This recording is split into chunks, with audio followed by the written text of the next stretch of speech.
Word spread that the Écorché Guild, who had accepted the job to kill Dmitri, were themselves wiped out. This news caused a big drop in assassination attempts in the Northeast, especially those aimed at Dmitri. No one was brave enough to try. The fall of one person sent a powerful message of fear to many.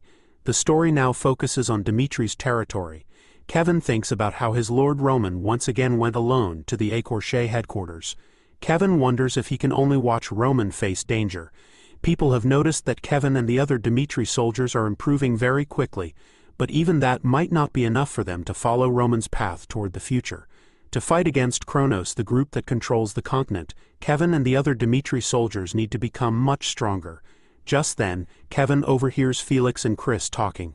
Felix tells him that they have created a magic circle that can make the mana in a specific area much denser. It's not perfect yet, but Felix thinks he can fix the remaining problems within 6 months. This magic circle can not only make magic stronger, but it could also be used to train Aura Knights, at least in theory. Later, Kevin and the others go to see Felix. Felix tells Kevin that this is reckless, reminding him that the technique is still unstable. Kevin replies that the most important thing for him and the other knights is to be useful to their lord. Soon, they will have to fight against an empire that has been one of the strongest forces for many centuries. Hearing this, Felix agrees to help but emphasizes that safety is crucial. He warns them that if anyone gets hurt before they can help Lord Roman, he would be ashamed. Everyone feels encouraged by Felix's words. 15 days later, the scene shifts to the mines where the workers are working. Suddenly, one of the workers shouts for everyone to move back because the passage is about to collapse. At that moment, the air shield artifact activates, stopping the collapse and saving the workers. As the dust settles, one worker finds something and calls for Morkan. Morkan is surprised to see a huge underground passage and wonders who built it. He immediately tells the workers to get Felix. Moments later, Felix arrives and examines the steel gate. He says that the whole gate is full of magical energy, warning that trying to force it open would have caused an explosion. Felix decides to use interpretation magic first. The door unlocked as he finished casting his spell. But when it opened, a bunch of arrows came flying out. Felix jumped back, surprised, but Roman easily stopped the arrows with his aura. Felix said it looked like a dungeon behind the door, and it was probably full of traps. Roman told Felix he was going in to check it out. Felix was shocked and said it was too dangerous. He told Roman to wait so he could try to figure out what traps were inside. Roman explained that if someone lived in the dungeon, they already knew they were there. The longer Roman waited, the more dangerous it would be. He told Felix to stay put and went into the dungeon. Inside, Roman thought the traps were similar to the traps the Jeagle clan used. Right then, more arrows shot towards him, but Roman blocked them with his aura. A voice came from the dark part of the dungeon telling Roman to stop. The voice said it was their territory, and if he came any closer, they would attack him. Roman calmly pulled out his sword and said, "I am Roman Dmitri of the Dmitri family, and the endless mountain range belongs to us. You are the ones who need to say who you are." Someone in the dungeon said Roman was talking nonsense, but Roman stood his ground. He said he was there to talk. He explained that the endless mountain range was in Cairo's territory, and the Dmitri family was in charge there. He warned them that if they didn't change their attitude, he would consider them enemies. Just then, the leader of the people in the dungeon came forward and told Roman not to try to use human laws on them. Roman was surprised to see that the leader was a dwarf. The dwarf said they had lived underground for a long time. Roman saw the dwarf was shaking and realized there was another race living in the endless mountain range. He wondered how he should handle the situation. Roman told the dwarf that even if it was their land, he needed to know they wouldn't cause trouble in Dmitri's territory. As the dwarf leader was about to answer, he suddenly saw Roman's sword. He asked if he could look at it. Roman was confused, but the dwarf leader politely asked to hold the sword for 3 minutes. He promised that if Roman let him, they would think about making a deal. When Roman gave the dwarves his sword, they were amazed. They had never seen a sword like it. The blade was strong and the design was perfect. The dwarves were excited. They thought another group of dwarves must have made it somewhere else because it was so perfectly made, like it came from nature itself. The dwarf leader, full of anticipation, asked Roman who had made the sword. Roman replied that he himself had made it. This news greatly surprised the dwarves. The dwarf leader then used the sword to look into its past, confirming that Roman was both its owner and its creator. Seeing this, the dwarf leader felt hopeful. He said that if Roman was capable of such skill, he might be able to help the dwarves. He bowed low and begged Roman to help them reclaim their land. Confused, Roman asked what he meant by reclaiming their land. The dwarf leader explained that first, Roman needed to understand why the dwarves lived in this dungeon. He said that the name Endless Mountain Range was given to the mountains by humans. These mountains do have an end, the dwarf leader continued, and it's called Arcady, a peaceful place where different races used to live together. The dwarves came from Arcady a long time ago. Before humans became advanced, a strange cold wave swept across the mountains, freezing the land. Even the world tree, which was like the heart of the world, died. This marked the start of a terrible disaster. Many races in Arcady died from the cold and hunger. The ancestors of the dwarves, desperate to survive, had to leave that place. Growing impatient, Roman asked the dwarf to get to the point. The dwarf leader explained that the dwarves eventually settled in the Endless Mountain Range. Several decades ago, they discovered a fire demon deep underground. He warned that this demon could burn the whole world, but if they could control it, it might be the only way to thaw the frozen world tree. The dwarf leader then revealed that when he looked into the sword's memory, he saw that Roman could control fire freely. He suggested that their meeting might be fate, and earnestly asked Roman to bring the fire demon to them. The dwarf leader promised that if Roman did this, then in the name of the sacred brown rock that guides the dwarves, they would grant any wish Roman had. Roman thought to himself, realizing he had been meeting people similar to those from his past life. Could all of this really be just a coincidence? The Dmitri family, known for their blacksmith skills, and the endless mountain range behind their land were very similar to the 10,000 mountains of the heavenly demon. Even though Roman had chosen a different life this time, the experiences from his previous life had been very helpful. Determined to find out what had brought him to this point, Roman agreed to the dwarf's request. The dwarf leader was overjoyed and led him to where the fire demon lived. At the edge of a cliff, the dwarf leader stopped. He told Roman they couldn't go any further. The fire demon was too dangerous. He told Roman to be careful. Roman said not to worry. He walked forward, thinking about why he was there. Roman lived by his beliefs and always followed them. He saw the flame demon, which looked like a small sun. As he got closer, his clothes started to burn. Roman knew it was dangerous. The heat was much hotter than anything he could withstand. To fight the flame demon, he had to accept it. Roman used his flame mastery to gather the demon's flames. As he reached out to grab the demon, he thought that if his path and destiny were aligned, it wasn't fate, but his own choices that made it happen. The flame demon spoke to Roman. It told him to accept it, saying Roman was blessed by fire and that their destinies were connected. Roman, as always, didn't care about the demon's identity. He said if the flame demon wanted to stay with him, it had to do what Roman wanted. The flame demon agreed, saying it was a good answer. Roman came back from the cliff having captured the flame demon. The dwarf leader was amazed. Roman gave the flame demon to the dwarf leader. The dwarf leader thought about the warnings from his ancestors about human greed, but he realized Roman was different. As he controlled the flame demon, the dwarf leader promised that the dwarves would be loyal to Roman Dmitri from that day on. Roman smiled and said Dmitri would always respect the dwarves. Roman secretly noticed that some of the flame demon's fire had joined with his Dantane. He wondered how he would use its power. The story then goes to the Redford Ministry of Finance. A worker told Count Rondon that the Golden Bank had given a final warning. If the debt wasn't paid in 2 weeks, a debt collector would come. The worker said if things didn't change, Redford would go bankrupt. Rondon asked if they could negotiate. The worker said the Golden Bank refused. Rondon was worried. He had worked hard to save the country, but many problems remained. He asked about the king's opinion. The worker said it was sad, because the king wasn't the same leader he used to be. Someone must have deliberately put His Majesty in this terrible situation, and the problem will continue as long as that person is around. Rondon thinks about what to do next, knowing that people blame him for the current problems. Unlike his respected father, Rondon is not well liked by the people.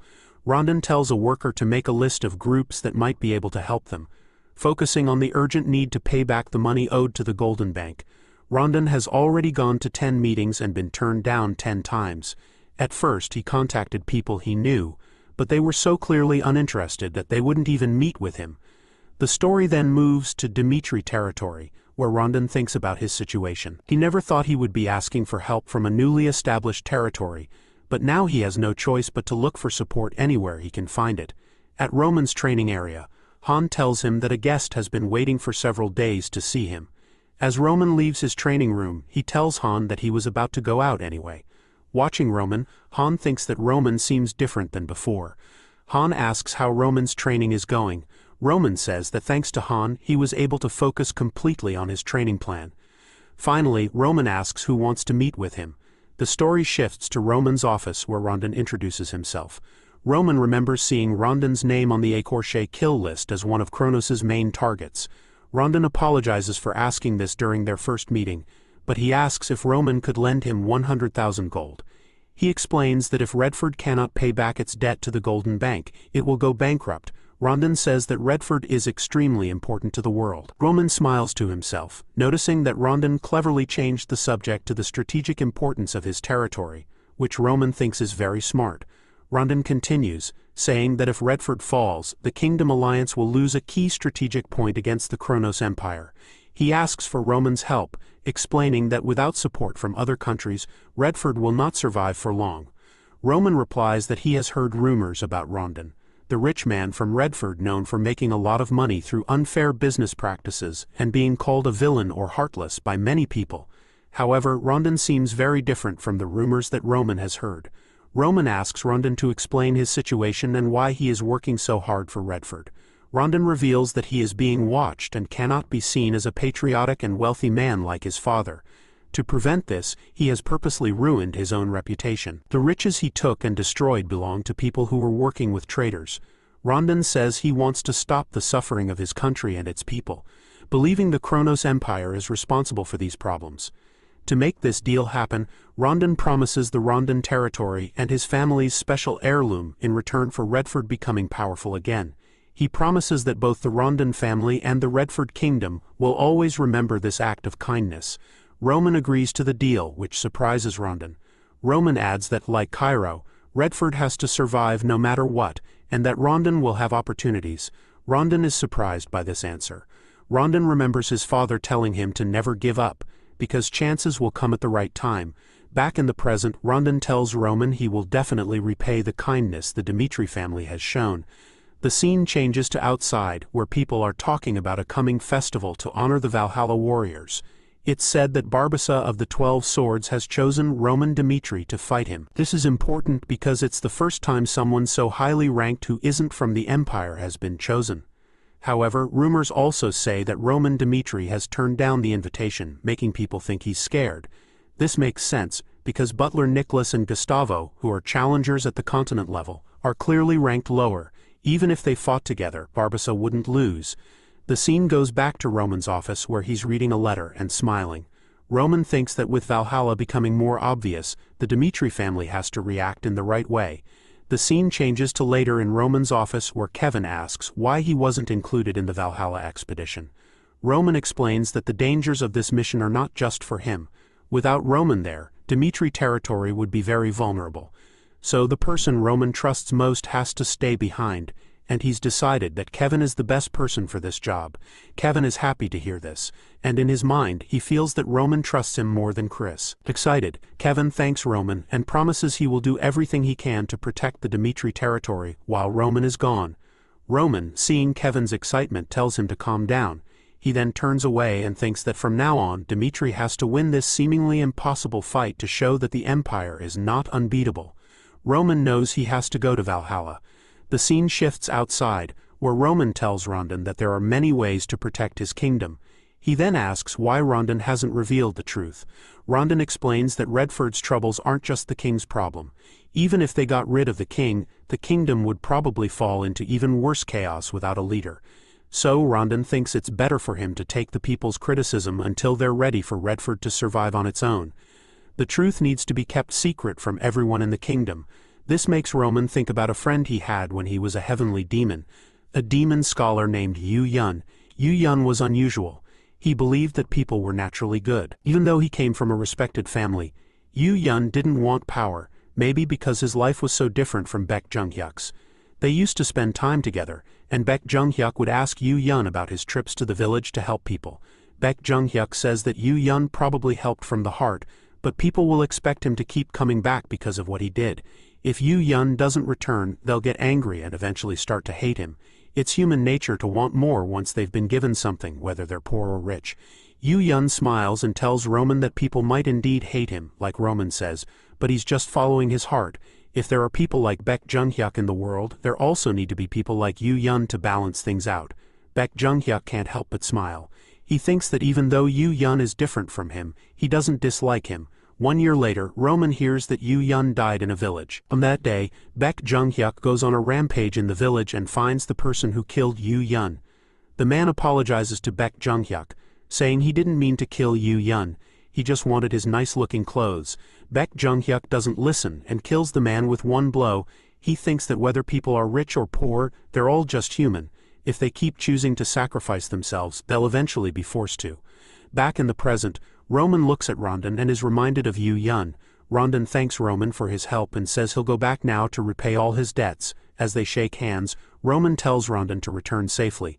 Later, as Rondon arrives at Redford city center, he thinks about Roman's last words. Roman had told him to be careful, warning that the moment people think the Redford family and the kingdom are no longer strong, anything could happen. Rondon thinks that sacrificing himself isn't the only way to help the kingdom and its people. He wishes Roman were a citizen of Redford. The Golden Bank's debt is paid back, and Rondon wants to use this to improve things in Redford. But then he hears people attacking his carriage. The knight captain yells for his knights to defend them. He's confused because so many robbers have suddenly appeared. The knight captain uses his aura sword and pushes the robbers back a little. Then, he sees a child standing right in front of him. The child throws dust in the knight captain's eyes and he falls down. The robbers quickly take advantage of this and overpower him. Another knight is surprised. He wonders who these robbers are because they don't seem like regular thieves. Just then, a small arrow hits the knight and he starts to feel faint. A robber tries to attack him, but Rondon steps in and tells the robber to stop. He explains that the money in the carriage is very important for solving the kingdom's debt. He says if they are from Redford, they shouldn't attack. Without the money, Redford won't survive. At that moment, a man named Jacqueline shows up. He says that Rondon is a traitor. Jacqueline hits Rondon, and Rondon falls to the ground. The robbers take all the gold. The story now goes to Dimitri territory. Roman is getting ready to leave for Valhalla. People are there to support Roman in his mission to defeat Valhalla. Kevin promises to protect Dimitri territory while Roman is gone. Meanwhile, Lucas is rushing to find Roman because he has to tell him something important right away. Now we're in a restaurant. Someone tells Jacqueline about a rumor. The rumor is that Rondon's family stole the country's money. The person also says that they heard Rondon will take the money to Dimitri territory tomorrow morning to find safety there. Jacqueline is angry. He says he won't let Rondon get away with this. He decides to stop him with his followers. Back to the present. The robbers can't believe how much money there is. At least 100,000 gold. Jacqueline sees the money and thinks that now the people of Redford will be able to survive for at least a year. Jacqueline can't believe the rumor about Rondon being a traitor is true. He gathers everyone and tells them he will give the gold which was stolen from the traitor Rondon back to the people. Jacqueline thinks he's a good thief, just returning what was stolen. The story then goes to the meeting room in Redford. A Golden Bank officer says that the bank has been very patient with Redford considering the kingdom's troubles. However, he doesn't see how Redford can ever repay the original loan, let alone the interest. The Redford worker apologizes to the Golden Bank officer. He explains that Rondon is usually very reliable and never misses appointments. He's sure something unexpected happened to Rondon on his way back to Redford. The Golden Bank officer dismisses this, saying it's not important. He reminds the worker that Rondon, representing Redford, promised to repay the loan, but he keeps asking for more time. Also, Rondon didn't even show up for their meeting. The officer suspects that Rondon has abandoned Redford to save himself. Just then, a knight announces the arrival of Roman Dimitri. Both the Redford worker and the Golden Bank officer are surprised to see Roman. Roman apologizes for being late and suggests they get down to business. The Golden Bank officer asks Roman why he's there. Roman says that something happened to Rondon and he's there to represent him. He asks the Golden Bank to discuss the matter with him directly. The Golden Bank officer replies that if Roman is representing Rondon, then he must know the situation. The Golden Bank considers Redford a risky borrower and will do everything it can to get its money back. Time is money, he says. Roman smiles and tells the officer to get to the point. The officer explains that because the payment is just 5 minutes late, the Golden Bank must charge extra interest, which is 10% of the original loan.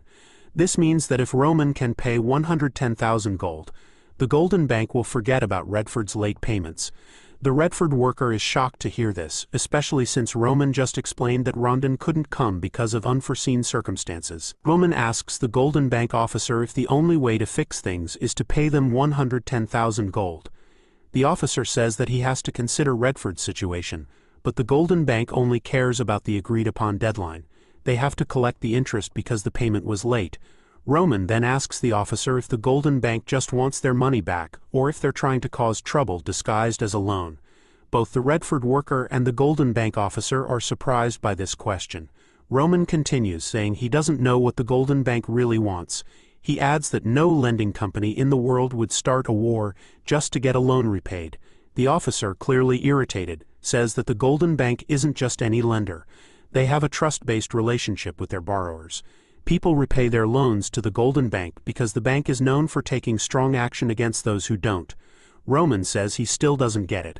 The Redford Kingdom is deeply in debt, their king is failing and the country is in trouble, yet the Golden Bank still loaned them money. A trustworthy place and a relationship built on trust, it doesn't seem to make sense, Roman says. The officer, now frustrated, asks if Roman is suggesting the Golden Bank gave Redford money just to watch them fail. He says he can't discuss this further and starts to leave. As he turns away, Roman asks him to listen. Roman will repay all of Redford's debt. The officer says that while the debt will be paid, the Dimitri family has made a big mistake. Before leaving, the Golden Bank officer says he looks forward to seeing Roman again. The Redford worker thanks Roman, saying he's grateful for his help in saving Redford from a huge crisis. Roman says no thanks are needed. He had his own reasons.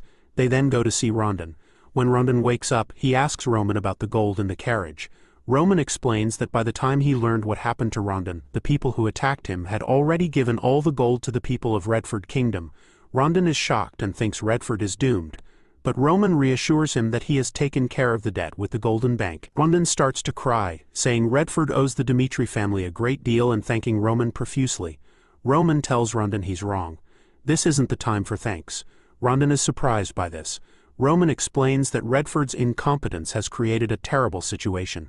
Rondon thinks about Roman's words and realizes he's right. Maybe the problem is Redford's incompetence and his own weakness. Roman says that from now on they won't do things Rondon's way. They will do things his way. Roman reminds Rondon that he warned him that giving too much can make people lose respect and become unpredictable. But Rondon chose to trust people, a foolish decision. As a result, he broke his promise to Roman and couldn't fix things even with the 100,000 gold. If it weren't for Roman, the Redford Kingdom would be at war. Rondon apologized to Roman, admitting that nothing he could say could excuse what had happened. Even so, Roman chose not to abandon Redford and decided to pay off their debt for them. Rondon knew Roman must want something in return. He asked Roman to tell him what it was and what he expected. Roman said that the Dimitri family's promise to support Redford still stood. He wouldn't set a deadline for the 210,000 gold repayment, but he would collect double that amount sometime in the future. Roman also wanted to tell the people of Redford the truth about what Rondon had done. In his mind, Roman thought that maybe what happened this time was something he wanted because of Yu Yun. Roman told Rondon he wanted to make it clear that Rondon wasn't a traitor, but a patriot. So Roman urged Rondon to start a rebellion and take the throne of Redford. Rondon was stunned by this. Meanwhile, at a restaurant, Jacqueline and his team were celebrating their recent success. One of the team members said that since even the Aura Knights couldn't beat them when they worked together, it meant the Aura Knights might not be as strong as everyone thought. They decided that even if the Redford Imperial family sent soldiers, they would fight them together. Just then, the door burst open, and Chris walked in with soldiers, saying he was there for Jacqueline. Chris ordered the soldiers to take Jacqueline to him. Jacqueline wondered if the soldiers were there to arrest him. His team tried to fight back, and one of them charged at Chris. But Chris quickly knocked him down with one blow, shocking everyone. Chris then told everyone that anyone who got in his way would be taken down instantly. Kevin stepped in front of Jacqueline and asked if he was Jacqueline. When he confirmed it, Chris immediately pushed Jacqueline to the ground and dragged him to the plaza.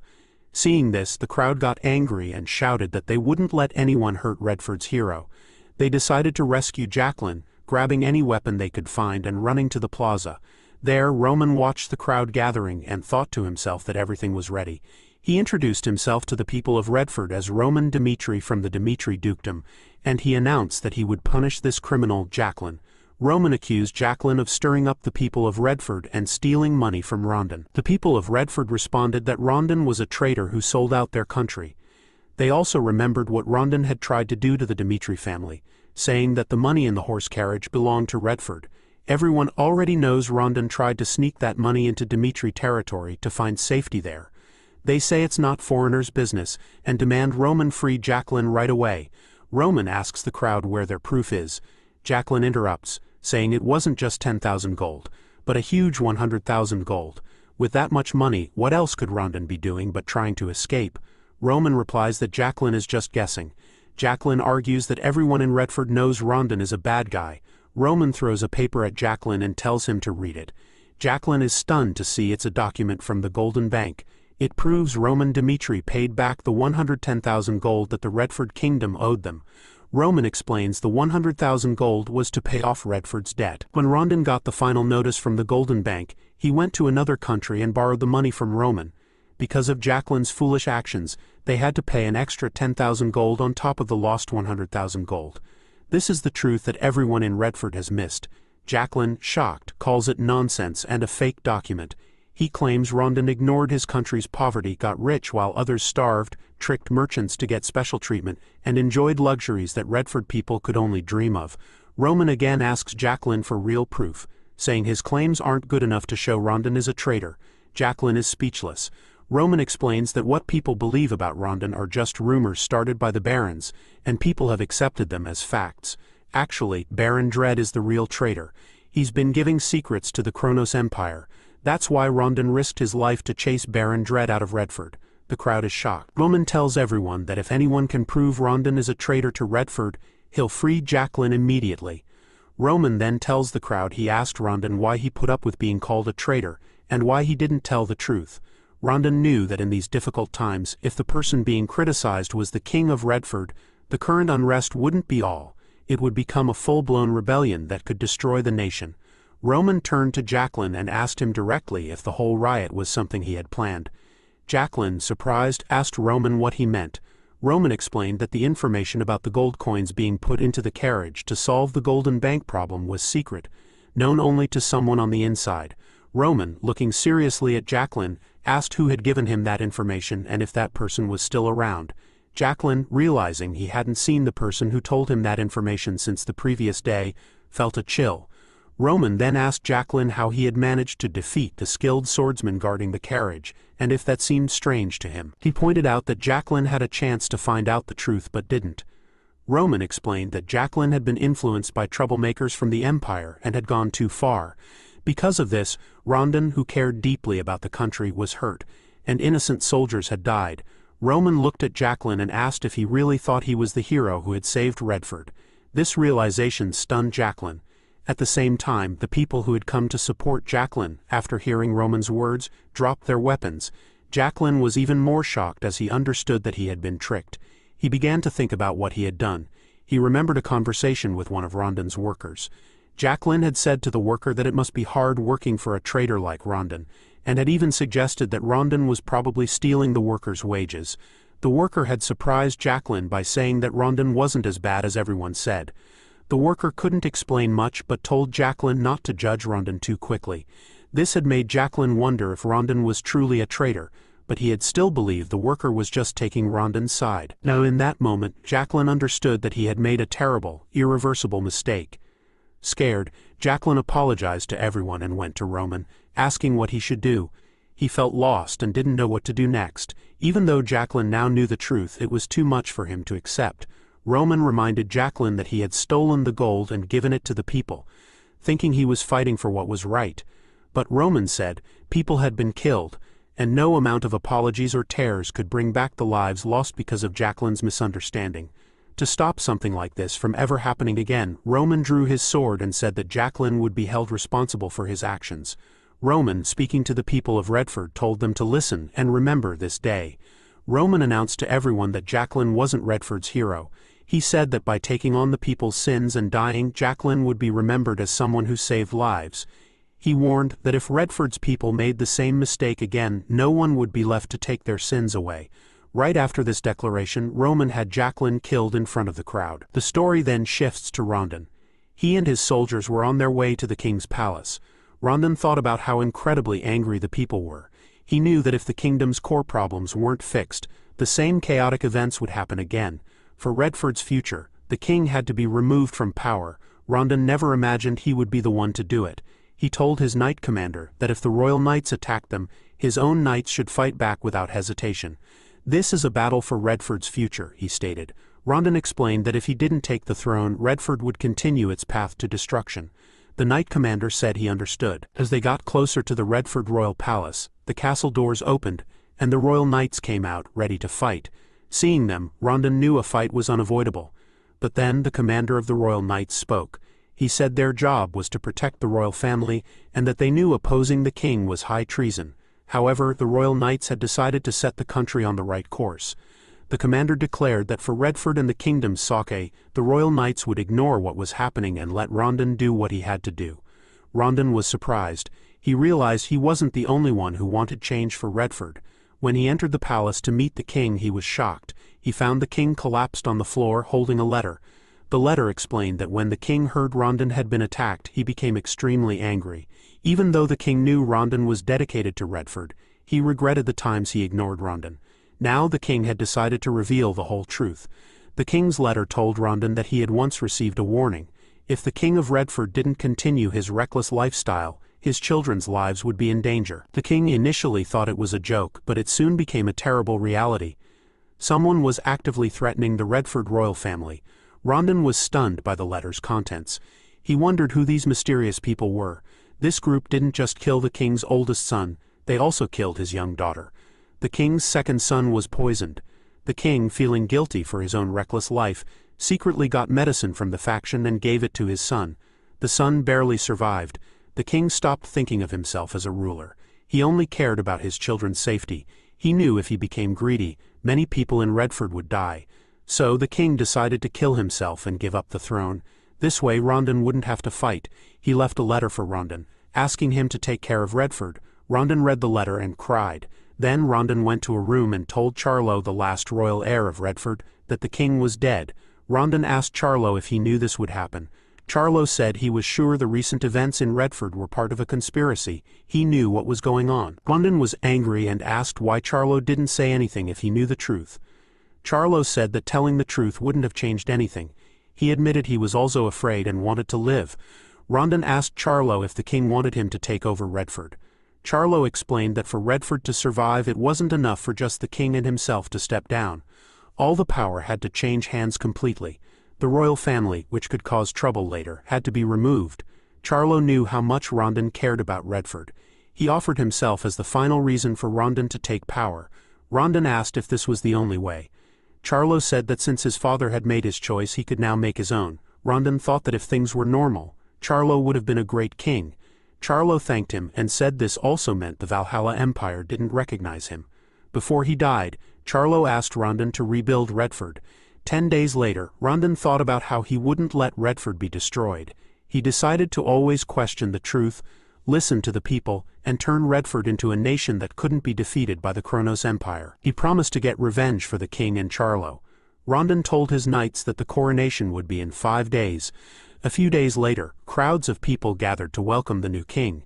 As Rondon looked at the people, he realized these were the people he would now rule. He remembered Roman telling him that the people who once called him a traitor and the people now praising him were the same people of Redford.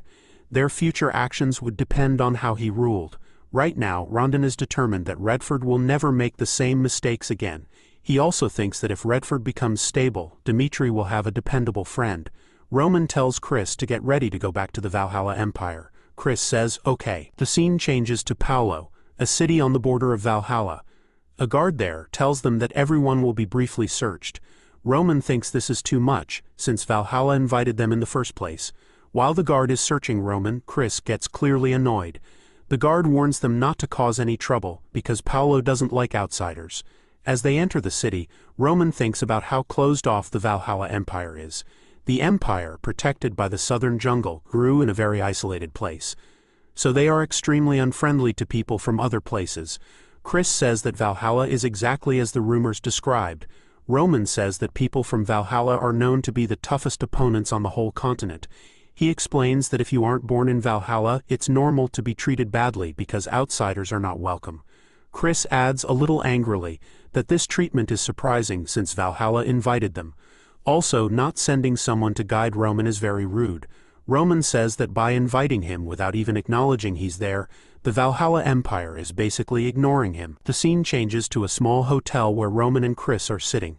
A man comes up to Roman and, even though he doesn't know where they're from, suggests that if they are outsiders, they should just go upstairs and sleep quietly.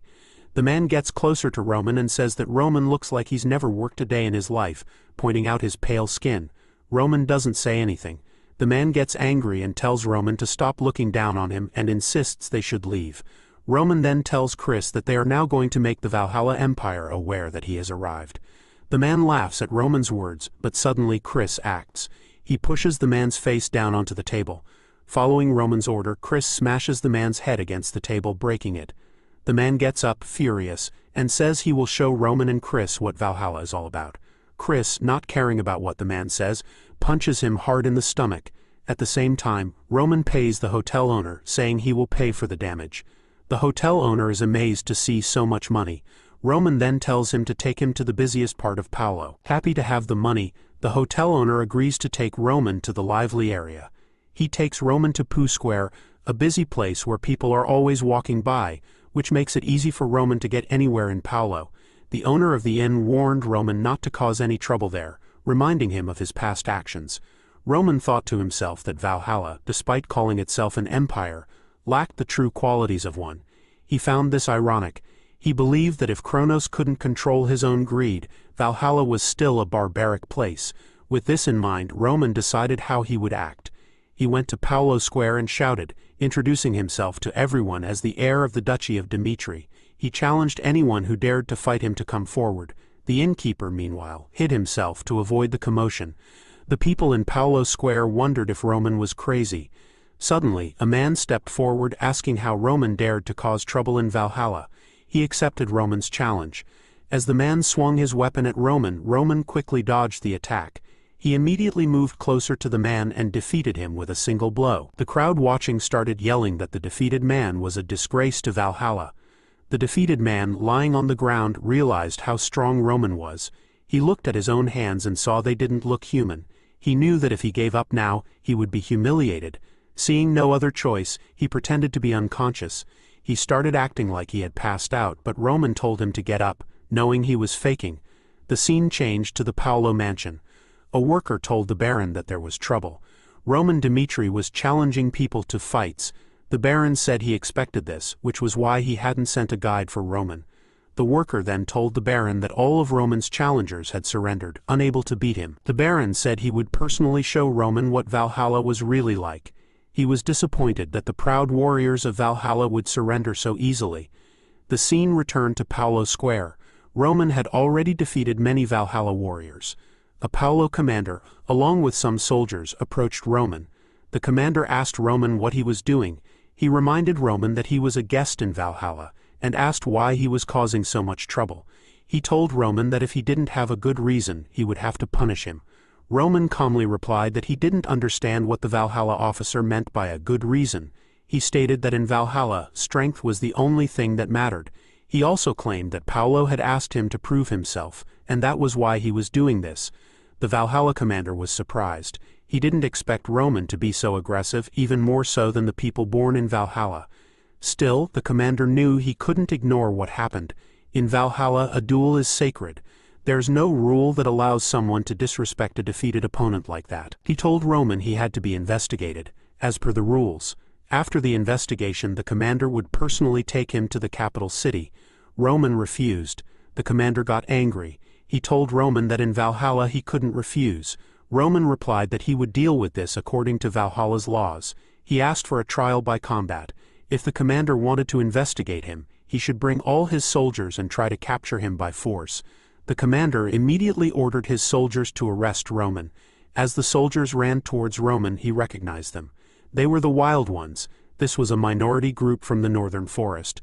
They were known as the strongest fighters in Valhalla. They drink animal milk. Through a special ritual where they take on the appearance of a beast, they are reborn as true wild men, an elite squad of Valhalla. The The Wild Ones quickly surrounded Roman. The commander warned him not to underestimate Valhalla. He ordered the Wild Ones to attack Roman together. They charged at Roman. Roman easily punched one of them away. He kept smiling. He thought to himself that these warriors were just beasts after all. Soon, Roman had defeated all the Wild Ones without any trouble. He told them that if they surrendered, he would let them go. One of the defeated Wild Ones said that he surrendered. Roman smiled and said that the Wild Ones could talk. The commander was shocked. He couldn't believe Roman had defeated the Wild Ones so easily. Even the Aura Knights had a hard time fighting them.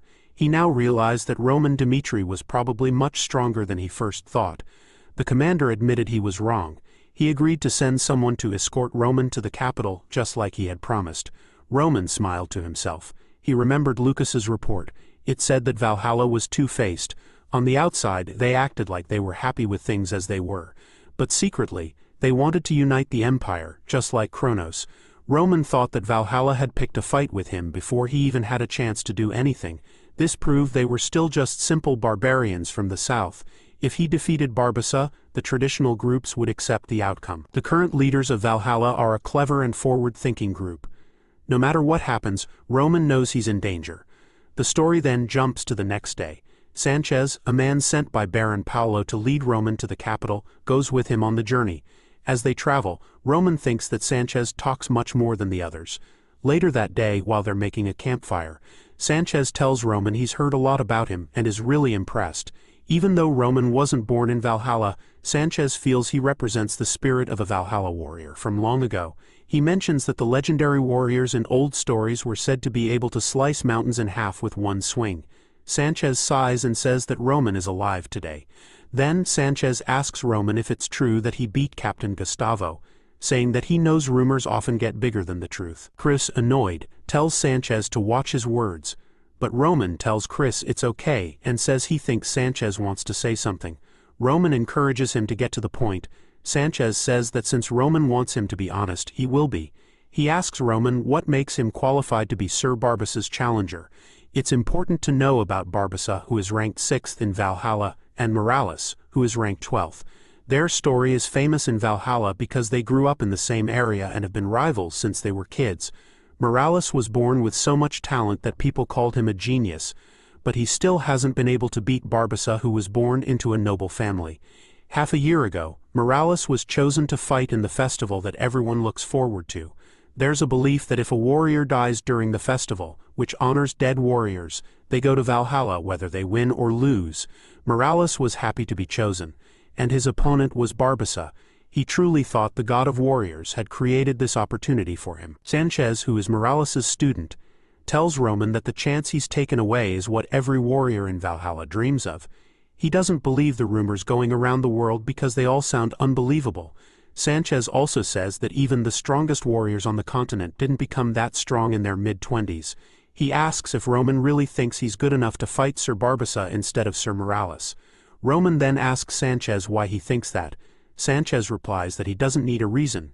It's just that Roman's reputation hasn't been proven yet. Roman tells Sanchez he'll prove his worth in person. Sanchez is confused, so Roman explains that Sanchez should tell everyone in Valhalla that Roman will fight anyone who wants to challenge him for a spot in the festival. Roman smirks and asks Sanchez how that sounds, even suggesting Sanchez could challenge him too. Sanchez, feeling challenged, draws his weapon. He says such a challenge is an honor and Roman shouldn't speak so carelessly. But then he sees Chris surrounded by an aura ready to attack Sanchez.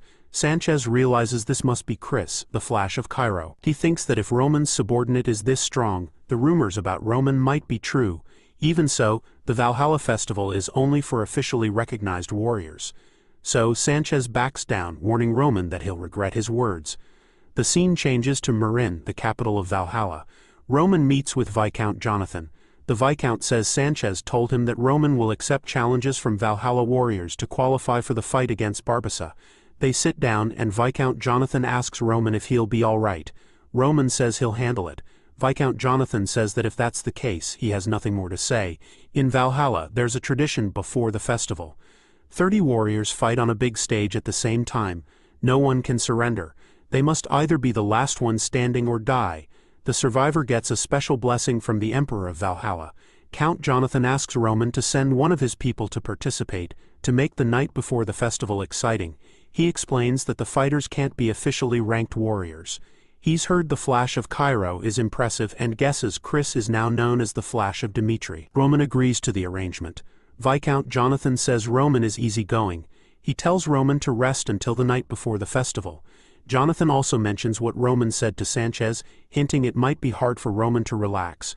As Jonathan leaves, he hopes they'll see each other smiling in 2 days on the eve of the festival. Roman smiles at this. The next day, outside Roman's house, Bartolo, who was ranked 89th in Valhalla, showed up. He yelled and challenged Roman to a fight. Roman came out, surprising Bartolo. Instead of talking to Bartolo, Roman spoke to the crowd. He said he would accept any challenge until sunset. Then he turned to Bartolo and told him to go ahead. Bartolo got angry. He gathered his aura and thought, let's see how long Roman can act so cocky. He attacked Roman, but Roman quickly defeated him with one punch. As Bartolo fell, Roman said his skills were disappointing, especially considering how much he had talked. The crowd was stunned by how easily Bartolo was beaten. In other places people might have been scared, but seeing Roman's power made them want to fight him even more. Another challenger came forward, saying he would fight Roman, and charged at him. Roman defeated each challenger with a single blow, one after another. About 12 people tried to fight him, but Roman beat them all without any trouble. Roman looked serious and spoke to the crowd. He said the sun was still up and asked if anyone else wanted to challenge him. He reminded them that there was 1 day left before the festival eve, and invited anyone who wanted to fight him to come to his door. Then he left. Later that day, everyone heard that warriors from Valhalla had been challenging Roman since morning, but he had defeated them all. People were amazed by Roman Dimitri's strength, and wondered what the Valhalla fighters had been doing to prepare. Sanchez was surprised to hear that Bartolo, one of the Valhalla members, was the first one Roman defeated. Someone in the crowd hoped that the top fighters from Valhalla would step in. He said that Valhalla couldn't let Roman take over the festival like this. He suggested that maybe Sir Morales would fight, since he was supposed to be Barbassa's original opponent. The people of Valhalla believed that no matter how strong Roman Dimitri was, he couldn't beat Sir Morales. Sanchez heard this and left. He went to a forest and met Morales. Sir Morales asked Sanchez if he knew why he wanted to fight Barbassa. Sanchez guessed it was because of their past problems. Morales agreed that their history was part of it, but there was a more important reason. As one of Valhalla's best and one of the 12 strongest swordsmen on the continent, Barbassa lacked the pride and honor of a true warrior. Morales hated leaders who didn't have these qualities, and he personally hated Barbassa. This hatred drove Morales to practice his swordsmanship so he could defeat Barbassa. Someone new has arrived, ready to challenge Morales. Morales tells Sanchez to gather everyone in Valhalla. He announces he will prove that he deserves to be on the festival stage. The powerful monster of Valhalla, known as the Berserk Warrior and ranked 12th, is ready to fight with all his strength. The next day, a large crowd gathers cheering for Morales. They are excited to see him fight Roman Dimitri. As Roman and Morales face each other, Morales asks Roman a question. He asks why Roman accepted Valhalla's offer to avenge Count Denver, knowing what Valhalla's real plans were. The crowd is shocked and confused by this. Roman answers confidently, saying that the Valhalla Empire can't kill him. Morales smiles and asks if Roman really thinks he can beat Barbassa. Roman replies that he wouldn't have accepted the offer if he didn't. Morales laughs, calling Roman arrogant. He says he admires warriors like Roman who are proud. Morales, excited, tells Roman that it's too soon for him to fight Barbassa. Roman, showing his aura, says Morales is funny. He tells Morales that no one who has fought him has ever expected to lose.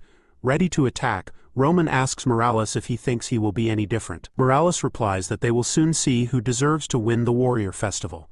Morales then releases his aura, glowing with energy. He quickly moves close to Roman and attacks. Roman tries to dodge, but Morales swings his sword and hits him.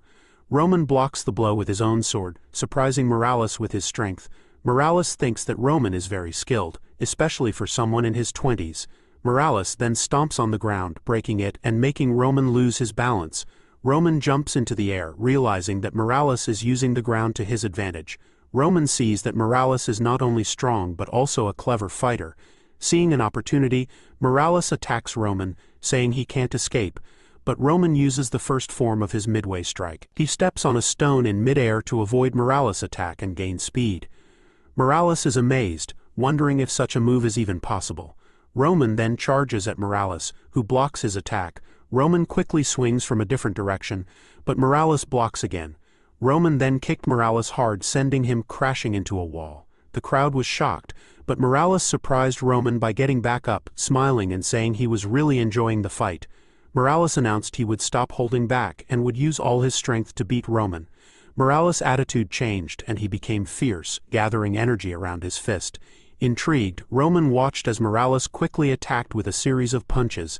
As Roman blocked the punches, he noticed that Morales not only looked different but was also faster. However, Roman felt he could handle it. Roman then used his midway strike and defeated Morales. After winning, Roman thought that Morales was a true warrior, a symbol of Valhalla's spirit, and he was glad to have fought him. Meanwhile, Morales knew this might be the end for him, but he had no regrets. He yelled to the people of Valhalla, telling them to remember this day. Roman Dmitri had answered Valhalla's invitation, even though he knew it was a trap, showing the pride of a true warrior. Morales declared that Valhalla had lost its way, becoming a place where power was gained through scheming. He urged the people to welcome Roman, reminding them to respect his upcoming fight with Barbarossa and not interfere. The crowd seemed stunned by Morales' words. Morales believed that the person who would take his place would soon come for Barbarossa. At the same time, Sanchez started crying, remembering Morales telling him he might die in his fight against Barbarossa. Even so, Morales insisted on fighting Barbarossa, hoping that by watching him, the people and warriors of Valhalla might remember some of their past honor. Smiling, Morales had asked Sanchez if that wasn't a noble idea. Back in the present, Sanchez thought Morales was being reckless, wondering what would happen to those who looked up to him if he died for this cause. As Sanchez thought about this, the crowd began loudly chanting Roman Dimitri's name. The scene then changed to a palace where Marquis Belfer heard about Morales' defeat by Roman. Smiling, Belfer said things were getting interesting. He hadn't expected Roman to be strong enough to beat Morales. Just then, Jonathan entered and told Belfer that if he gave the order, Baron Jonathan could take care of Roman Dimitri before he even fought. But Belfer reminded him that Morales had used his wisdom, stirring up public opinion before his death, making it impossible to interfere in the duel. If Marquis Belfer acted carelessly, he risked arousing suspicion. The Marquis asked Jonathan what he knew about Barbarossa. Jonathan said he knew Barbarossa was one of the 12 strongest fighters on the continent, representing Valhalla. The Marquis explained that Barbarossa was a clever and ruthless man who would do anything to win. He suggested they let Barbarossa handle Roman, just like they let him handle Morales. He was sure Roman wouldn't survive, no matter how hard he fought. The scene changed to Roman's place. He was meeting with Sanchez. Roman asked Sanchez why he was there, since the fight with Morales was over. Sanchez apologized for being disrespectful before. He explained that he came because of Morales' last wish. Sanchez gave Roman a document. It was Morales' will, and it said he wanted to expose Valhalla's secrets. Sanchez added that this was bigger than just the fight with Barbarossa. Even if Roman beat Barbarossa, Sanchez couldn't guarantee Roman's safety.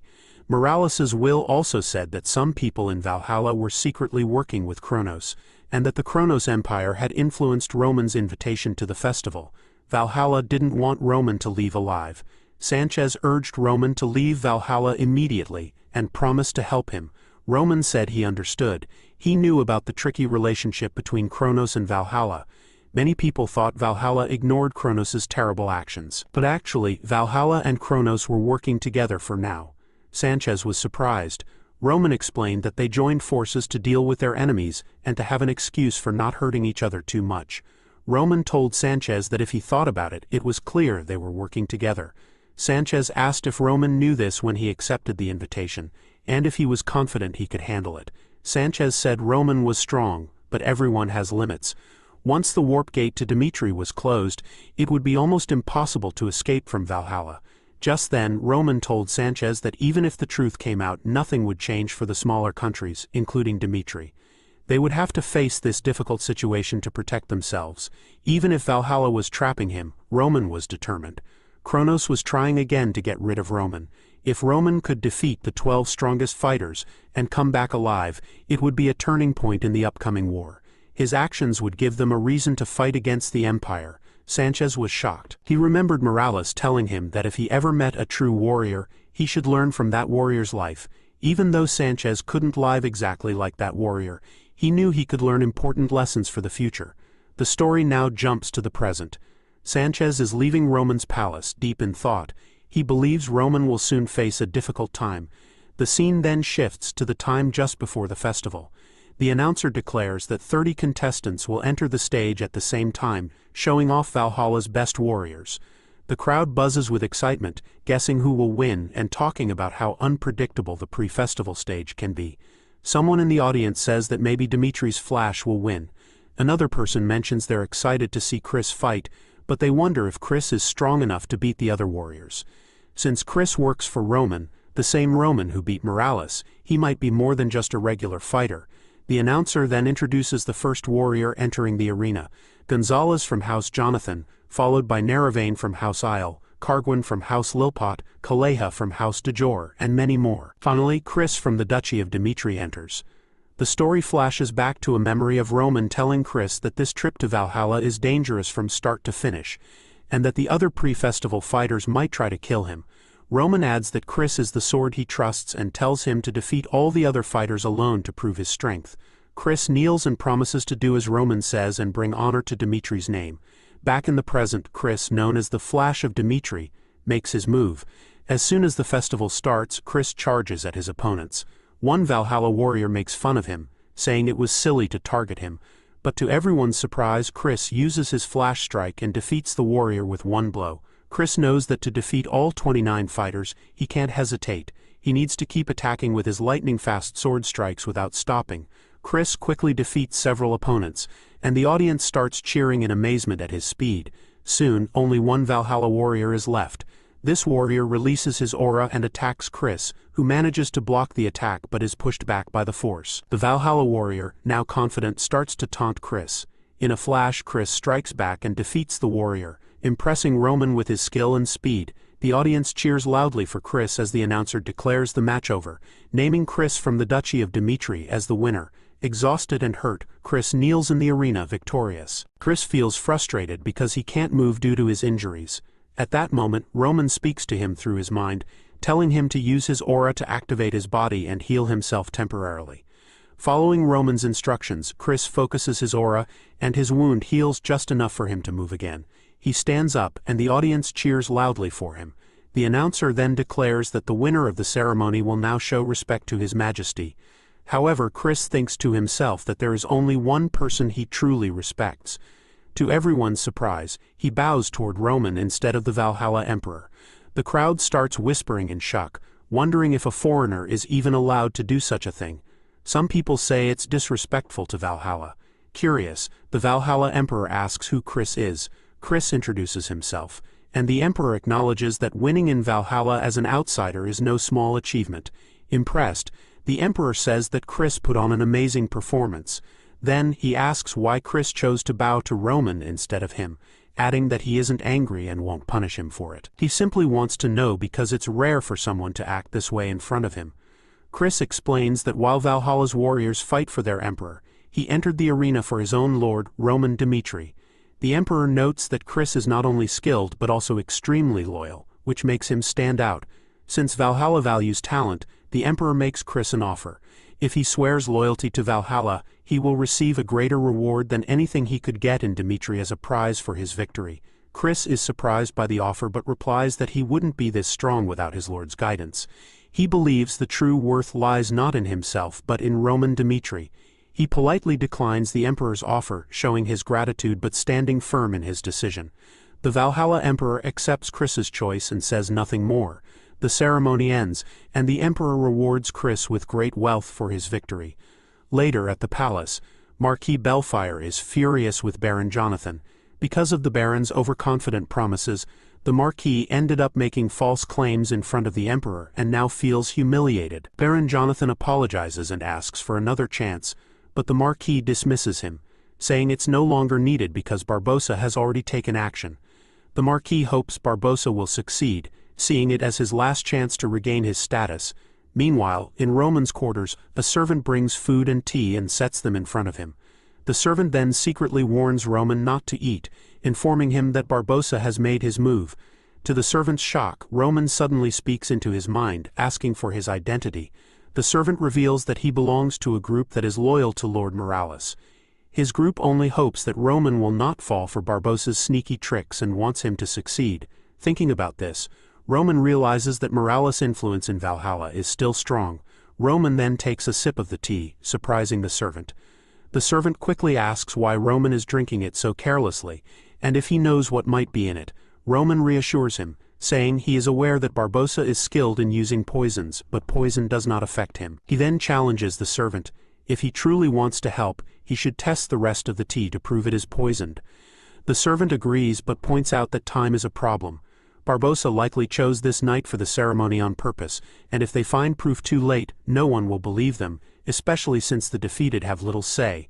Roman tells him not to worry. If the servant brings him the proof he needs, he will also get the result he wants. Roman then suggests they start by catching the culprit. The scene shifts to the kitchen, where Roman confronts the chef who prepared his food. The chef insists he did nothing wrong. Roman replies that if he is innocent, he should bring someone who can take responsibility for what happened. Just then, Baron Jonathan rushes in, telling Roman to stop. Roman, keeping a serious expression, tells Baron Jonathan that the servants gave him poisoned tea and were later rewarded with gold as if they were being praised.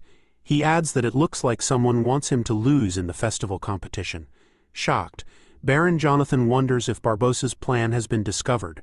However, he quickly tries to cover it up, telling Roman that his claim is baseless and that he shouldn't shame Valhalla, especially during such an important event. Jonathan promises to take action if anything improper has happened, but he also says Roman is overreacting and that his fears are unnecessary. Roman replies that there is no need to cancel the festival competition. It will go on as planned. However, he will not ignore what happened today. If poison is found in his teacup, Baron Jonathan will have to take responsibility for his words. The scene shifts to Barbossa's palace, where Marquis Bellfire informs Barbossa that Roman has discovered the poison. The Marquis asks if this is a problem. Barbossa explains that the poison he used is not like normal poisons. At first, it has little effect, but over time, it disrupts mana. Roman likely knows that the poison has not fully taken effect yet, which is why he is still confident.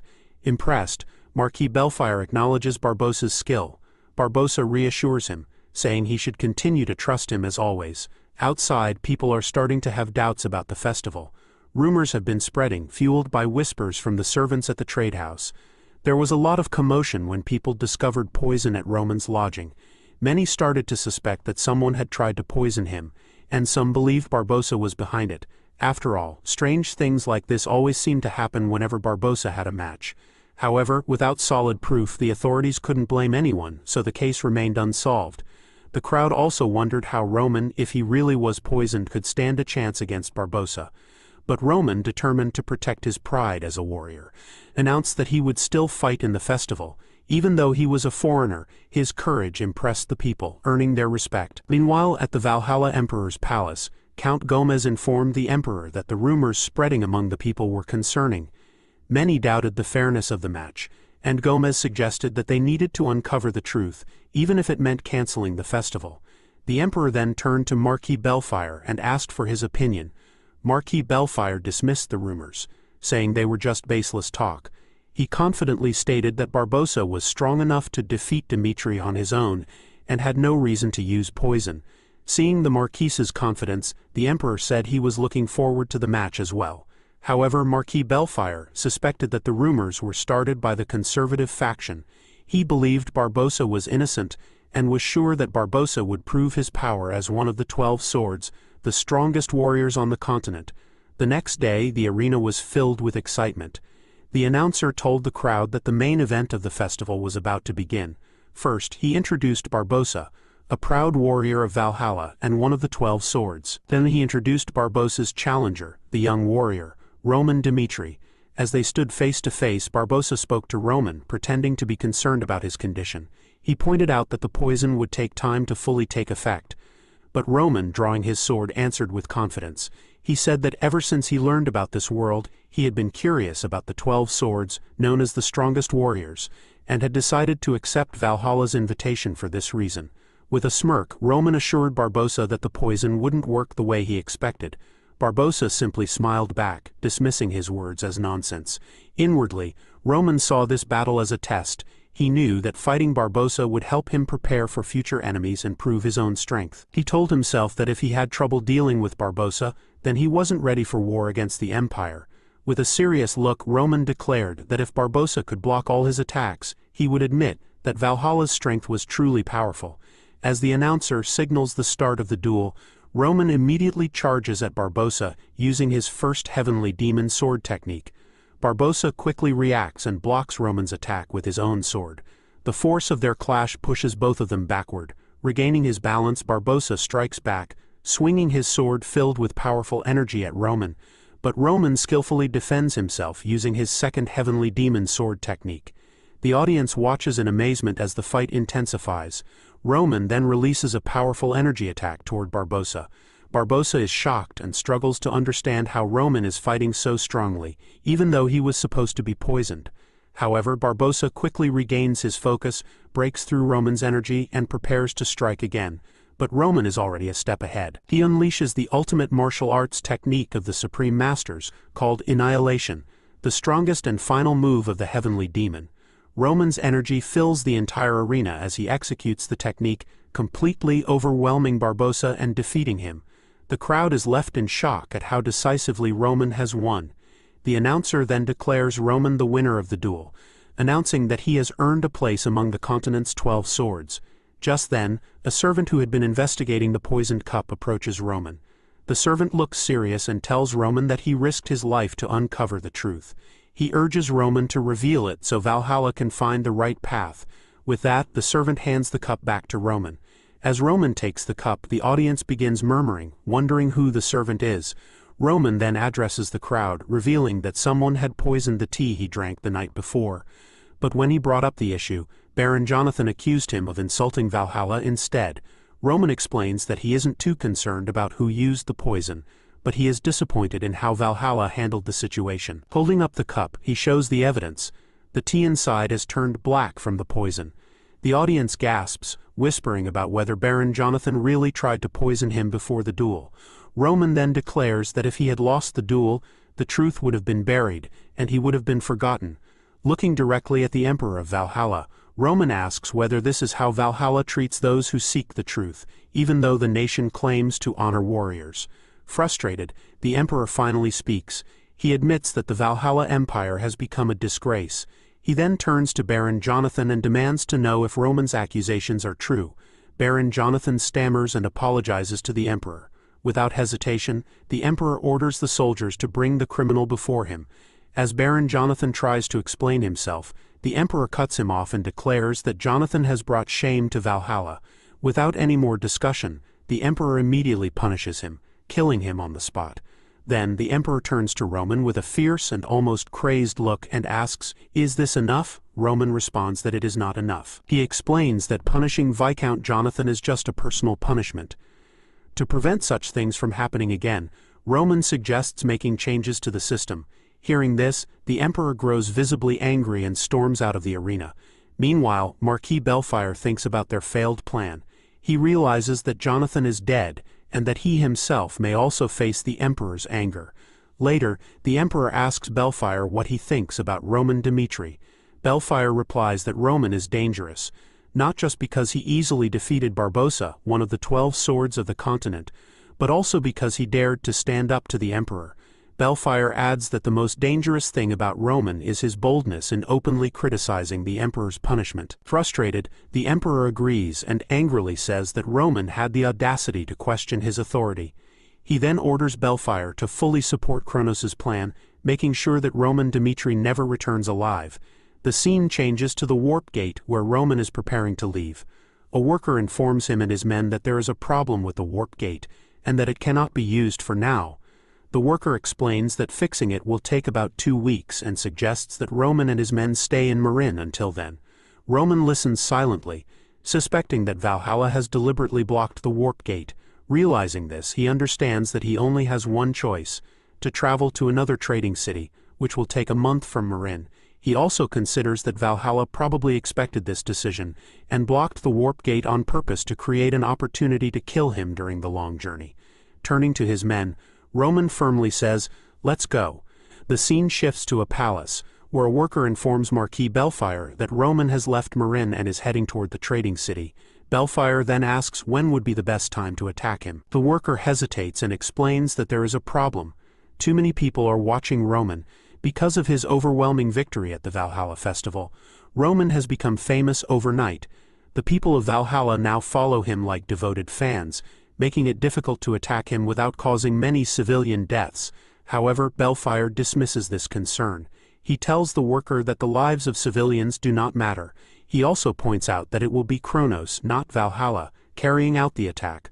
So Valhalla will not be blamed for anything that happens. The Marquis tells a worker to send a message to Kronos telling him to move forward without holding back. The scene changes to a forest where Roman and his group are suddenly attacked. The people traveling with Roman are shocked. How could someone dare to attack the champion of the Valhalla festival? Murmurs spread through the group as they try to guess who the attackers are. Soon, they realize that the enemies are shadow warriors from the Kronos Empire. The battle begins fiercely. Chris focuses on the flow of mana and uses his flash lightning technique to instantly take down one shadow warrior. Roman quickly gives an order to Vulcan and Puki: eliminate all remaining enemies. Following his command, Puki and Vulcan rush forward and easily defeat most of the shadow warriors. The remaining enemies, overwhelmed by their strength, warn them that they are making a big mistake. But before they can say anything else, Roman appears behind them and takes one down with a single sword strike. "You talk too much," Roman says coldly. Then he turns to one of his men and asks, "Did you record everything?" The subordinate nods and confirms that he did. Roman orders him to spread the video across Valhalla immediately using the magical video recorder. With a determined look, Roman adds, "Let's make this game even bigger." The scene shifts to Valhalla, where people watch the video with growing anger. They are outraged, wondering who would dare invade their land and act so recklessly. As the video reveals the attackers to be the shadow warriors of the Kronos Empire, the people feel insulted. Many declare that Lord Roman represents Valhalla's pride and honor, and they cannot allow him to be killed on their land. They wonder how they could ever speak of warrior pride again if they let such a thing happen. United in their fury, they raise their voices, and their demands for justice reach the Valhalla court. The royal court expresses its anger at the Kronos Empire, and announces that they will investigate the attack. However, they do nothing more. Using the excuse of needing careful consideration, they avoid sending troops. Meanwhile, Roman's private forces continue facing constant attacks from the shadows. At this moment, Sanchez and a few of his men who had supported Morales arrive to help Roman. Roman thanks Sanchez for the thought but warns him that their skills are not enough, and staying here will only get them killed faster. Sanchez replies, "If I wanted to live, I wouldn't have come." Roman smiles and calls Sanchez a fool, saying it's too late to change his decision now. Sanchez, confused, doesn't understand what Roman means, until all of a sudden a whole army of cloaked figures appears. Seeing the enemies, Sanchez quickly orders his men to prepare for battle. As representatives of Valhalla, they must support Roman Dimitri. Sanchez has gathered a team of aura swordsmen to fight against the mysterious shadowy figures. As he and his men charge forward, their weapons glowing with aura, Sanchez is startled when one of the shadow warriors suddenly disappears using a blink technique. Shocked, he realizes these aren't ordinary enemies. They are powerful beings known as the Abyssal Demons. Above him, a demon easily dodges his attack, its dark aura swirling around it. Sensing danger, Sanchez commands his men to form a defensive stance, preparing for the enemy's next move. At that moment, a demon unleashes a bolt of dark lightning, targeting Sanchez and his team. The sudden attack freezes him in place. He has no time to react. Just as disaster seems certain, Roman steps in. He raises his shield, blocking the lightning strike and protecting Sanchez's group. With a single movement, he deflects the attack completely. Turning to Sanchez, Roman orders, "Fall back. Regroup and leave the demons to me." Still shaken from his near-death experience, Sanchez hesitates. He can't understand how Roman plans to fight so many demons alone. But as he retreats, two demons appear on either side of Roman, casting a dark flame spell. Deadly fire rushes toward him, but Roman remains calm. With a steady hand he raises his sword, using his aura to block the flames effortlessly. In an instant he dashes forward, closing the gap between himself and the demons. Before they can react, he cuts them down with swift, precise strikes. The remaining demons watch in stunned silence. Not giving up, another demon steps forward and casts an earth magic spell, Entangle. Thick, gnarled roots rise from the ground trying to trap Roman, but with one quick slash of his aura-infused sword he slices through them with ease. the demons flinch, realizing the gap in power. In the chaos, another demon fires a dark arrow from behind. The projectile speeds toward Roman and explodes on impact, but to the demon's shock, Roman dodges effortlessly. Without wasting a second, he counterattacks, taking down the enemy with ruthless precision. Now surrounded by 6 cloaked demons, Roman stays calm. One of them steps forward and casts a powerful 6th-circle magic spell, Flame Cannon. A massive fire blast shoots straight at him, scorching the air with its intensity, yet Roman stands unshaken. With a cool expression, he remarks, revealing black magic so openly, "Is this confidence in victory, or something else?" He pauses before adding, "The Kronos Empire is truly arrogant." Roman activates his flame art skill, easily resisting the powerful fire attack. The demons are shocked by how effortlessly he withstands it. Speaking in a cold, commanding voice, he warns them, "If you want to survive, then fight until the very end." Meanwhile, the Dark Mage is in disbelief. Even a powerful 6th-circle spell has no effect on Roman. Left with no other choice, the mage pushes his magic to the next level, casting a massive firestorm spell, using 7th-circle magic. Flames rage around Roman, but when they fade, he stands there, completely unharmed. Without wasting a moment, Roman charges forward with incredible speed and precision. In an instant, he cuts down the mage, giving him no chance to fight back. Standing over the defeated mage, Roman turns to the last remaining demon and commands, "Go tell your emperor this. The road to Dimitri is long, but if Kronos wants to kill me, now is their best chance." With the battle over, the outcome is clear. Chris approaches Roman, his body covered in bruises but his expression calm. He reports that their side has suffered only minor losses, but the warriors of Valhalla were hit hard, losing nearly half their fighters. Roman takes in the report with a serious expression. He then orders Chris to get the troops ready. They will move to the trade city without delay. Just then a soldier approaches Roman, saying he has something urgent to report. This reminds Roman of a conversation he once had with Alex. Alex had explained that mastering fire magic required a natural talent for it. He told Roman about his master, who had developed such an ability after surviving a terrible fire as a child. His proof? The burn scars covering half his master's face. Alex had also mentioned an old mystery. Years ago, mages across the continent started disappearing.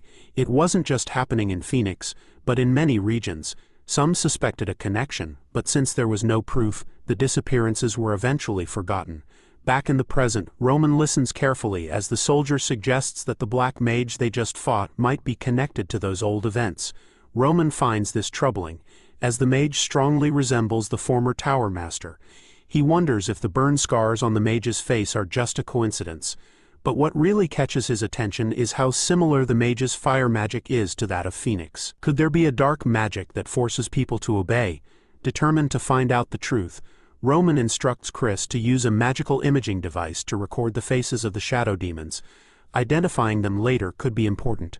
Chris agrees and suggests they officially report the incident to the international community. Even the powerful Kronos Empire cannot ignore such an accusation. Roman nods, agreeing that Kronos has taken a big risk by revealing one of its 3 most secretive warriors, the Black Mage. He tells Chris that when dealing with a nation as powerful as Kronos, only pieces of the truth will come to light. But this battle has already started uncovering secrets that were long buried. With that, Roman gives the final order. The troops must be ready to leave for the trade city in 1 hour.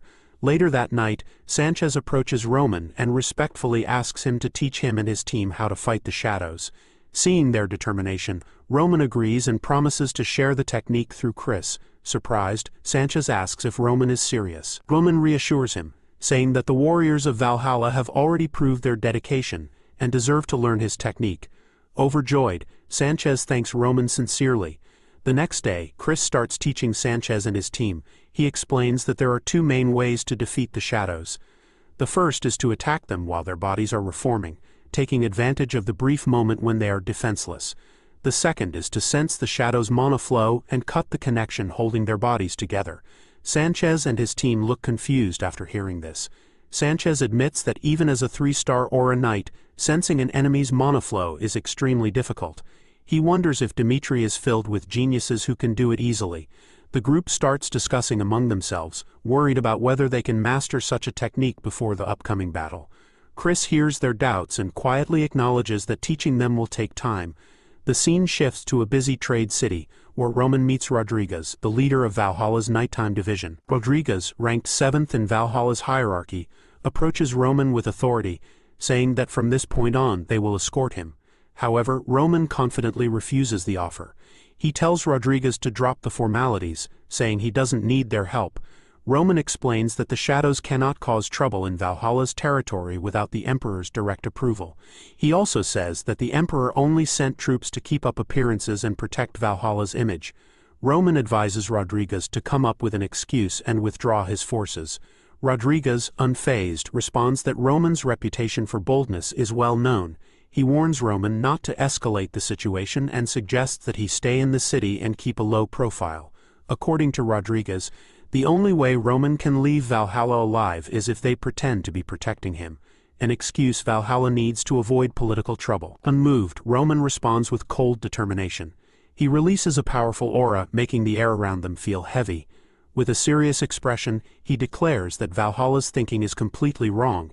He boldly states that Valhalla cannot kill him, and warns that if he returns to Dimitri alive, both Valhalla and Kronos will suffer severe consequences. If Valhalla truly wants to kill him, he dares them to stop pretending and face him head-on. Roman stays calm as he speaks, though there is a hint of disappointment in his voice. He regrets that Roman refuses to cooperate but accepts it. He warns Roman to fight until the very end if that is his choice, adding that they will surely meet again. Later, at the warp gate in the trade city, a worker tells Roman that traveling to Adelin is impossible. Kronos' forces have invaded the borders, and Valhalla has declared an emergency. Because of this, all travel to foreign nations is banned. The worker explains that if Roman wants to go to Dimitri, the only way is by traveling near Paolo, and he must make the entire journey on foot. Some time later, Sanchez approaches Roman, his face full of doubt. He warns that this is clearly a trap. Valhalla, he argues, is blocking Roman from leaving on purpose, waiting for the perfect chance to strike once he crosses the border. Roman listens in silence before answering firmly. He admits that once he crosses, both Kronos and Valhalla will try to kill him. Hearing this, Sanchez hesitates before asking if Roman still plans to go, despite the danger. Roman's eyes narrow as he answers without hesitation. He says Valhalla's leaders have become corrupt, and their downfall is the reason he must take this risk. His voice is steady. He has already made up his mind. Roman reflects on Valhalla's fall from greatness, saddened by how it has abandoned its proud history and given in to reality's harsh compromises. He declares that the Valhalla he sees now is no longer a land of warriors. Its spirit is broken, leaving only an empty shell of what it once was. He refuses to accept this, believing that agreeing with Valhalla's current state would mean surrendering. That is why he is ready to take this dangerous path forward. Sanchez, moved by Roman's determination, steps forward and swears his loyalty. He insists on going with Roman, even if it costs him his life. But Roman refuses. He tells Sanchez that he must stay in Valhalla because his presence is crucial for their cause. Sanchez protests, saying he is willing to fight alongside Roman, but Roman interrupts with a serious warning. The moment Sanchez crosses the border with him, Valhalla will no longer see him as a loyal citizen, but as a traitor, a witness to Valhalla's downfall. To protect its reputation, Valhalla's royal family would do anything, even kill everyone involved, to erase all evidence. Roman then shifts the focus to what they should do next. He brings up Duke Vieto, a powerful man who lives in seclusion on the southern edge of Valhalla. Roman tells Sanchez to find people like the Duke, those who still believe in Valhalla's true values, and unite them under one goal. He insists that the only way to bring back Valhalla's former glory is to build a force strong enough to stand against the corrupt royal family. Roman entrusts this important mission to Sanchez, adding that Dimitri will carry the weight of what comes next. The next day, Roman, determined and ready, marches forward with his forces. As they advance, they are stopped by Rodriguez and his soldiers. Rodriguez smirks and greets Roman mockingly, asking if he slept well the night before. He reminds Roman of his earlier warning, that they would meet again soon. Then, with a taunting tone, Rodriguez tells Roman that if he had sworn loyalty to Valhalla, he could have lived a life of wealth and honor. But since Roman had chosen to fight against them, Rodriguez declares that he cannot allow him to leave alive. Roman remains calm and replies with a quiet intensity. He notes that people who stay in power too long often become blinded by their own arrogance. They start to believe they control everything and grow overconfident in their strength. As he speaks, Roman draws his sword, its blade shining in the dim light. His voice steady, He adds that he has been waiting for Rodriguez. Seizing the moment, Rodriguez orders his soldiers to attack and kill Roman and his men. Both sides charge at each other, and the battlefield erupts into chaos. In the heat of battle, Roman proves his unmatched skill, effortlessly cutting down Rodriguez's best soldiers. Watching in frustration, Rodriguez grits his teeth. He knows Roman's reputation. He is considered a great warrior even among the people of Valhalla. But instead of seeing this as a defeat, Rodriguez sees an opportunity. If he is the one to kill Roman, it will be a victory that raises his own status. Without hesitation, Rodriguez draws his weapon and rushes at Roman, his eyes locked on his target. His attack is swift, meant to end the fight in one blow. He studies Roman closely, his mind racing. He has already seen Roman's strength, but he still believes that Roman cannot win.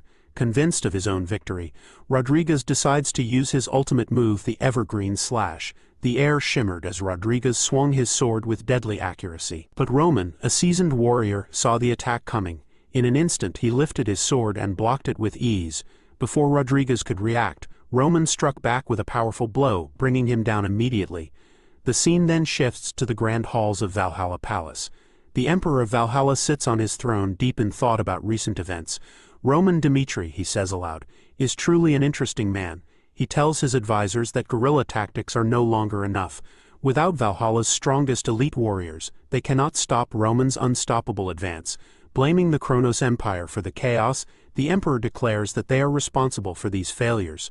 After a moment of silence, the Emperor gives an order: Valhalla's forces must retreat for now. He wants to see how Kronos will respond. Because of this decision, Roman crosses the border without trouble, and Valhalla's attacks suddenly stop. But this peace does not last long. Soon, Kronos launches a full-scale assault. The Dmitri soldiers, toughened by harsh training, are reaching their limits. For over 2 weeks they have marched without rest and fought non-stop battles. Exhaustion weighs them down. Even so, when they see Roman fighting alongside them at the front, they clench their teeth and push forward. The Roman army prepares for battle as the Kronos forces have finally arrived. Chris, tired and worn out, thinks to himself that Kronos seems determined not to give them even a moment to breathe. But the situation changes when Edwin Hector arrives to reinforce them. Taking command, Edwin orders his soldiers to support Dimitri's army and launch an attack on the enemy. He then activates his fire field, stopping Kronos' shadow soldiers in their tracks. The Kronos soldiers are clearly shaken, surprised that Dmitri has received backup. Amid the chaos, Edwin rushes to Roman with urgent news. He must return to Dmitri immediately. Kronos' forces are directly attacking the city. Hearing this, Roman simply smiles, showing complete confidence. The scene shifts to a memory of Roman speaking to his soldiers. He shares an important thought. He tells them that his visit to Valhalla is known across the entire continent. Because so many people are aware of his movements, he reasons that the Kronos Empire would see this as the perfect chance to act. He then asks his soldiers a crucial question. Do you think the Kronos Empire would ignore such an opportunity? McBurney, one of Roman's loyal men, speaks up. He points out that since the Kronos Empire has openly declared they want to kill Roman, they won't just sit back and watch. Henderson shares his worries, saying he fears for Roman's safety. Roman responds firmly, telling his men that he sees things differently. He explains that Kronos doesn't care what other countries think and will likely use a two-part strategy. First, they will try to assassinate him. Second, they will likely attack Dmitri directly. This plan fits perfectly with Kronos' aggressive and calculated nature. Looking serious, Roman admits the mages alone can't protect Dmitri Castle. He then orders all the soldiers standing before him to stay in Dmitri and strengthen its defenses. Speaking with determination, he commands, if Kronos dares to attack, Dmitri's soldiers must make sure they pay a heavy price for their arrogance. His words ignite the soldiers' fighting spirit, and they shout together, promising to follow his orders without hesitation. The scene shifts to a mountain near Dmitri, where a group of Kronos soldiers has arrived through a warped gate. Leading them is Mystic, the commander of Kronos' forces. Looking toward Dmitri, Mystic asks about the state of the castle. A soldier quickly reports that nothing has changed. Roman Dmitri is still at Valhalla's border, and even if he started traveling immediately, he couldn't return in just 3 days. Satisfied, Mystic gathers his troops and announces that the attack will begin right away. Raising his hand, he channels his power and releases a massive lightning spell toward Dmitri's border. However, the attack is stopped by the Great Shield, a powerful defense system protecting the castle. The barrier completely nullifies Mystic's strike. A Dmitri soldier stationed at the border sees the attack and quickly raises the alarm, alerting the entire Dmitri base. Soldiers rush to prepare for battle. Meanwhile, Mystic watches the situation unfold with a thoughtful expression. He remembers the rumors about Dmitri's strong defense and thinks to himself, "So this is how powerful it really is. Their soldiers react incredibly fast." But he quickly reassures himself, "It's still within our expectations." With confidence, Mystic tells his troops, "Let Dmitri struggle all they want. Their fate is already sealed." As the Kronos soldiers advance, they continue triggering the Great Shield, which keeps pushing them back. The scene then shifts to Jonathan, the knight captain of Dmitri, who is leading the second unit into battle. Jonathan stands firm and gives clear orders: load first, then fire. The third unit will do the same. The archers move together, shooting a wave of air arrows with deadly accuracy. Their attack takes down many advancing Kronos soldiers, slowing them down. In the middle of the fierce battle, Felix steps forward and casts a powerful spell. His rainy fire spell covers the battlefield in flames, striking the Kronos soldiers with deadly precision. Mystic's eyes widen in shock. Felix has used a sixth circle spell, a rare and powerful type of magic that only strong nations usually possess.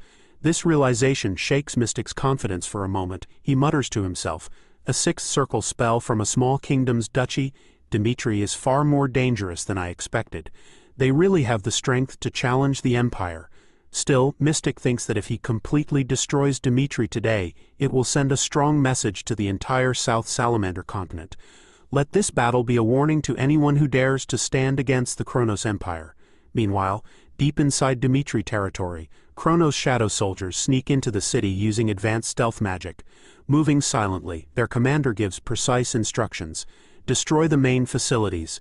If you see any important targets, eliminate them immediately. But as the shadow soldiers advance, they start to feel uneasy. The city is too quiet, almost unnaturally so. Despite this strange feeling, they continue their mission, ignoring the eerie silence. Suddenly, Henderson and a group of Dmitri soldiers jump out from hiding and launch a surprise attack. They take down several shadow soldiers, ruining Kronos' plans. As the battle rages, Bernie watches the fight with a serious expression. He mutters, "Just as Lord Roman predicted, Kronos is directly attacking Dmitri, but will make them regret underestimating us." At the Dmitri border, Rodwell Dmitri stands deep in thought. He knows the situation is critical and that he must do everything he can to protect his homeland. "From now on," he tells himself, "every move I make must be for survival." As he plans his next steps, Kronos soldiers climb over the city walls and spot him from above. Realizing that Rodwell is an important target, they move quickly to attack him. Their goal is clear: take down Rodwell Dmitri and capture the gates to let their main army enter. The tension rises as the Kronos soldiers close in, ready to strike. But Rodwell reacts swiftly, blocking their attack with his sword. His movements are sharp and precise. As he fights, one thought stays in his mind: with Roman away, I, Rodwell, will fulfill my duty as Dmitri's defender. Rodwell gathers his inner strength and releases a powerful aura. With fast and precise attacks, he takes down the soldiers in his way, determined to protect Dmitri no matter what. Meanwhile, in another part of Dmitri, the Kronos shadow soldiers keep moving forward with a clear mission.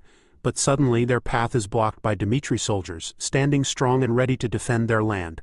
The leader of the shadow soldiers steps forward and speaks in a cold, commanding voice. "Move aside if you want to live," he warns, trying to scare them. But the Dmitri soldiers do not back down. Among them is Fernando, now the captain of the Dmitri Duchy Royal Order.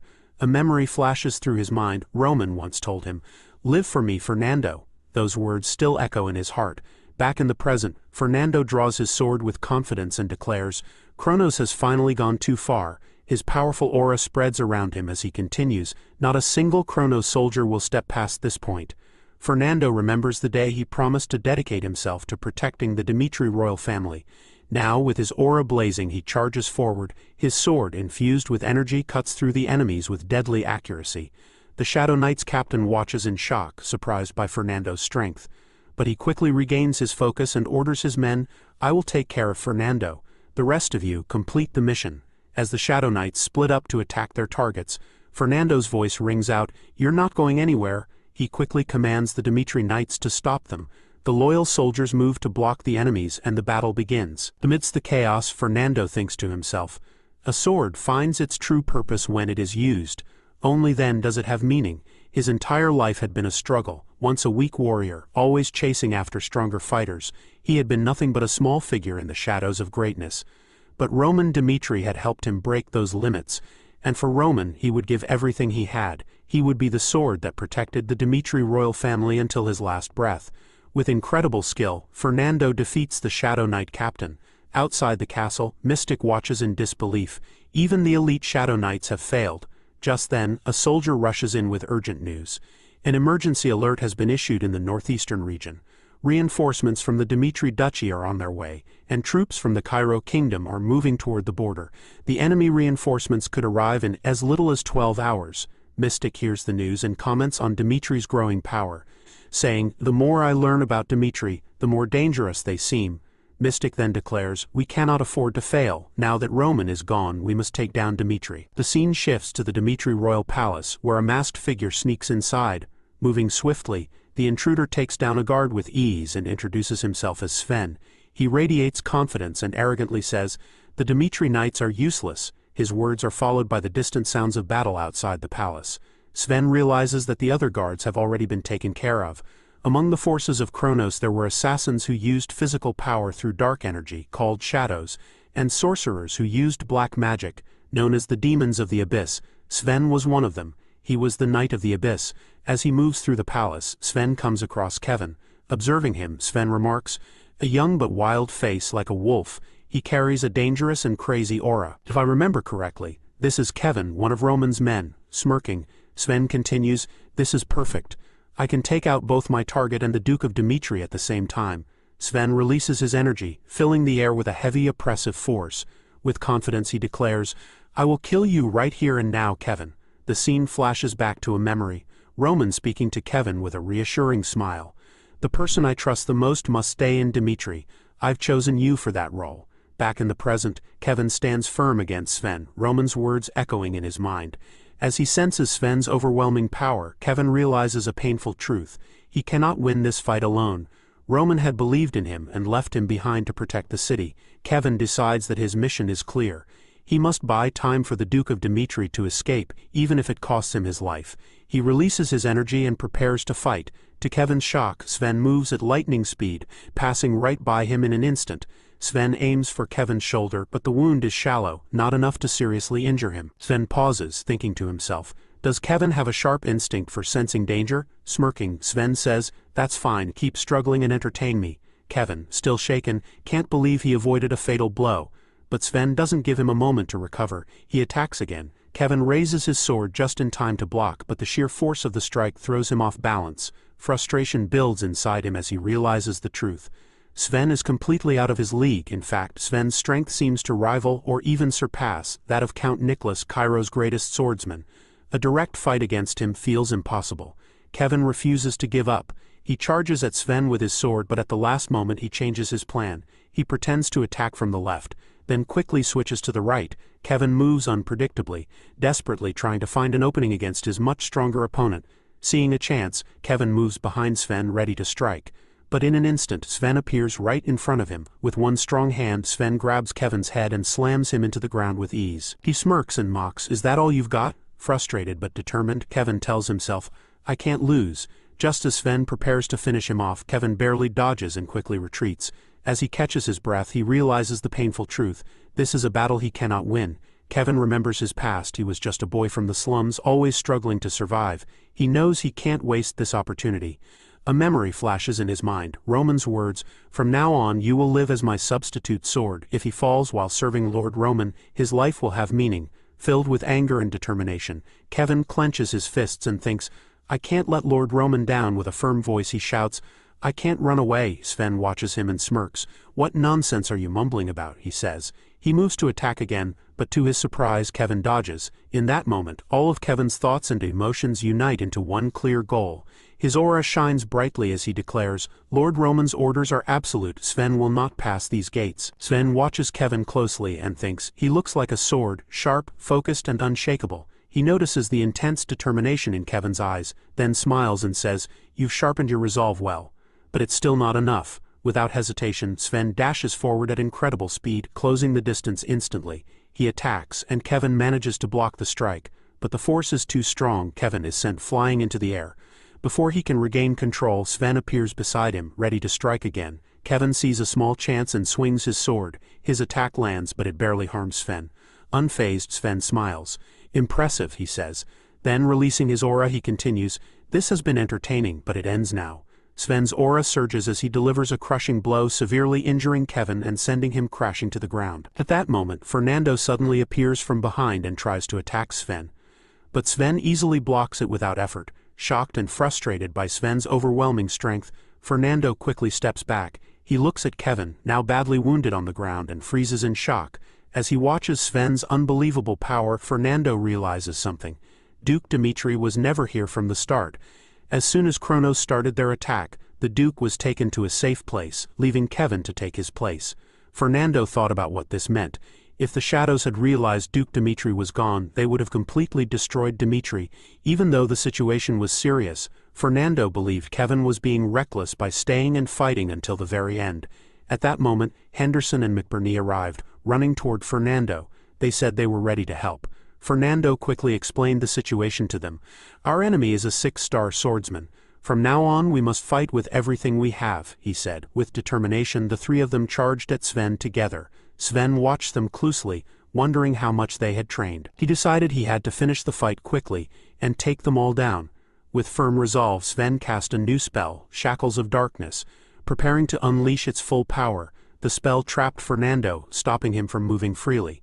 Seeing this, Henderson realized how dangerous the situation was. If Captain Fernando fell, everything would be over. Henderson thought about his past and how he had come this far. He remembered how he was inspired by Lord Roman to become a swordsman, even though he had no special background. Despite not being naturally talented, he had worked hard and improved a lot. But he often wondered, what could an ordinary swordsman like him do for Lord Roman and Dimitri? After much thought, he had found his answer. He would give everything he had. Back in the present, Henderson stood between Sven and Fernando, determined to protect his captain. He took a direct hit from Sven. Even though he was in great pain, he refused to let go of his sword. Sven was shocked to see Henderson still standing. Fernando realized what Henderson was doing. He was buying them time. They couldn't waste this chance. Fernando gathered his mana energy and broke free from Sven's spell. As Sven turned his attention to Fernando, McBurney jumped in, blocking Sven's path and stopping him from escaping. With Sven distracted, Fernando unleashed a powerful strike, landing a decisive blow that took Sven down. As the battle ended, Fernando and McBurney rushed to help Kevin and Henderson. They used the healing supplies they had, but the injuries were too severe, and their condition barely improved. Even so, Henderson, despite his pain, told Fernando that the war wasn't over and they still had a duty to fulfill. Hearing this, Fernando stood up with a serious expression. He looked at Kevin and Henderson and said firmly, "Just hold on and don't die." Filled with anger and determination, Fernando vowed to destroy the remaining forces of Kronos immediately. The scene moves outside, where Mystic is facing Felix from Dimitri. Mystic is surprised to see that the mage can stand his ground against him. He wonders if this is really the strength of the new Dimitri. Realizing the situation, Mystic decides to retreat. As he turns to leave with his followers, he warns, Dimitri shouldn't think this is over. Just as Mystic and his group try to leave, a woman with yellow hair suddenly appears in front of him. "I told you not to let me catch you," she says. Mystic is shocked by her sudden arrival. The woman speaks with confidence, "I'll make sure you tell me where he is hiding." Before Mystic can respond, a huge explosion erupts on the mountain where the Kronos forces had gathered. This marks a major turning point in the battle. A few days pass after Dimitri successfully pushes back the Kronos invasion, forcing Mystic to flee. Dimitri quickly reorganizes, and at last the long-awaited Roman returns. The scene shifts to Roman entering Dimitri with his soldiers. The people welcome him with loud cheers, celebrating his victory and his achievement of ranking among the strongest on the continent. Later, inside the palace, Roman greets his father and says, "I have returned." His father, feeling proud, mentions that he should ask about Roman's well-being, but given the current situation, he hopes Roman understands the urgency. Becoming serious, his father asks Roman how Dimitri should handle the situation. Even though Roman has achieved great things, the invasion by Kronos has left the people of Dimitri afraid and angry. Roman reassures his father, "Don't worry, I'll take care of everything."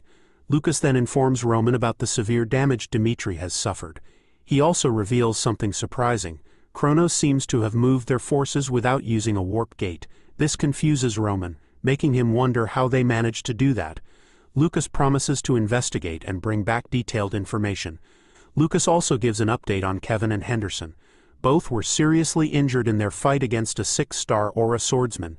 They are in critical condition, barely holding on between life and death. Henderson's condition is especially serious. Roman, staying calm, asks, "They're still alive, right?" When Lucas confirms, Roman tells him to take him to them. When they arrive, the doctor informs Roman that today is an important moment. Despite using the best potions and healing magic from the priests, Kevin and Henderson's lives are still in danger. Their condition is unstable, and a strange aura inside their bodies is stopping them from recovering. Seeing this, Roman stays silent, deep in thought. So, this is how it has come to be. Memories from the past return, memories of the Mad Demon, a loyal follower of the heavenly demon, Baek Jung-hyuk. The Mad Demon always led the charge in battles against the 9 great sects, defeating many enemies and winning countless victories for the demonic sect. Baek Jung-hyuk trusted the Mad Demon more than anyone, but in the end, the Mad Demon died. This loss made Baek Jung-hyuk furious. However, even in his anger, he accepted that losing his followers was part of war. His life had always been full of battles, and he believed that sacrifices were necessary to reach greater heights. Back in the present, Roman thought about Kevin and Henderson's sacrifices. He realized that their deaths might have been the best choice for him and Dmitri, yet for some reason he couldn't accept it. A deep anger burned inside him. He refused to let them die. With determination, Roman declared, "From now on I will personally take care of their treatment." Everyone stepped back. He then used his heavenly demon art, focusing on the essence of life. As he checked Kevin's and Henderson's bodies, he understood that a person's natural energy, the life force they were born with, was crucial. If it ran out completely, death was inevitable. Roman made a decision. He would transfer some of his own life force into their bodies. He knew this would shorten his own life, but he didn't hesitate. To him, saving his loyal subordinates was worth the price. Days passed, 2 days, then a week. During this time, Chris arrived at the mansion with a serious expression. He insisted on meeting Lord Roman, but the butler refused, explaining that Roman was fully focused on the treatment and was not seeing anyone. Chris understood but remained firm. "I understand, but the kingdoms of the Salamander continent have called an international conference about Dmitri. Dmitri must lead the alliance to hold Kronos accountable." Seeing how urgent the matter was, the butler stepped aside but advised Chris to remind Roman to take care of his own health. When Chris entered the room, Roman asked about the situation. Chris explained that the international conference was happening soon, and the issue was too important to ignore. He had no choice but to interrupt Roman. Roman was silent for a moment. Sensing his hesitation, Chris spoke again. "I know you're doing everything to save Kevin and Henderson, but Dmitri can't afford any delays. We must make the Allied Kingdoms take action against the Kronos Empire. If you don't attend, they might pretend the issue doesn't exist." After thinking for a moment, Roman finally spoke. "Even if we go to the conference and try to convince them, true revenge will be impossible unless they truly mean it." Chris disagreed. He believed Roman's presence was necessary. Looking at Chris, Roman reassured him, "I understand your concerns. Just as Kevin and Henderson gave their all for me, now I must give my all for them. Trust me, Chris. Just wait." As Chris stepped back, he noticed that Roman looked much weaker than before. The scene moves to the international conference, where the Allied forces have gathered. The King of Odelia speaks to the group, saying that the situation is very complicated. He points out that the Kronos Empire's sudden attack on Dmitri was a terrible act that deserves punishment. However, he is worried that fighting back could lead to a full-scale war. He warns that if that happens, it could speed up Kronos' plan to take over the continent, making their goal a reality sooner than expected. The Allied kingdoms are afraid and seem to have fallen into Kronos' trap. The war between Kronos and Dmitri has also revealed something shocking. A new way to travel that does not need warp gates. This means no nation is truly safe, and it serves as a silent warning to everyone. The King of Odelia advises caution. Since none of us want more conflict, we should demand a promise in the name of the Allied kingdoms that this will not happen again. We must get a clear answer but still keep room for negotiations. At this moment, the King of Redford stands up. He apologizes but firmly says that he cannot agree with Odelia's plan. The scene then shifts to 1 month earlier. Redford's soldiers report to their king that Valhalla and Kronos have formed an alliance. They are worried about Roman, the hero who once saved their kingdom, because he is now a target. They plead with their king to take action. The King of Redford listens and agrees. He remembers how his kingdom was once on the verge of collapse, but was able to recover thanks to Roman. Back in the present, the King of Redford speaks with determination. If necessary, Redford will go to war for Roman. He then criticizes the other leaders for avoiding the real issue. He reminds them that Kronos attacked Dimitri without any reason. On top of that, Valhalla allowed assassins to operate in their land and did nothing to stop them. Everyone here understands what this means, the King of Redford says. If any nation dares to oppose Kronos in the future, the Empire will threaten all of the allied kingdoms. He warns that ignoring the truth will not solve anything. This problem will only grow until it becomes too big for us to handle. In response to the King of Odelia's concern about a full-scale war, the King of Redford challenges him, and what if it does happen? Meanwhile, the Kronos Empire will continue to grow stronger, and some of the allied kingdoms will side with them when it benefits them. The King of Odelia, clearly frustrated, exclaims, "That's ridiculous." But the King of Redford fires back, "No, what you're saying is ridiculous. If the Empire attacked one of your kingdoms, would you still be saying these things?" His words leave the entire assembly in complete silence. The King of Redford stands and declares, "From this moment on, the Kingdom of Redford is leaving the Allied Kingdom Alliance." He adds, "When the Empire turns its blade toward the other Allied kingdoms, I will watch and see if you still speak the same way then." With that, he walks out of the conference. After the King of Redford leaves, Edwin steps forward and speaks to the gathered leaders. He says, "When I heard that this international meeting was going to happen, I hoped for a different outcome. Something better than before." Looking around, he reminds them, "I don't know if everyone remembers, but this conference started from humble beginnings." He continues, "When I first joined, it was like this. Instead of punishing the Kronos Empire for its terrible actions, the Alliance only focused on keeping the peace. In the past, the Alliance wasn't strong enough to fight the Empire. But things have changed," Edwin explains. "Even though the Kronos Empire sent shadow units, high-circle magicians, and even a 6-star swordsman, they still couldn't defeat Dimitri. And yet, despite having Roman Dimitri, a truly powerful warrior, the Kingdom Alliance refuses to change." Disappointed, Edwin stands tall and announces, "Hector was never a part of this alliance to begin with. From now on I will handle things on my own." He then looks at the other leaders and warns, "One day you will regret your decision today, your failure to do what is right." With that, Edwin also leaves the assembly. The scene then shifts to Roman. He knows he has done everything he could. Now it is up to Kevin and Henderson to survive on their own. If they give up now and accept death, there will be no second chances. Roman remembers his past life, how he was too focused on his own path to notice those around him. He never even had time to mourn his fallen comrades. His life had been too fast and relentless for grief. In the end, all that was left was regret. But this time, Roman refuses to live with regret. He wants his people to survive. As he steps outside, Chris is waiting for him. "You've worked hard," Chris says. Roman nods and replies, "Now I want you to summon all the lords of the Duchy of Dimitri." Not long after, all the lords gather in one place.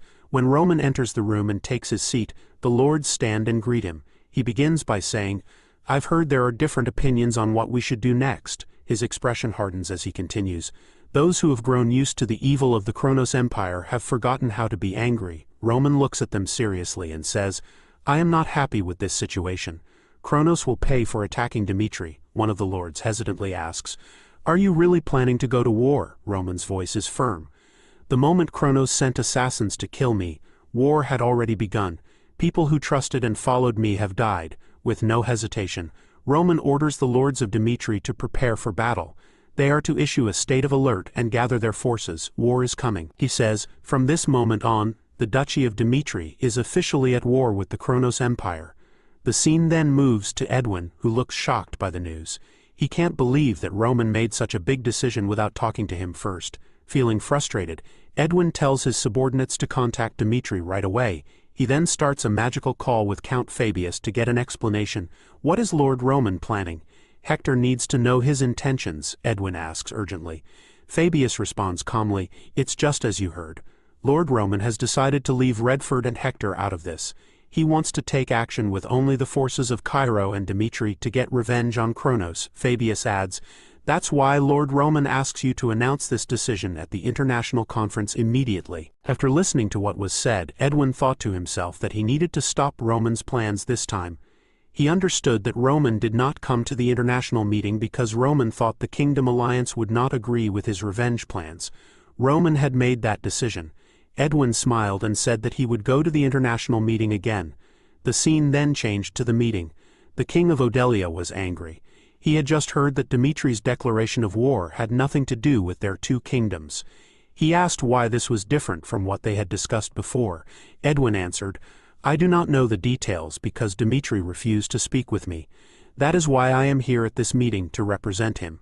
Inside his mind, Edwin thought that Roman's real goal at the international meeting was to break apart the kingdom alliance. He then said that if Cairo and Dimitri were defeated, it would directly harm their alliance. If Dimitri and Cairo fell, Kronos would have the chance to take the northern territories.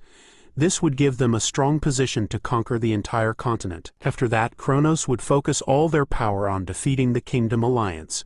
The king of Odelia concluded that the Kingdom Alliance had to abandon Dimitri and concentrate on making their own alliance stronger.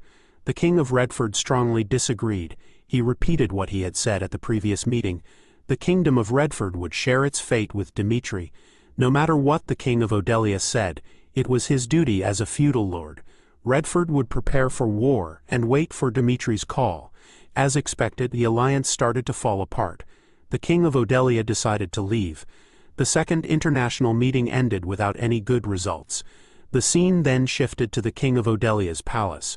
He was frustrated and thought that everything was over. Roman Dimitri, in his foolishness, had put everyone in a dangerous situation.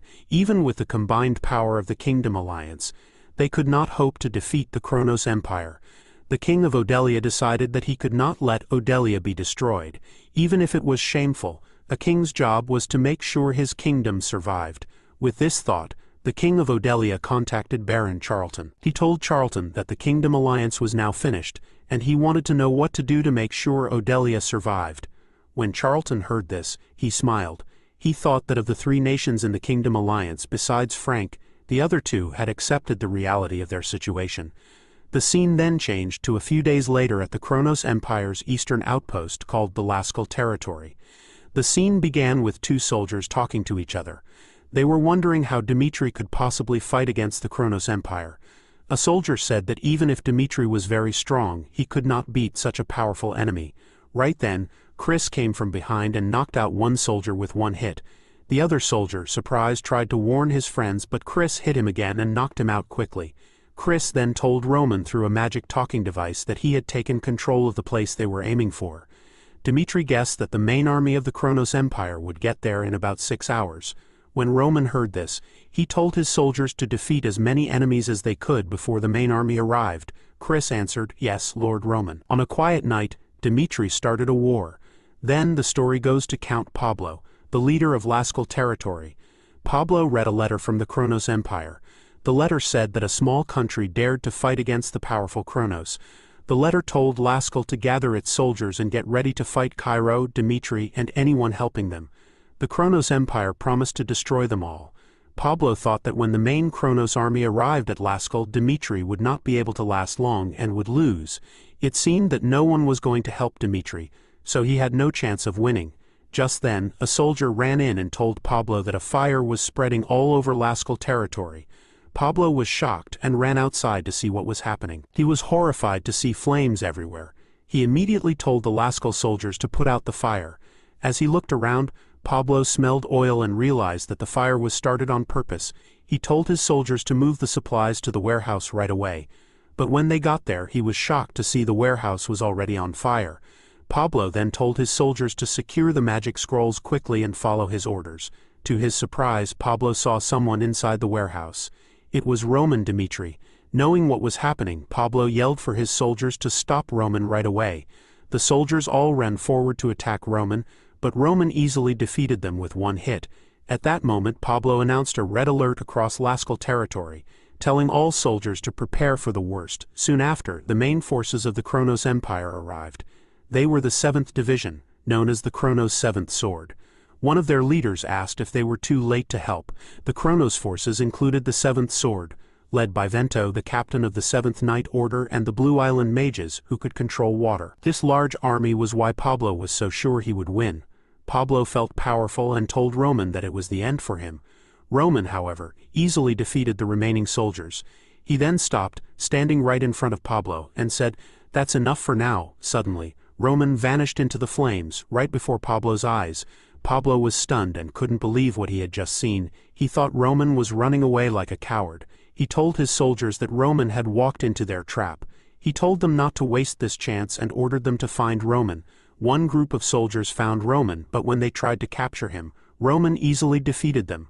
One soldier escaped and used a communication device to tell Vento that the soldiers were no match for Roman. But before he could finish, Roman appeared and quickly defeated him. Another team reported that Roman had disappeared into the flames again, and they couldn't follow him. A few moments later, that second team was defeated, and then one team after another. Most of the soldiers sent to find Roman were defeated. Vento watched this and wondered, what has Roman done? As Vento looked at the chaos, he saw an injured soldier and went to him. Vento asked where Roman had gone. The soldier, shaking, said he didn't know. Roman had defeated all the Lascaux soldiers by himself and then disappeared into the flames. Vento was shocked and couldn't understand how Roman had done this. He knew the situation was urgent and decided to focus on stopping the fire first. Vento called for help from the Blue Island mages. Burge, one of the mages, stepped forward and used a powerful spell called Aqua Field to try to put out the flames. But he was surprised when the fire didn't go out, even with his strong magic. Burge couldn't believe it. He wondered how such a strong spell could fail to stop the fire. He realized the flames were not normal and that something special was fueling them. He told Vento that they couldn't put out the fire unless they found and stopped whatever was making it burn. Vento thought to himself, Roman must be the cause. The soldiers told Vento that the north gate and the west gate were blocked. The flames had covered both paths, cutting off all ways to escape. Vento was overwhelmed by the seriousness of the situation. With no way out, Vento and the other soldiers realized they were trapped, along with 10,000 troops, inside the Lascaux territory. Vento immediately told Pablo that all escape routes were blocked, and that the Kronos forces had walked into a trap. Pablo was very surprised by what he heard. He quickly asked if there was absolutely no way to escape. Vento told him that there was no easy way out, but the wall by the north gate was old and weak. He said their soldiers might be able to break through it. When Pablo heard this, he told Vento to stop chasing Roman and focus on getting everyone to escape. Vento then told all the Kronos soldiers to gather at the north gate and get ready to leave. As the soldiers started moving, Pablo thought to himself about Roman. He thought Roman was a real monster. He believed Kronos had to get rid of him, even if they had to use all their power. When the Kronos soldiers got to the north gate, they saw Roman standing in front of them.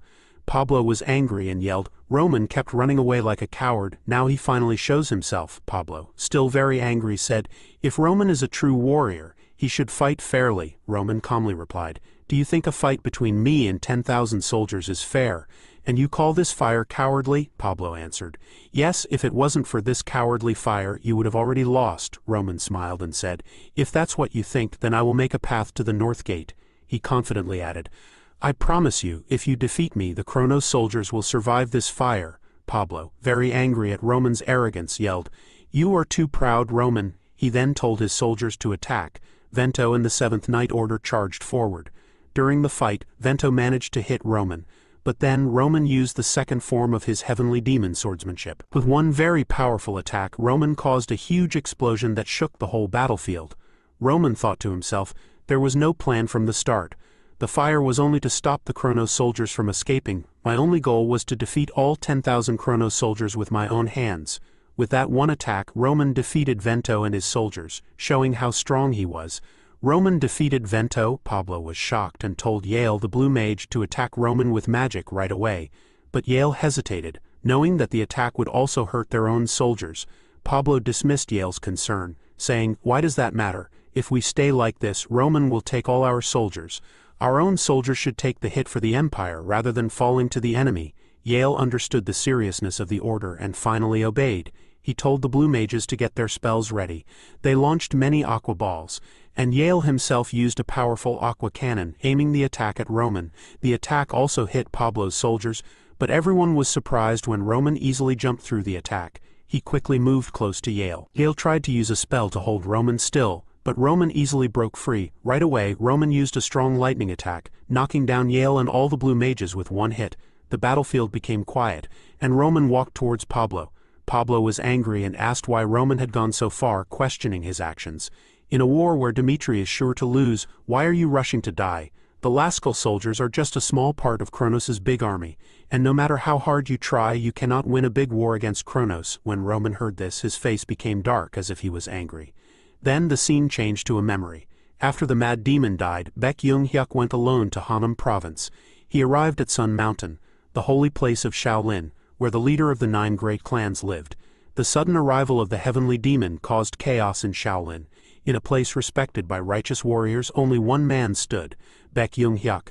In the destruction, a man came forward and asked Baek Young-hyuk why. Baek Young-hyuk replied coldly, "My person has died." His words shocked the man. Then with strong determination he said that the old master at the top of the 9 great clans had no right to hurt his people. Back in the present, Roman turned to Pablo and asked, "Do you know why I decided to fight against Kronos?" Without waiting for an answer, he continued, "Because Kronos dared to come to Dimitri's land and threaten my people." Pablo was shocked. He could not believe that Roman had started such a bold attack just because his pride was hurt. Angry, he laughed at Roman and said, "You are truly foolish, judging important national matters with such a childish mindset. Because of you, the people of Dimitri are now close to being completely destroyed, and you don't even realize it." Roman smirked and turned to Pablo. "Survive no matter what, even if it means being buried alive. Tell the Empire what happened in Laskal and then die. Do whatever you want," he said coldly. Without hesitation, Roman struck down Pablo. The scene changed to the Kronos Palace, where a worker quickly told Marquis Memphis that a very important message had arrived. "Pablo's soldiers in Laskal have all been destroyed." Memphis was shocked. He immediately told his people to send more soldiers to Laskal. He then went to tell the emperor what had happened. Standing near the emperor's bedroom, Memphis said seriously, "According to the reports, Laskal has been taken. They are now getting ready to attack Dimitri." Memphis paused, then added, "I never thought 10,000 soldiers could be defeated so easily. I am very sorry, and I take the blame for this failure." The emperor was quiet for a short time. Then he said, "Marquis Memphis, I think Roman Dimitri is sending me a message. He is saying that he does not think the Kronos Empire rules this continent. Dimitri attacked Laskal first without warning. Ever since Roman appeared, Kronos has not been able to keep its perfect record of winning." The emperor then called for the mystic and asked about the situation. The mystic came in and told the emperor that Dimitri seemed to be watching Kronos' movements very closely. Also, the creature that appeared with Dimitri was probably a warning not to underestimate Kronos' plans. The emperor thought for a moment, and then said, "This is a chance for us. Just like before, Kronos will crush them this time too." The mystic smiled and said, "I understand." Without hesitation, the Kronos emperor gave an order. He told the mystic and Marquis Memphis to announce that people would be forced to join the army, starting with the people of Dimitri. He also ordered that all kingdoms on the continent must be ruled by Kronos. He said that when the monster of the continent rises, it means war is about to begin. A long time ago, a door to another world opened, and it released a cold energy that froze the land and caused a lasting disaster. It was said that a special person would come to do what the divine will wanted, and bring balance back. But if that moment was missed, the world would be trapped in endless despair. Emperor Kronos read this prophecy and thought about what it meant. Up until now, those who had received the prophecy had not been able to conquer the continent. But this time it would be different. The second door had opened, and Kronos had gained the power to challenge his enemies. Their desperate fight would soon be over. Emperor Kronos said that the Kronos Empire had always had the strength to conquer the continent.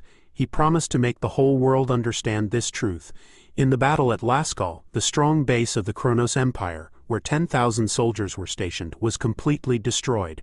But Dimitri's soldiers did not lose a single person. The Kronos Empire was extremely angry after they suffered a very embarrassing loss. They sent out a message telling everyone to come together. Because of this, the Third International Conference of the 3 Allied Kingdoms was held, but the Kingdom of Redford did not attend. King Odelia was very upset and demanded to know why from King Frank. King Frank replied that his words should be taken seriously. He said he would rather take even a small chance of winning than live in constant fear of the Kronos Empire. He said he wanted to follow Dimitri. He apologized and said he needed to talk to Dimitri before making any final decisions. Then King Frank left. King Odelia was shocked and couldn't believe what had happened. He realized his position was now in serious danger. The scene changed to a room where King Odelia stood in front of a magical communication crystal. He thought about the situation. He knew that if the Dimitri alliance lost, the Kronos Empire would take over the entire continent. He understood that the alliance had to choose which side they were on before that happened. Baron Charlton told King Odelia that his worries were based on wrong information. He explained that King Kronos was very angry about what happened at Laskell. Even if all the allied kingdoms supported Dmitri, the Empire had already sent out a message for everyone to come together. This meant the alliance kingdoms would be destroyed. However, Charlton told King Odelia that he still had an important part to play in what was going to happen. A few days later, the scene changed again, this time to a defense post. Baron Voraz greeted an important guest and thanked him for traveling so far. The man he was talking to was a very experienced soldier, a leader who had won many battles. He was known as the symbol of the Kronos military. He arrived at the first defense post with about 30,000 soldiers. This powerful person was Duke Vamford, the commander of the Kronos Empire. When he arrived, Vamford immediately asked about the current situation. Voraz reported that Dmitri had joined forces with Cairo, and their soldiers were now gathered on the Western Front. Kronos did not fully understand Dmitri's plans, but it seemed they were preparing for a fight. Meanwhile, Redford, Hector, and Frank had rebelled and sent out their own messages for people to come together. Odelia and Umberto seemed to be staying on Kronos' side. Hearing this, Vamford thought about the situation. He acknowledged that many kingdoms had turned against Kronos. He said, "The world has really changed." But he remained determined and declared that this war was the beginning of Kronos taking over the continent. He said seriously that in 10 days Kronos would launch a large attack on Cairo and Dmitri. The Kronos soldiers shouted together, confirming they understood the Duke's order. Suddenly, everything in the camp went wrong. Soldiers started getting sick without warning. Voraz ran to Vamford and told him, "Since this morning the soldiers are getting worse. Many are falling down, having fevers and feeling sick to their stomachs. 10,000 soldiers are already sick and about 300 have died." When Vamford heard this, he thought Roman must have used poison. He quickly told Voraz, "Check all the wells and places where we get drinking water. Find out where the poison is coming from.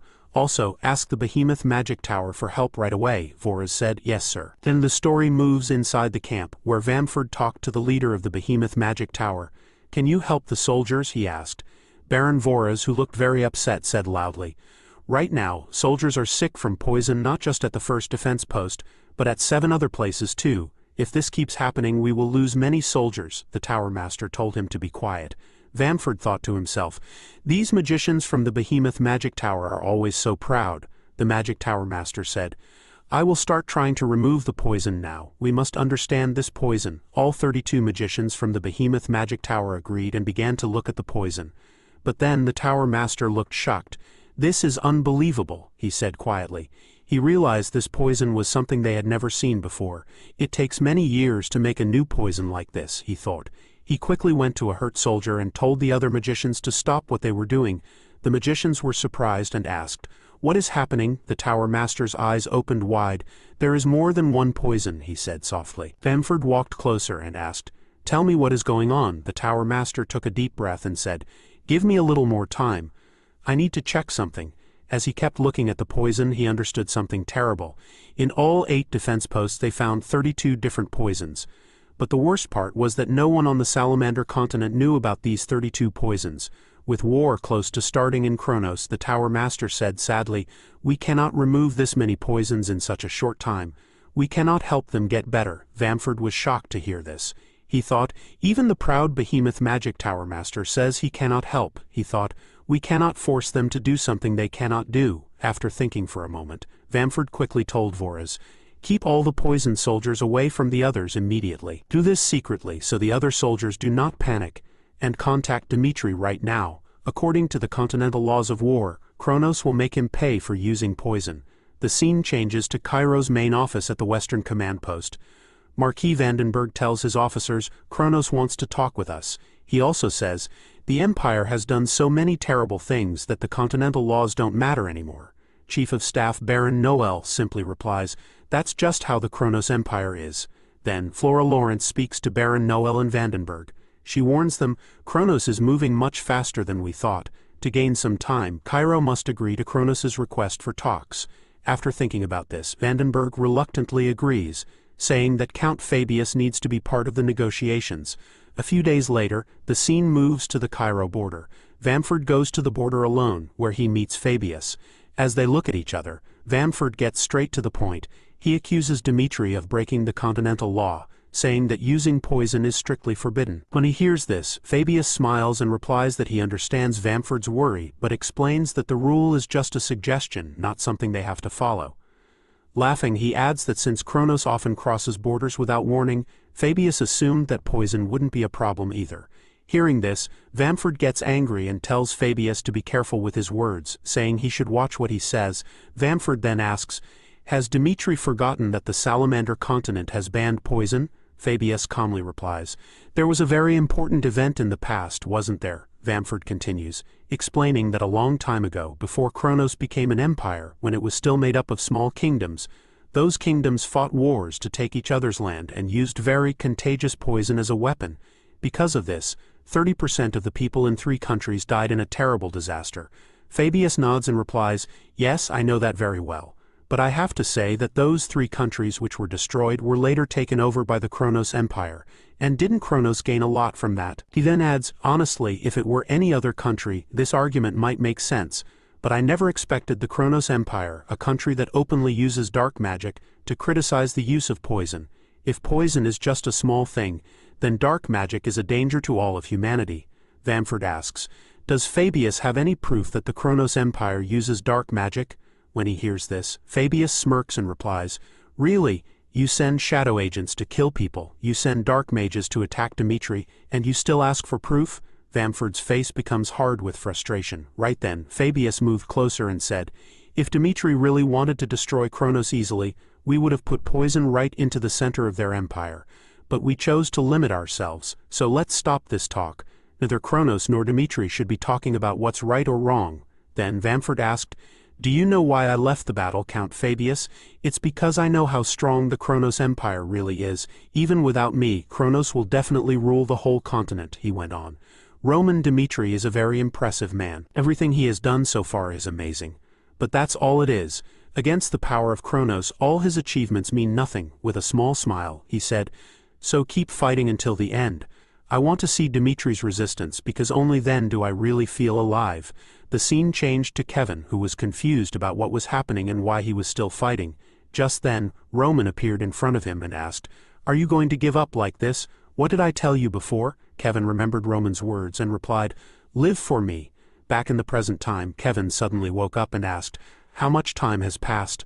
The butler, surprised to see him awake, watched as Kevin sat up and quickly asked what had happened while he was unconscious. The butler quickly explained everything, and when Kevin heard this, he rushed outside, saying he had to go to the Western Front right away. The butler tried to stop him, but Kevin didn't listen. As he walked out of the room, he was surprised to see Fernando standing there. Fernando looked at him and said, "Go back inside and rest." He then added, "I understand how you feel, but even if you go, you can't do anything right now. Wouldn't it be better to focus on getting better first?" Kevin shook his head. "I can't do that. My reason for living is Lord Roman." Without stopping, he ran past Fernando, saying, "If Lord Roman is on the battlefield, then I must be there too." As Kevin ran off, Fernando watched him go and sighed. "How am I supposed to stop him?" he said to himself. The scene then changed to the Cairo border, where a soldier quickly signaled that the enemy was attacking. Marquis Vandenberg stood with Flora and Baron Noel, watching the battlefield. He said, "I thought Dmitri had given us time with the poison, but it looks like Kronos has ignored the poison and decided to attack instead." His face became serious as he continued, "And Vamford, a very experienced war leader, is leading them. He must have decided to attack right away so Dmitri wouldn't have time to prepare." At that moment, the Marquis saw an old man standing at the front of the Kronos forces. He looked curious and wondered who this mysterious man was. Vandenberg saw a person wearing a cloak and wondered if they were a messenger. But he quickly thought that if they wanted peace, Kronos would have shown a white flag. So, he thought the person might be a magic user. With this idea, Vandenberg told his soldiers to get the big arrow shooter ready. As they prepared the weapon, he thought, "If the cloaked person is a magic user, we can stop their magic with a good shot." Just then, Vandenberg saw the person start to use magic, and yelled at his soldiers to shoot. The big arrow flew through the air, aimed right at the magic user. But everyone was shocked when the magic user stopped the arrow in the air with their own magic. It was clear who was stronger. A very strong warrior with 5 stars was as powerful as a magic user with 6th circle magic. The warrior with 6 stars was as powerful as a magic user with 7th circle magic. The best warrior in the land had 6 stars, but most of the powerful magic users in the magic tower had seventh circle magic. Beyond that, there was a level of power that people only talked about in stories, but no one had seen it. Until now, the cloaked person was a magic user with white hair named Sephard, and he had eighth circle magic. Right away, Sephard began to use his magic, creating a very strong eighth circle lightning spell and sending it towards the Cairo border. The magic wall, which was very strong, barely held against the attack, shaking under the huge power. Vandenberg was stunned and couldn't believe what he saw. Even though he didn't know much about magic, he knew the wall was made by the best magic users in the land, the Phoenix Magic Tower mages, yet he realized the wall was about to break. Knowing the danger, Vandenberg told his soldiers to use all their power to make the magic wall as strong as possible. They must give us time, no matter what, he said. The magic users did what he said and used all their remaining power to make the wall as strong as possible. But it was too much for them. They struggled to keep the wall strong, and their energy was quickly running out. As Vandenberg watched, he realized something very scary. Sephard's magic was far beyond the seventh circle. Even with this hidden power, the Kronos Empire was already the strongest nation in the land. How much more power were they hiding? Then, in a terrible moment, Sephard's magic went through the wall, breaking it completely. As the wall fell, the Kronos soldiers quickly moved forward to attack. Seeing this, Vandenberg immediately told his soldiers to stop them from coming through. At the same time, Vamford orders his soldiers to move forward. Right then, Count Nicholas steps ahead. He knocks down many Kronos soldiers with one very strong hit. The enemy soldiers are shocked and surprised by his great strength. Count Nicholas raises his voice and encourages the soldiers of Cairo and Dimitri. He yells, "Don't give up, we won't let the Western Front fall so easily." One Kronos soldier yells that Count Nicholas is alone. He tells his friends that they can beat him together. But before they can do anything, Count Nicholas quickly takes them down without stopping. Suddenly, a few Kronos knights fly through the air. They use their aura to move with amazing speed. Count Nicholas is surprised. Flying knights are rare and dangerous. As they get closer, the knights attack him from all sides at once. Just as their swords are about to hit him, Chris runs in from behind. "Get down," he yells. Count Nicholas quickly ducks and Chris blocks the knights' attack with a single powerful hit, pushing them back with great force. Count Nicholas is amazed. Chris has become much stronger than he thought. Chris turns to him. "Are you all right, Count?" Nicholas smiles. "Fight with me, Chris. Let's push them back," Chris answers quickly. "Yes, of course." Meanwhile, the story moves to Flora Lawrence. She is worried and calculating their chances. To make Roman's plan work, they need at least 3 days. At first, Flora thought they could do it. But when the fortress wall fell on the first day, all her calculations were useless. She understands how bad the situation is. She tells Vandenberg clearly that they cannot win. She says he must start Plan B. Vandenberg is frustrated but determined. He gives the order. They must leave the fortress, and the soldiers must retreat to the back. Plan B means they must leave all their war supplies behind. They will lure the enemy into the fortress, and then Dimitri will explode the hidden explosives, causing a big blow to Kronos. When Chris hears that Plan B has started, he tells Count Nicholas that they must help their friends retreat safely. Right then, a powerful presence appears on the battlefield. Demon Hannibal, a rank 2 warrior of Kronos and the third strongest warrior on the continent, steps forward. Hannibal looks at Chris and smiles. "So you're the Flash of Cairo," he says. Then he speaks loudly for everyone to hear, wondering about a bigger mystery, Roman's real identity. "Roman is stronger than the 6-star level," Hannibal says. "And he also trained a swordsman like Chris in a place like Dimitri. That's truly amazing." Chris and Count Nicholas are shocked to see Hannibal on the battlefield. Chris suddenly understood something terrible. Hannibal being there meant the Kronos Second Order was also fighting in this war. He realized with a sinking feeling that if he stayed and fought, he would die. He looked up at the sky and thought about his dream to be stronger than Lord Roman. Now it seemed that dream would never come true. He got ready to fight Hannibal, but then Count Nicholas stepped in. His voice was strong as he said, "I will stay here and fight." He knew that Roman and Chris were needed for the battles ahead, and he was ready to die to keep them alive. He promised, "I will follow you after I beat Hannibal." Chris was shocked. "Count Nicholas," he called out. But Nicholas stopped him. "Go now," he ordered. Chris was angry, but he knew he had to leave. He clenched his fists and yelled, "I won't forget what happened today." Then he turned and ran away from the fight. As Chris ran off, Count Nicholas watched him go. He was trusting Chris to protect Cairo's future. Hannibal saw this and smiled. "Who said Chris could escape?" he said casually. Before Hannibal could do anything, Count Nicholas put his energy into his sword and attacked Hannibal with a powerful strike. The attack hit hard, but when the dust cleared, Hannibal was still standing unharmed. Count Nicholas smiled sadly. "I have always wanted to fight someone as strong as you," he said, holding his sword tightly as the fight began. Hannibal asked what rank Nicholas held in Cairo. Count Nicholas introduced himself, saying, "I am the best swordsman in Cairo." Hannibal laughed. "You don't know your place," he said. Count Nicholas charged forward, but Hannibal, using his energy-filled sword, easily dodged his attacks. Nicholas remembered how he had struggled his whole life to reach the 6-star level. He had finally passed that limit in his fight with Roman. He was determined and used his secret attack, Demolition, hitting Hannibal with all his strength, but Hannibal blocked the attack with just the tip of his sword, hardly trying. Hannibal smiled and mocked him. "Is this all the so-called best in Cairo can do?" he asked. Quickly, Hannibal attacked back, hitting Count Nicholas many times. The constant attacks left Nicholas badly hurt, and he fell to the ground. Hannibal walked over to him and said in a threatening voice, "Let me tell you something interesting. Officially I am ranked number 2, but there are many warriors in Kronos who are stronger than me. If Count Nicholas cannot even defeat me, it means that Dmitri and Cairo never had a chance to win." Kronos knew Dmitri's plan to blow up the fortress from the start. Then Hannibal gave the final blow, and Count Nicholas fell. After that, the scene changed. Flora told her people to set off the explosives on the other side of the fortress. Just as the explosions started, Sefer used a strong spell. He made a barrier that quickly surrounded the explosives and stopped them from exploding. Flora was shocked and could not believe what she saw. At the same time, Vamford watched. He thought to himself that weak people always do the same predictable things. He turned to Sefer and said, "You did well," Sefer replied humbly.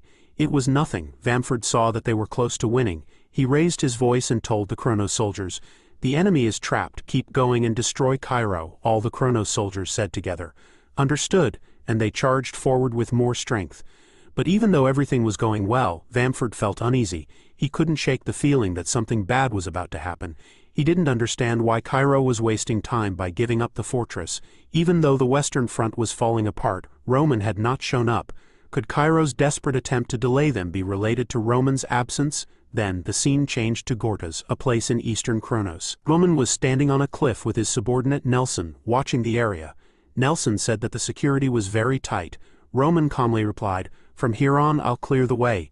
Roman jumped off the cliff and ran towards the Kronos western border. He ran along the walls very fast, like it was easy. Nelson was shocked and couldn't believe what he was seeing. Suddenly a rope fell down from the wall. Nelson grabbed it and climbed to the top. When he reached the top, he was speechless again. Roman had already defeated all the guards by himself. Roman turned to Nelson and ordered, "Stay close and follow me." Nelson, confused, quickly nodded. "Yes." They moved quickly and arrived at a locked room. Roman stopped and turned to Nelson, saying, "From here on it's your turn." Nelson nodded firmly. "Leave it to me." Inside the room was Kronos' warp gate, the key to their next move. When Nelson touched the gate, a siren went off. They had been detected. Roman, not worried, gave a final order. "Focus on your task. I'll deal with the enemies." The scene changed to a few days earlier at the Cairo-Dmitri Allied command meeting. Everyone was shocked to hear that Roman planned to take the Gortys warp gate. The people at the table thought this plan was very risky. The Prime Minister explained that even if they were successful, the difference in power was too large from the start. This meant Dmitri and Cairo would not be in a good position. Roman heard their concerns but had a different idea. He looked at them seriously and said that if Dmitri could defeat Kronos, they needed to show Cairo how strong they were. This would make Kronos fear Dmitri and their allies. His words surprised and worried everyone in the room. The Prime Minister responded, saying that Cairo trusted Roman, but they were worried about the strange warp ability Kronos used. He explained that since Kronos warped from Dmitri without using a warp gate, both sides needed to be careful of this unpredictable power. Roman disagreed, saying that the ability wasn't perfect. He argued that if Kronos could warp anywhere without limits, they wouldn't bother with the western front line. They would have attacked Cairo and Dmitri directly. His reasoning made the room quiet as everyone thought about what he said. Roman thought about how Kronos was fighting on the western front, which proved to him that Kronos had limitations. He then told the room that against an empire that claimed to rule the continent, Dmitri and Cairo had to show they weren't afraid. At that moment, Marquis Valentine spoke up. "Can I say something?" Roman agreed. Marquis Valentine asked a surprising question. After the war, will Roman promise to make a new sword? This question confused Roman and the others at the table. Seeing their confusion, Marquis Valentine explained that he had been waiting for Lord Roman's new sword and could not wait any longer. Roman stayed quiet, thinking about the request. Marquis Valentine continued, saying that if Roman made a new sword, he would use all his family's power to support Lord Roman's plan. Even during this difficult time for the country, Marquis Valentine couldn't stop thinking about collecting fine weapons. The scene then changed to the present. Gorta's soldiers saw Roman and immediately attacked him. He quickly defeated them. Meanwhile, Nelson was working on the warp gate, making important adjustments. A few moments later, he shouted to Roman that it was working. Hearing this, Roman thought, that was fast, just as Valentino said. He then told Nelson to activate the warp gate. When Nelson did, a bright blue light spread around them. Moments later, Valentino arrived with the Cairo army coming through the warp gate. As the soldiers greeted Lord Roman, one familiar person stood out, Kevin. When Roman saw Kevin, he understood that Kevin had finally overcome his personal problems. Kevin bowed respectfully and said that he had grown because of Lord Roman's guidance. Roman then spoke to all the soldiers gathered there. He announced that from that point on, Gortys would be the main place for both Dimitri and Cairo to operate from. He told them their next goal was to destroy the eastern part of Kronos. He immediately ordered his army to kill all enemies in Gortys. Valentino then took out his sword and told the soldiers of Cairo to follow Lord Dimitri's orders. Gortys, the important eastern stronghold of Kronos, was taken over in less than 1 day. Valentino was very excited because he finally had the chance to use the sword that Roman had made, Roman's second great piece of work. The story then moves to Vamford, who was completely shocked when he heard about the fall of Gortys. He realized that this had been Roman's plan from the beginning. Without a way to teleport, the Kronos soldiers were now weak. This meant that Vamford and his soldiers were now cut off. Vamford told his soldiers to have a meeting to plan what to do. During the meeting, he said that they had to get ready for a long war. He warned that if they kept moving straight towards Cairo's main city, the food for their 300,000 soldiers would run out. He assumed that help would come within a month, so they had to hold out until then, to stop the enemy's plans. As Vamford thought about a faster way to move, one soldier suggested that they stay where they were. He explained that only the walls were damaged, and because Lord Sefer had stopped the explosion, the food left behind by the Cairo soldiers was still there. Also, the food had been checked and was safe to eat. When Vamford heard this, he decided, "Okay, we will stay here until help arrives, and then we will destroy the enemy bit by bit." But in his mind he was determined that whatever Roman was planning, it would not happen as he wanted. The story then moves to Teslo, Kronos' eastern base, where Commander Baron Zeekman received a letter from Vamford. The letter told him that if Dimitri's soldiers came to Teslo, they had to make their defenses strong and stay where they were no matter what. As he read the letter, Baron Zeekman wondered why Vamford was telling them to stay instead of calling them to help. He thought to himself, does Vamford really think that Teslo will be taken by only 30,000 soldiers? He found it hard to believe that the Duke thought Teslo could be defeated that easily. Right then, Baron Zeekman saw someone coming out of the smoke far away. He knew this person wasn't a messenger because they didn't carry a white flag. But Zeekman was shocked when he saw who it was. It was Roman Dimitri. He quickly told his soldiers to get ready to fight. He ordered them not to let Roman get close to the fortress. Zeekman thought Roman was very bold for coming alone, without any fear, even though an army was waiting for him. Zeekman believed Roman was too confident, thinking he was unbeatable just because he had won in Gortys. Zeekman wanted to stop Roman's foolish idea of defeating the Kronos Empire, so he told his soldiers to attack. The soldiers fired many arrows at Roman, but as the arrows got closer, Roman quickly used his special move, Iron Projectile. This created a shield in front of him, and he easily blocked all the arrows. Roman was very angry. He pulled out his sword and his power started to rise around him. He said that since there was no warp gate here, he could use all his strength. Then Roman showed his full power. It was so strong that Baron Zeekman was completely surprised. As Roman's powerful energy moved toward the fortress, Baron Zeekman stood on the walls, looking calm. He told the people around him, "Our fortress walls are strong. They have many layers of magic protection. Roman's attacks won't do anything against them." But just as the magic started to work, everyone felt a sudden cold feeling. Roman held his sword tightly and used his special attack, the Heavenly Demon Sword technique. Suddenly, the whole area was filled with purple energy. The ground shook from the force. Baron Zeekman couldn't believe his eyes. He expected a fight, but not this. With one strong attack, Roman broke through the magic protection, tearing through it as if it were paper. The fortress walls fell apart from his power. Before anyone could react, Teslo's strong defenses were destroyed. It was very quiet after that. In that one moment, Teslo's defenses were gone. Soldiers ran away or stood still, unable to understand what they had just seen. Roman walked across the border without stopping. Baron Zeekman fell to his knees in front of him and said they surrendered. Even though his body was down, Siegmund's mind was thinking fast. If they take me as a prisoner, they will need many guards to watch me. A valuable prisoner like me can be used to make deals. Roman won't kill me easily. He'll keep me alive to talk if nothing else. The Baron thought things would go easily after he surrendered. However, this was not the case. Roman walked up to him without saying a word, his eyes cold and hard. Then suddenly he kicked the Baron, who was kneeling, and the Baron fell to the ground. The Baron, Siegmund, gasped and coughed. Looking up, he was confused. "What are you doing?" he asked, his voice shaking. Roman's eyes stayed sharp like a knife. "Are you the leader of this fort?" Siegmund, still shocked, nodded quickly. "Yes, I am, but why are you doing this? I gave up already. Treating someone who surrendered like this is bad for everyone." Roman's voice stayed the same. "What are you talking about? I don't want anything from you."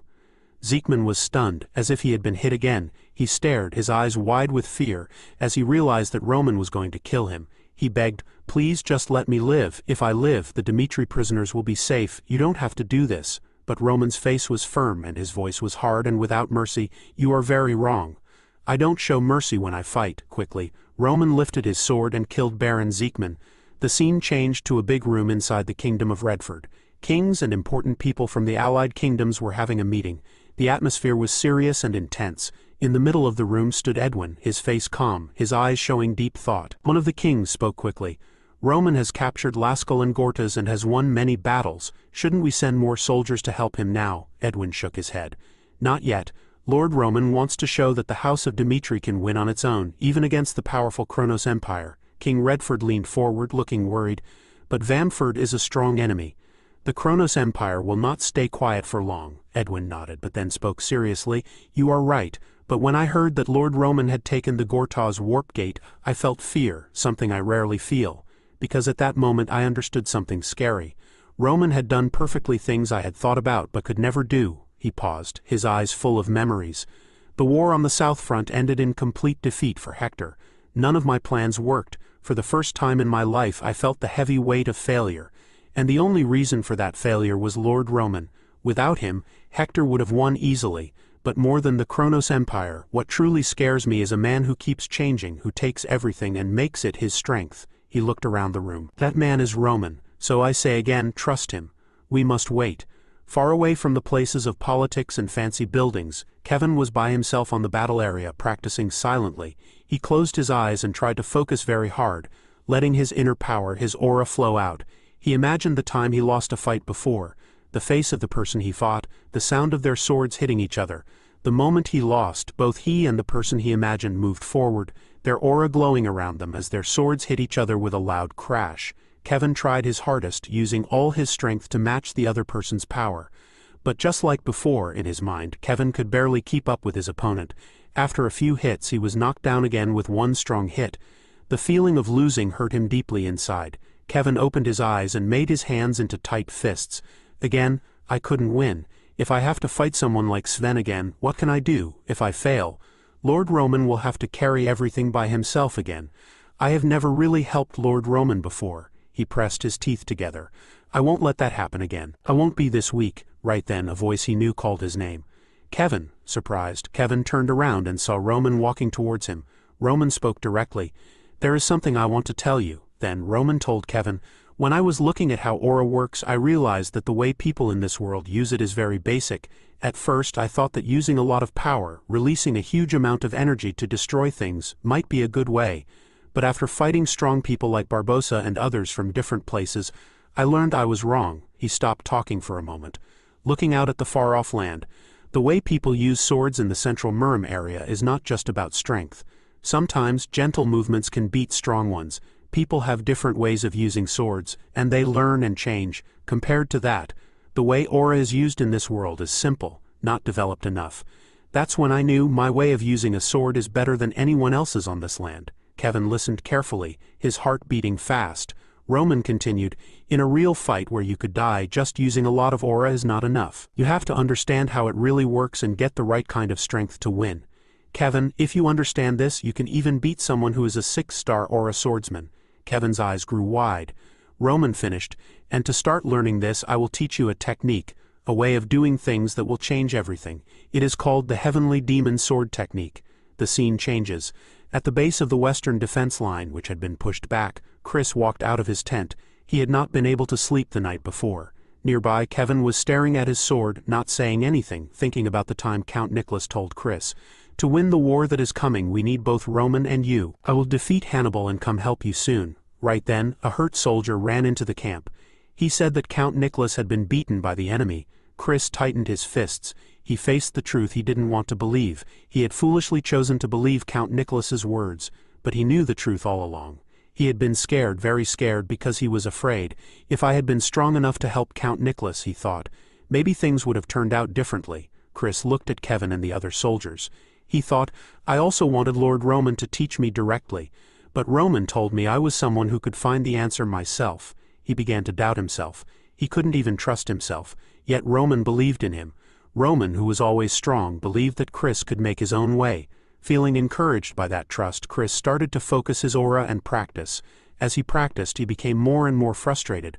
What should I do? How can I find the answer myself? He wondered. He felt upset and unsure. Then he remembered something Lord Roman had said. Roman had told him not to focus on the big, powerful force of aura. The real power of aura is not in how much it destroys, but in what it really is. At that moment, Chris understood. The real thing about aura is not wild, messy power. It is the energy that is in everything. It is already inside me.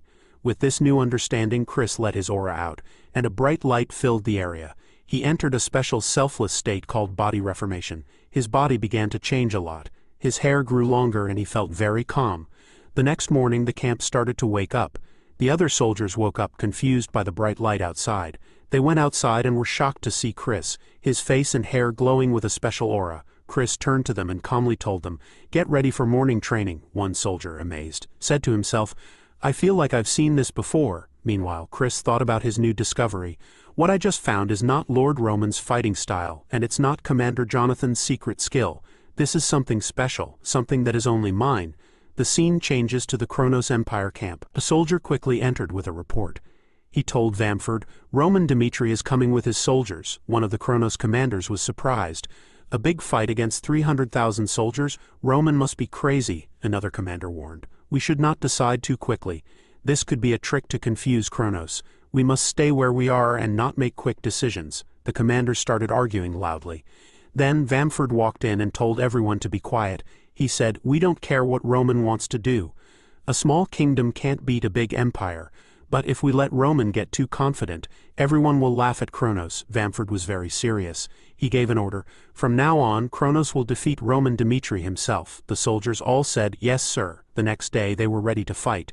Vamford led the Kronos soldiers, and Roman Dmitri led his soldiers. Roman walked forward very calm and said, "I want to have a champions fight with the Kronos Empire." Hannibal wanted to fight Roman, but Vamford stopped him. "I won't allow it," he said coldly. Vamford thought to himself, "Does Roman really want to fight? He must have a secret plan." Roman smiled. "If Vamford is afraid to fight me, we can change the offer. I will not fight in the champions' duel. How about a 2-on-2 fight without me?" He paused and added, "If you don't agree to that, there will be no champions' duel." Vamford was very angry. He thought Roman was being arrogant. "Do you know why Kronos is the strongest empire on the continent?" he asked. "It's because we have so many talented people." Then he agreed to the challenge. Roman turned to Chris and Kevin. As they walked forward, he said, "From now on, you two will be Dimitri's champions. If you don't feel confident, you can step back." Chris and Kevin bowed respectfully. "Thank you for the chance. We won't let you down. We will win." Vamford yelled, "Diego, go and defeat them." Diego, who was the 6th strongest in Kronos and the 12th strongest sword on the continent, went to the front. As one of the legendary 12 swords, Diego said, "I have heard people talk about how loyal the Dimitri warriors are." He made fun of Chris. "I wonder how long will Roman Dmitri remember that loyalty?" Chris looked at him calmly and said, "Are you going to fight with words?" Diego got angry and ran at Chris, swinging his sword very hard. Chris easily blocked the attack with his own sword. Roman watched them fight and thought, "Many people say Chris is the best talent in Dmitri, but I don't agree." As Chris and Diego fought, hitting each other with powerful strikes, Roman knew that Chris was the most talented person on the Salamander continent. Chris focuses his aura into his sword and quickly moves toward Diego, striking with precision. Diego barely dodges, and their swords crash together with great force, pushing both of them back. Chris quickly finds his footing again and attacks with a strong aura-powered strike that injures Diego. But when he sees Diego still standing, Chris wonders if his attack didn't go deep enough. Maybe this new technique, which he hasn't fully mastered yet, is still too hard to control. Diego, now angry, lets out a furious roar and releases all his aura, creating a storm of energy that swirls around Chris. At that moment, Chris remembers when he couldn't understand Lord Roman's teachings. Roman's words and actions once seemed confusing, but now during this battle, everything becomes clear. Without any hesitation, Chris charges at Diego again. Their swords meet once more, but this time Chris quickly pulls back, putting space between them. Diego is caught off guard by this sudden change and realizes just how fast Chris truly is. The nickname Flash of Dimitri fits him perfectly. Now that Chris understands how aura naturally flows, he lets it move freely from his core into his sword.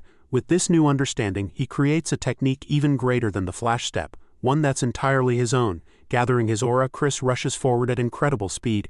In one blinding move, he cuts Diego down. Diego is stunned. He didn't even see the attack coming. "How is this possible?" he gasps, unable to understand what just happened.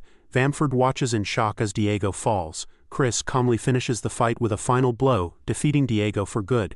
Then he looks at Hannibal, the second-ranked swordsman in Kronos, who raises an eyebrow with interest. The soldiers of Dimitri cheer loudly, celebrating Chris's win over a top commander from Kronos. Vamford, full of anger, can't believe Diego, one of the continent's 12 swords, was defeated by someone with just 4 stars. Furious, he wonders if the fighters from Dimitri are beyond reason. If Kronos has to face Lord Roman one day, they must protect their best warriors. Hannibal must be kept safe no matter what. Vamford calls over another commander, Blanco, and speaks to him with a serious look. "Your opponent is only a 3-star swordsman," he says. "But if you lose, your whole family will pay the price." Blanco, determined, steps forward and replies, "Leave this to me." Blanco and Kevin stand face to face. Blanco introduces himself, but Kevin stays silent and calmly begins to release his aura. Blanco smirks and says, "No words, huh?" Then he releases his aura too, thinking about how his family's future depends on this fight. He promises to beat Kevin in a single strike. Without waiting, Blanco charges in and swings his sword, but Kevin blocks it. As their swords clash, waves of aura burst into the air. The soldiers nearby watch in amazement at the fierce fight. Blanco is shocked. This 3-star swordsman actually blocked his attack. Kevin, though starting to get pushed back, holds his ground against Blanco's powerful strikes. Seeing an opportunity, Blanco moves in to end the fight, but suddenly Kevin activates his special move, Mutual Destruction. He counters with the same powerful strike. Blanco quickly dodges and steps back to figure out what's going on. He realizes that Kevin purposely put himself at risk just to push forward. Does this guy have more than one life or something? Blanco wonders. He's like a demon. Kevin then speaks up.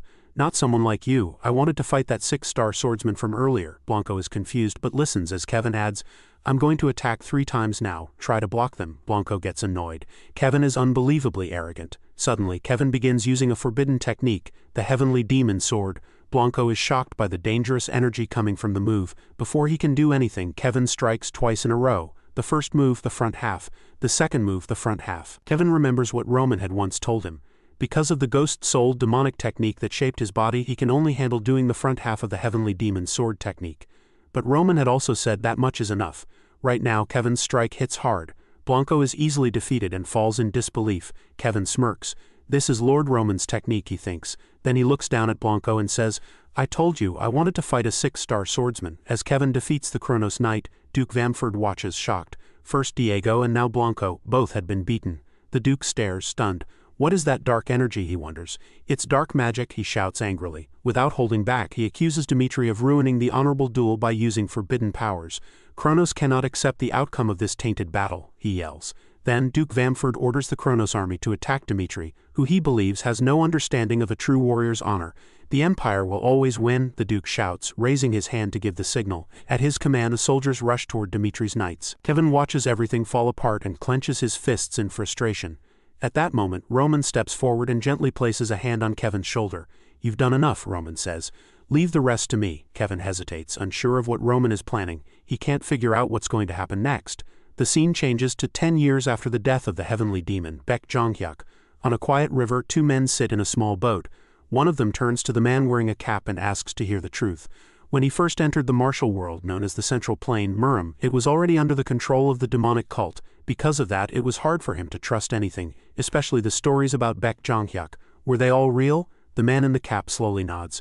"They're true. That day, when the Shaolin Temple's 108 arhats were defeated, even they had to admit they had no chance against Baek Jonghyuk." He stopped, then kept going. "It was all because of one person, Baek Jonghyuk." He leaned closer. "There's something else I want to know." He had heard that in the history of the demonic cult, Baek Jonghyuk was the only one to reach the heaven realm. He also heard that the heavenly demon divine art he mastered was the best fighting style ever. Is that true? The man wearing a cap just shrugged, not really answering. Maybe it is, or maybe it isn't. He frowned. What do you mean? The man with the cap went on.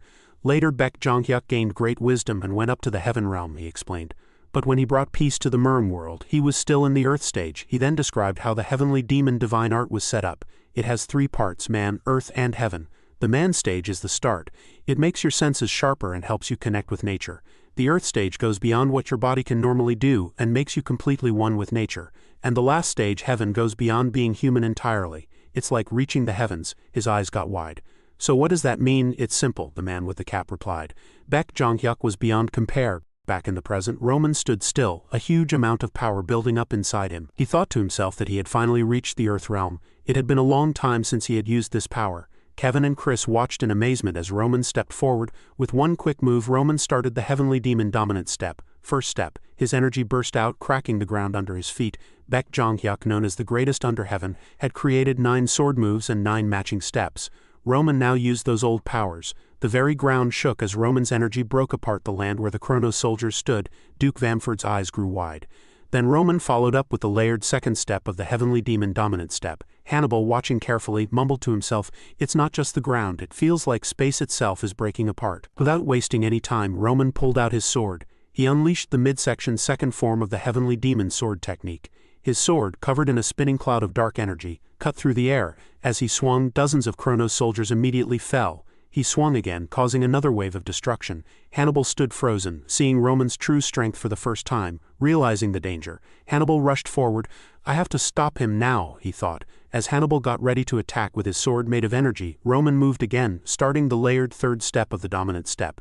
A huge rush of dark energy exploded from his sword. He then followed with the midsection third form of the heavenly demon sword technique. In a flash of light, Roman struck. Hannibal barely understood what had happened before a massive explosion shook the battlefield. As the dust cleared, Hannibal was on the ground, defeated by a single hit. Fear showed on his face as he looked down. His legs were badly hurt, so he couldn't move. He was shocked. He just couldn't believe it. Hannibal, who was the second strongest person in Chronos and the third strongest on the whole continent, was beaten so easily. Roman stepped forward. His voice was cold and firm. "I've heard stories about you, Hannibal," he said. "You don't show any kindness to your enemies." Roman went on. "I don't care what you do in battles, but if you hurt my people, then I won't show you any kindness either. That's who I am. That's how I live." Just as Roman lifted his sword to kill Hannibal, Duke Vamford stepped in. "Stop," Vamford yelled. "You've gone too far. What you did today in front of everyone can't be forgiven." Roman's eyes grew dark and his powerful, scary energy burst out again.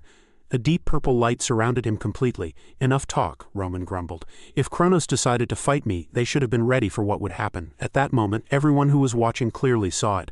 The real heavenly demon had come back to life. Full of anger, Roman stated that Duke Vamford should have known this would happen. Right then, Sephard, a famous 8th Circle mage, came onto the battlefield. He cast a strong lightning spell aimed right at Roman. As Sephard moved forward, the Chronos soldiers moved aside to let him pass. But when the lightning spell hit Roman, it did nothing. Sephard was shocked. He realized that Roman Dmitri was truly the best swordsman on the continent. Sephard admitted that at first he had been curious about Roman, wondering who would dare to challenge the Empire without knowing their place. But now he understood that regular soldiers were no match for a powerful person like Roman.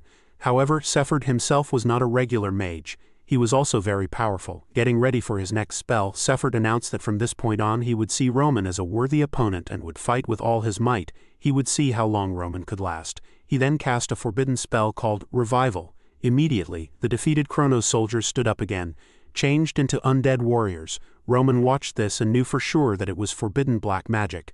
Among those who rose was Hannibal, who started to stand up. But Roman, with one quick and strong strike, knocked him down again. With a serious look, Roman called Sephard's magic an amusing trick. Without wasting time, Sephard unleashed another spell, Fury of the Heavens, a huge lightning attack that crashed down on Roman.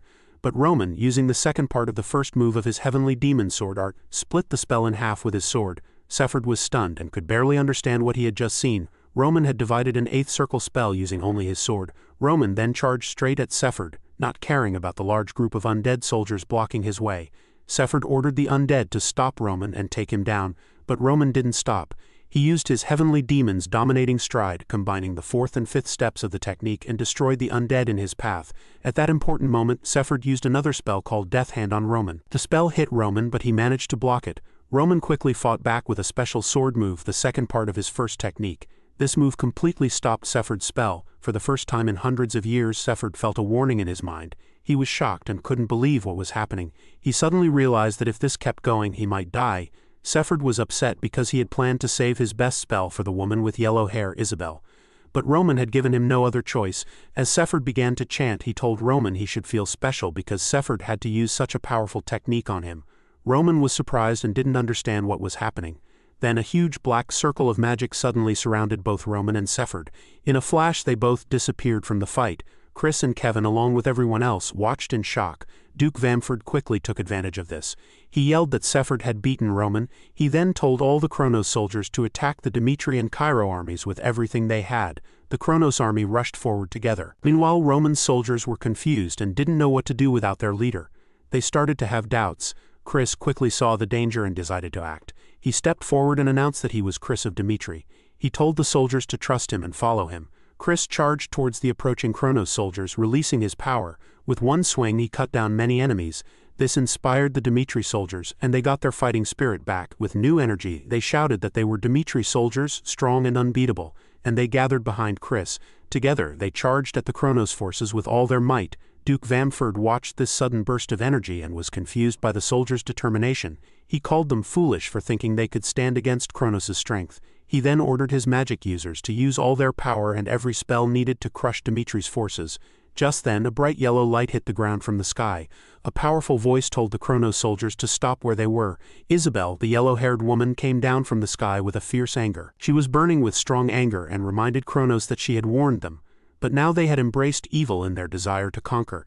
In the name of what is right, Isabel would bring fairness and punishment. She cast Bless, a strong holy spell that instantly healed all the injured Dimitri soldiers. Chris was amazed and looked at his healed body in wonder, asking himself if it was truly holy power. Isabel then called her soldiers to follow her and charged straight into the Kronos ranks. With amazing speed and grace she defeated the enemies who dared to fight her.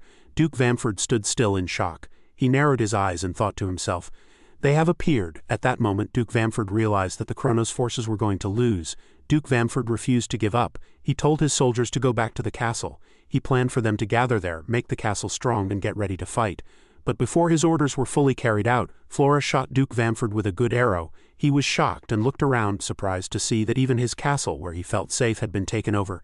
He could not understand when or how this happened. A few moments later, the Duke fell to the ground. While everyone was confused, Felix used the chance to cast a strong fire spell. He threw it at the Kronos soldiers. Before this, the Phoenix mages had captured the castle. Now, on the battlefield, the Kronos army found itself surrounded. They were stuck between the forces of the Dimitri alliance and Isabel's army. Slowly, the Kronos soldiers were being separated and defeated. Seeing this, Chris yelled that Dimitri had won. He told his soldiers to finish off the remaining Kronos forces. From another part of the battlefield, Flora cheered on the troops. She announced that the enemy commander was dead and told Dimitri's forces to keep pushing their attack. The war, which Kronos thought they would surely win, ended in their complete loss. Dimitri's soldiers cheered loudly, their shouts echoing across the battlefield. Chris went to Isabel and truly thanked her for helping them. But he was still curious and asked who she really was. Isabel shared that she came from a place beyond the endless mountains called Arcadia. It was the last nation of humans. She told him that she was Isabel, Queen of Luna. The scene then changed to a dark hidden space where Sefard had taken Roman. This place was full of dark power and was controlled by Sefard's will. Even the shadows of death here were stronger than normal undead. Yet Sefard could not understand why he was losing. Roman had finally shown his real power. Roman smiled confidently and said that things were getting interesting. Sefard, who was beaten up, demanded to know what kind of power Roman was using and how he was winning against such great odds. Roman replied by using the heavenly demon dominant step, its seventh layer. Roman was surrounded by swirling energy and warned Sefard that this would be the end. In the old land of Murim, no one had ever stopped this attack.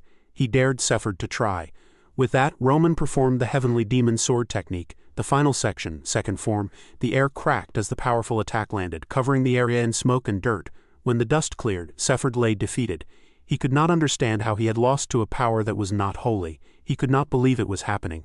Roman stepped forward and asked Sefard a question that had bothered him for a long time. Kronos already had the power to take over the continent. So why had they hidden their true form until now? Roman needed answers. He used a forbidden magic called phantom magic, which had once scared everyone in Murim. It let the user go into another person's mind, but it came with a high risk. The two minds could get mixed up, which could cause a mental breakdown. Even Roman thought it was a risky tool, like a double-edged sword. He reminded himself he had just 3 seconds. In that short time he had to get all the information he could. Inside Sefard's mind, Roman saw 3 people. One was a man named Sven, another was a mysterious person called Mystic, and the third individual surprised Roman completely.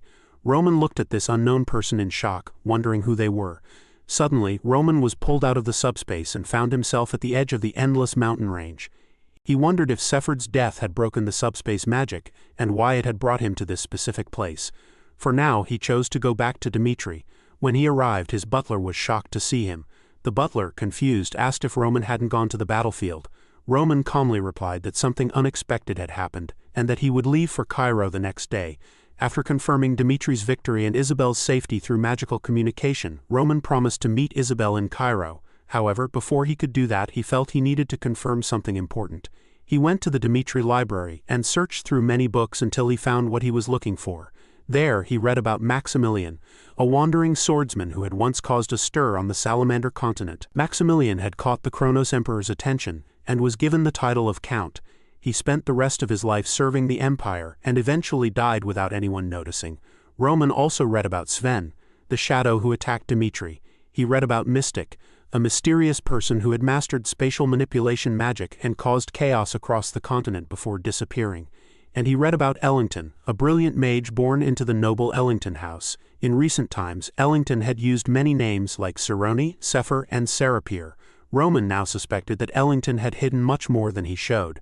But there was still one more name to confirm, one more identity hidden in Sefard's memories. Alexander the Great Emperor, the person who created Aura itself. Then the scene changed to the Kronos Emperor's palace. The Emperor woke up in his bed and called for his knight, asking if anyone was there. When he didn't get a reply, the frustrated Kronos Emperor shouted, "Is anyone there?" And the knights quickly came to him. The scene then moved to a corridor where Marcus Memphis thought to himself that Duke Vamford's 300,000 troops had been defeated by Dimitri. This meant the Emperor's anger must be huge. Memphis couldn't believe Duke Vamford had lost to Dimitri. Since Duke Vamford had been so sure of victory, Memphis didn't understand how this had happened. Finally, we came to the throne room. All the top leaders of the Kronos Empire had gathered there, and then the Kronos Emperor walked in. The Emperor sits on his throne. He says he feels bad about starting the war unfairly. He then announces a ceasefire, meaning the fighting must stop. Everyone is shocked. A man asks the Emperor what this means. Memphis then points out that even though Kronos lost a battle to Dimitri, some Kronos soldiers are already on missions to Umberto and the kingdom of Odelia. He wonders why the Emperor is suddenly stopping the war. The Emperor gets angry and asks if Memphis is going against his orders. Everyone gets scared and stops talking. Memphis quickly says, "Of course not," and promises to follow the Emperor's ceasefire order. So a ceasefire, which no one expected, was officially declared by the Kronos Emperor. Meanwhile, news of a victory on the Western Front makes the capital city of Cairo very happy and celebratory. The scene changes. Roman introduces himself to Isabel, and she introduces herself too. Roman mentions that famous people from old books like Sven, Mystic, Sephard, and even Alexander are alive in Kronos, even though they shouldn't be. Roman asks Isabel directly, "What truth is Kronos hiding?" Isabel replies that for Roman to understand the truth he needs to know about Luna's prophecy. A very long time ago, a gate to another world opened, and a freezing cold spread across the world. This terrible event stayed in the world forever. Soon after the prophecy, the world tree in Arcadia froze. Isabel explains that this terrible event isn't just about cold or death. It means that a single human being fell onto the Salamander continent through the world.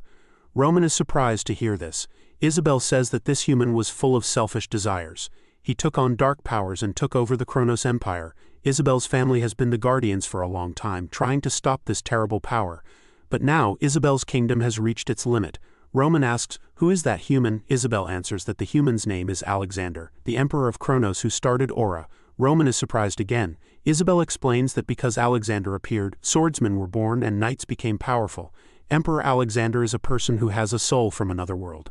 This person from another world already knew how to use Aura. When he first came to this world, records show he claimed a strange, hard-to-say name as his own, Kim Pansok. Hearing this, Roman thinks that Kim Pansok must be a martial artist from the Central Plains. One day, while Kim Pansok was collecting plants in the 10,000 Great Mountains, dark clouds gathered. It was as if God was angry and the sky pulled something in. Kim Pansok, who was just staring, was also pulled into the sky. It was by chance that an ordinary person, Kim Pansok, was chosen. A woman then asks Alexander if he is okay. Alexander, now known as Kim Pansuk, says his name is Kim. Before, he was a poor man who struggled every day to stay alive. But now he had the important position of a prince. A bright new life began for him in this new world, and Kim was very happy. He wished this feeling could last forever. However, as time went on, his happiness started to fade. Alexander was not the true heir to the throne. He realized that when the next emperor was chosen, he would be removed from power.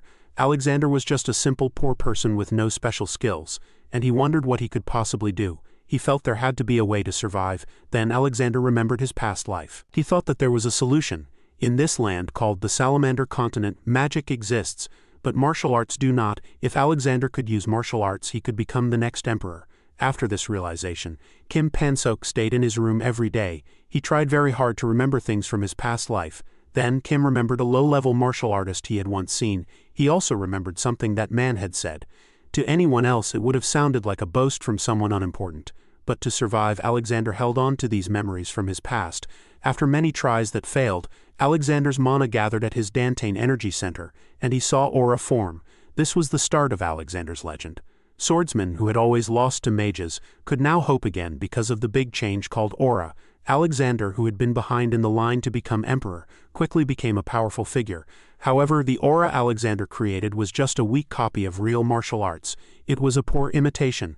The more powerful someone became using it, the clearer its weaknesses became. Alexander's desire to keep his power slowly turned into a strong need, and then into madness. Eventually, Alexander failed again. Then a devil told Alexander that if he followed the devil would give him power. This was a devil's quiet offer. On that day, Alexander put down his sword and accepted dark mana. This is the real story behind aura, which everyone else believes to be true and perfect. The scene then changes to the present. Mystic is explaining the situation to Alexander. He says that the Kronos Emperor has stopped fighting. Mystic also explains that it seems the destruction of Sephard broke the connection, and Sephard lost control of the dark mana. Alexander then says that he has controlled Kronos emperors for many generations, but this current emperor refuses to completely lose his mind. Mystic then asks Alexander what they should do about Roman Dmitri. Hearing this, Alexander thinks to himself that Roman Dmitri was much stronger than he expected. Also, that power looked like martial arts. If that is true, there is a good chance Roman is a dimensional traveler like Alexander. Unlike Alexander, Roman truly understands martial arts. Alexander thinks that if it were Roman, perhaps he would not have accepted the darkness like Alexander did. Maybe Roman could have started a different kind of big change on the continent. Alexander wants to see Roman's power for himself. He tells Mystic there's no need to rush. He agrees Roman is a threat, but Roman is just an aura swordsman with limitations. Alexander thinks to himself that Mystic shouldn't learn too much. Angrily, he asks, does Mystic really think Roman could be a match for him? Mystic, scared, quickly says, absolutely not. Mystic believes it's impossible for Lord Alexander to lose because he's already an immortal mage. Then Alexander tells Mystic that changing an imperial order won't be easy. So they will continue with things as they are. But the war with Isabel will start again soon. When it does, the Kronos Empire's 1,000-year plan will be unstoppable. Mystic smiles when he hears this. The scene then changes to Roman and Isabel. Isabel tells Roman she told him the truth because he defeated Sephard and saved the Salamander continent, even without holy energy. Isabel asks Roman to help her. Roman says no. Surprised, Isabel asks if he will abandon humanity. Roman replies that's a different issue.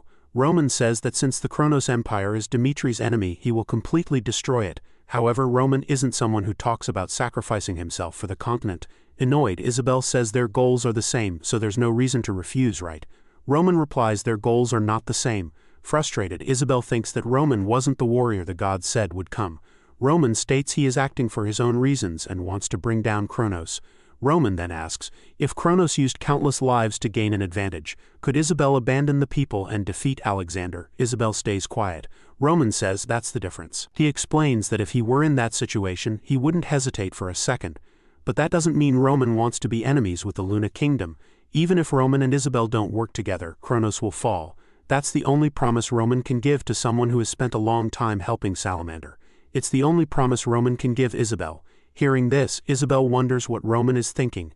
Then, the Kronos Emperor's order for a ceasefire changes the situation. We then see Memphis asking his soldier about what's happening. The soldier tells Memphis that their plan is going well. Kronos forces have teleported to the main cities of Umberto and Odelia. In Odelia, inside the castle, the royal army's resistance is almost crushed. In a few days at most, both kingdoms will surrender. Memphis says it's too late to stop now. He explains that Duke Vamford's 300,000 troops attacked Dimitri, and Umberto and Odelia used their alliance as an excuse to trick Kronos. It was supposed to be a perfect invasion, but even that partial success was ruined by the Kronos Emperor's ceasefire order. The soldier then asks what they should do. Memphis replies that they can continue the operation for now. Kronos will first capture Umberto and Odelia. Then, during talks to stop the fighting with Dimitri, Memphis says that Kronos will use Umberto and Odelia to get what they want. But the soldier asks about the imperial order. Memphis tells him that he will report directly to the Kronos Emperor. So the soldier must stay quiet and tell the commanders that they need to fully control Umberto and Odelia within 3 days. Memphis will make sure that things do not go Dimitri's way. The scene then changes to Odelia's capital. 2 royal groups of Odelia's soldiers have been defeated, and the special gate has also been taken by the enemy. Odelia cannot stop the Kronos Empire from coming in. The royal knights were completely defeated by the Kronos Knight group. Even the way to escape is blocked, so there is no way out. The king of Odelia is shocked and thinks that everything is over. When they decided to work with Kronos, the king of Odelia believed it was the right choice for the kingdom's future, even though it was hard. But the truth facing the king of Odelia is much worse than he ever thought. Then, Kronos soldiers reach the palace's main gate. The king of Odelia tells his knights not to open the gate for any reason. At that moment, a soldier tells the king of Odelia that Dimitri, fighting alone, has won a big war against Kronos. The king of Odelia is surprised to hear this and wonders where things went wrong. Was it because he did not see how strong Dimitri was?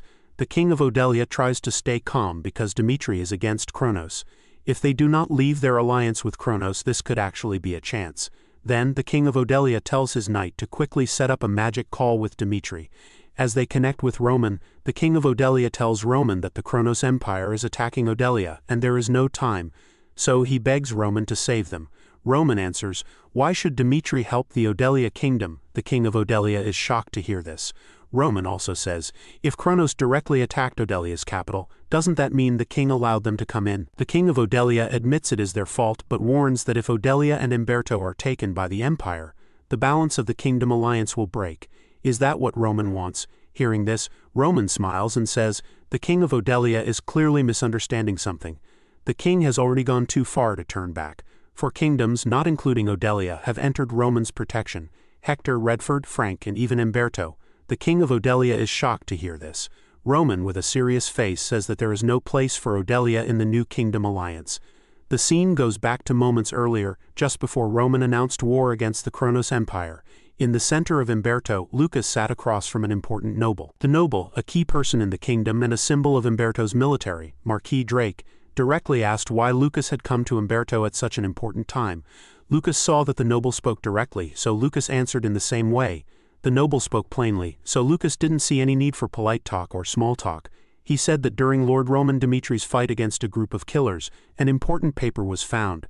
This paper listed important people marked to be killed. One person on the list was a top target for assassination. The noble's eyes became narrow. Doubt showed on Drake's face as he asked if Lucas meant that he was on that bad list. Lucas didn't say anything. Instead, he looked at the person next to Drake, his oldest son, Calderon Drake. Calderon was very good with a sword and had a special power by his early 30s. He was the pride of his family, House Drake. People also expected him to help lead the future of Umberto with his father. When his son's name was said, Drake's face became dark with anger. He couldn't control himself and hit the table with his fist. The sound echoed in the room. He swore and said that Kronos had gone too far by trying to kill the future leader of House Drake. Lucas stayed calm and continued.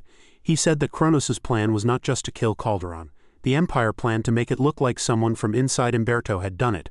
If fighting started inside Umberto because of this, Drake would be too weak to fight outside enemies like Kronos. Lucas said this was why he was sent to give this serious warning. Drake was still angry but tried to act calm. He leaned back and asked if this was the only reason Lucas had come. He agreed that the information alone was helpful, but he didn't think Lucas would come all this way just to give a warning. Lucas smiled as if he knew something, leaned closer and spoke softly. He said he would now tell the real reason for his visit. He explained that Lord Roman Dimitri had finished his visit to the Redford Kingdom and would soon go to Valhalla.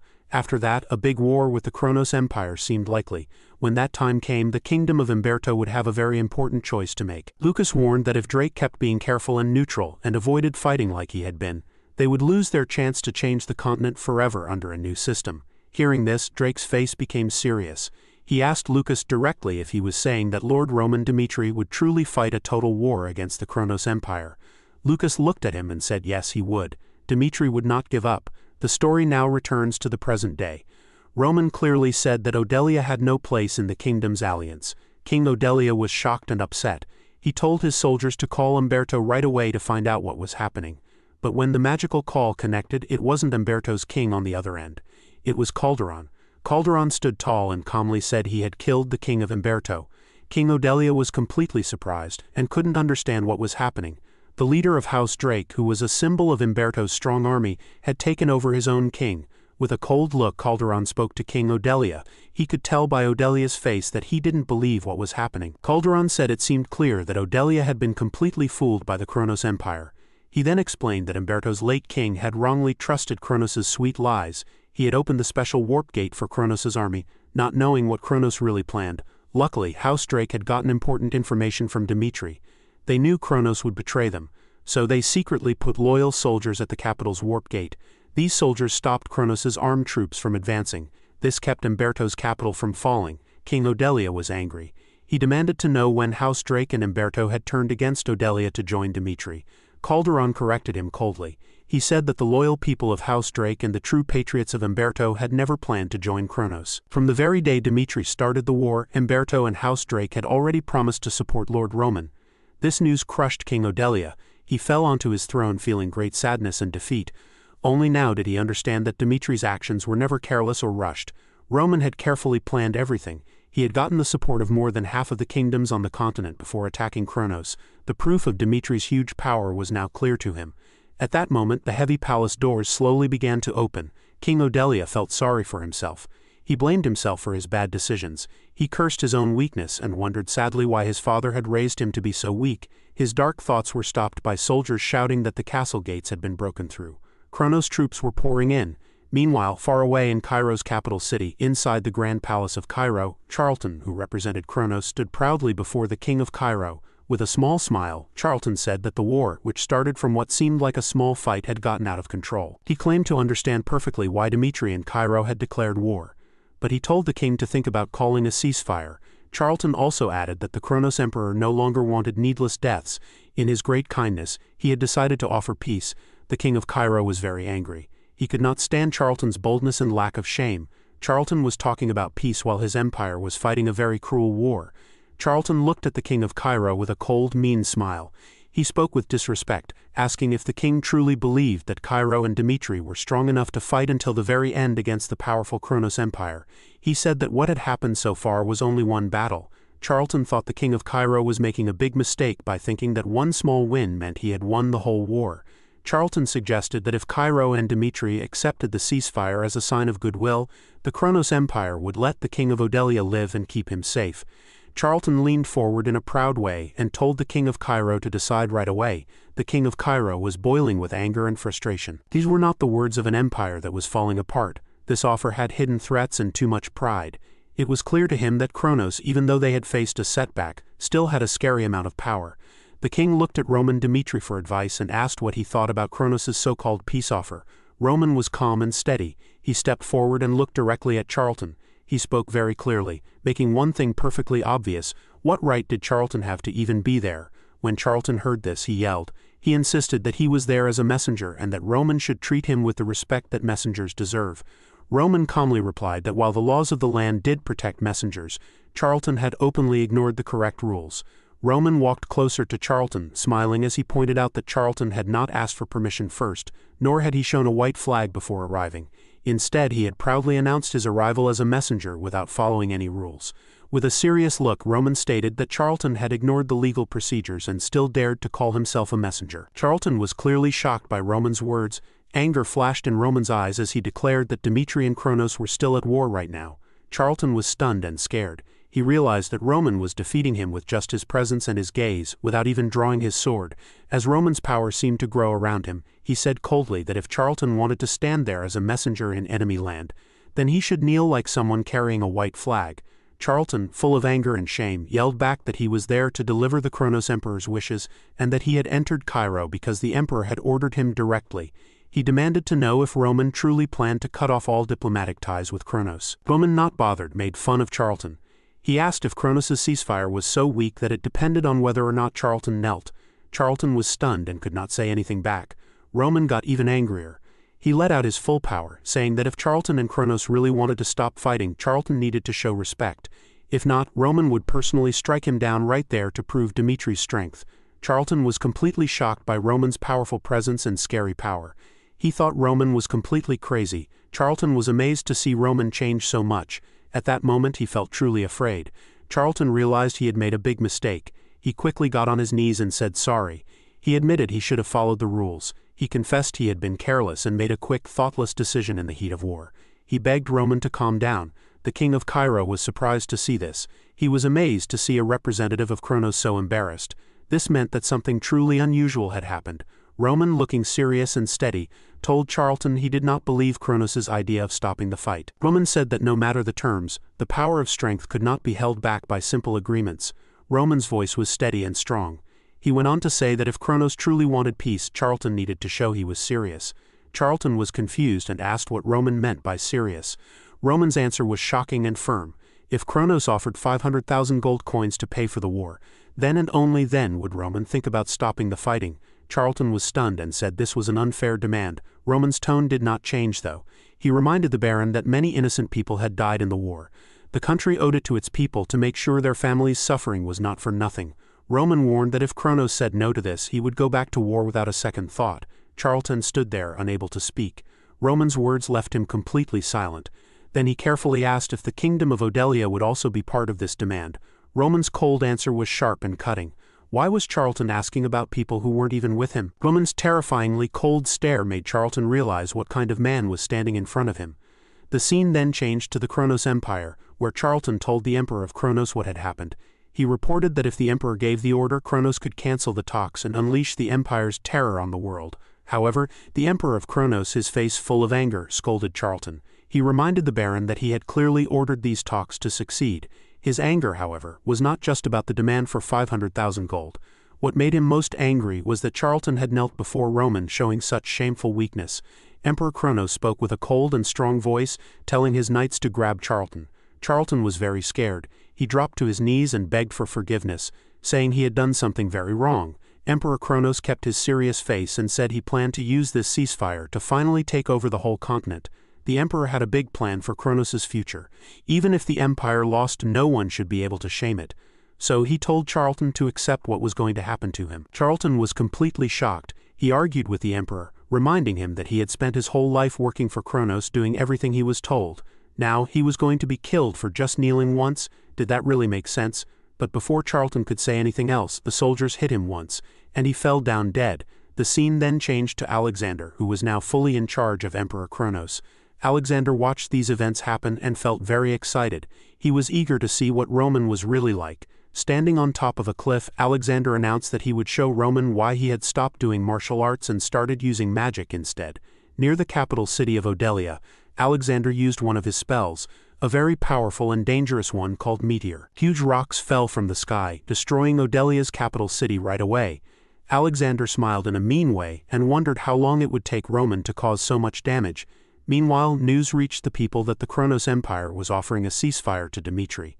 The people of Dimitri started to celebrate, but they didn't know the bad things that were coming. It was ironic because Dimitri had started the war, but now Kronos was offering to pay for damages.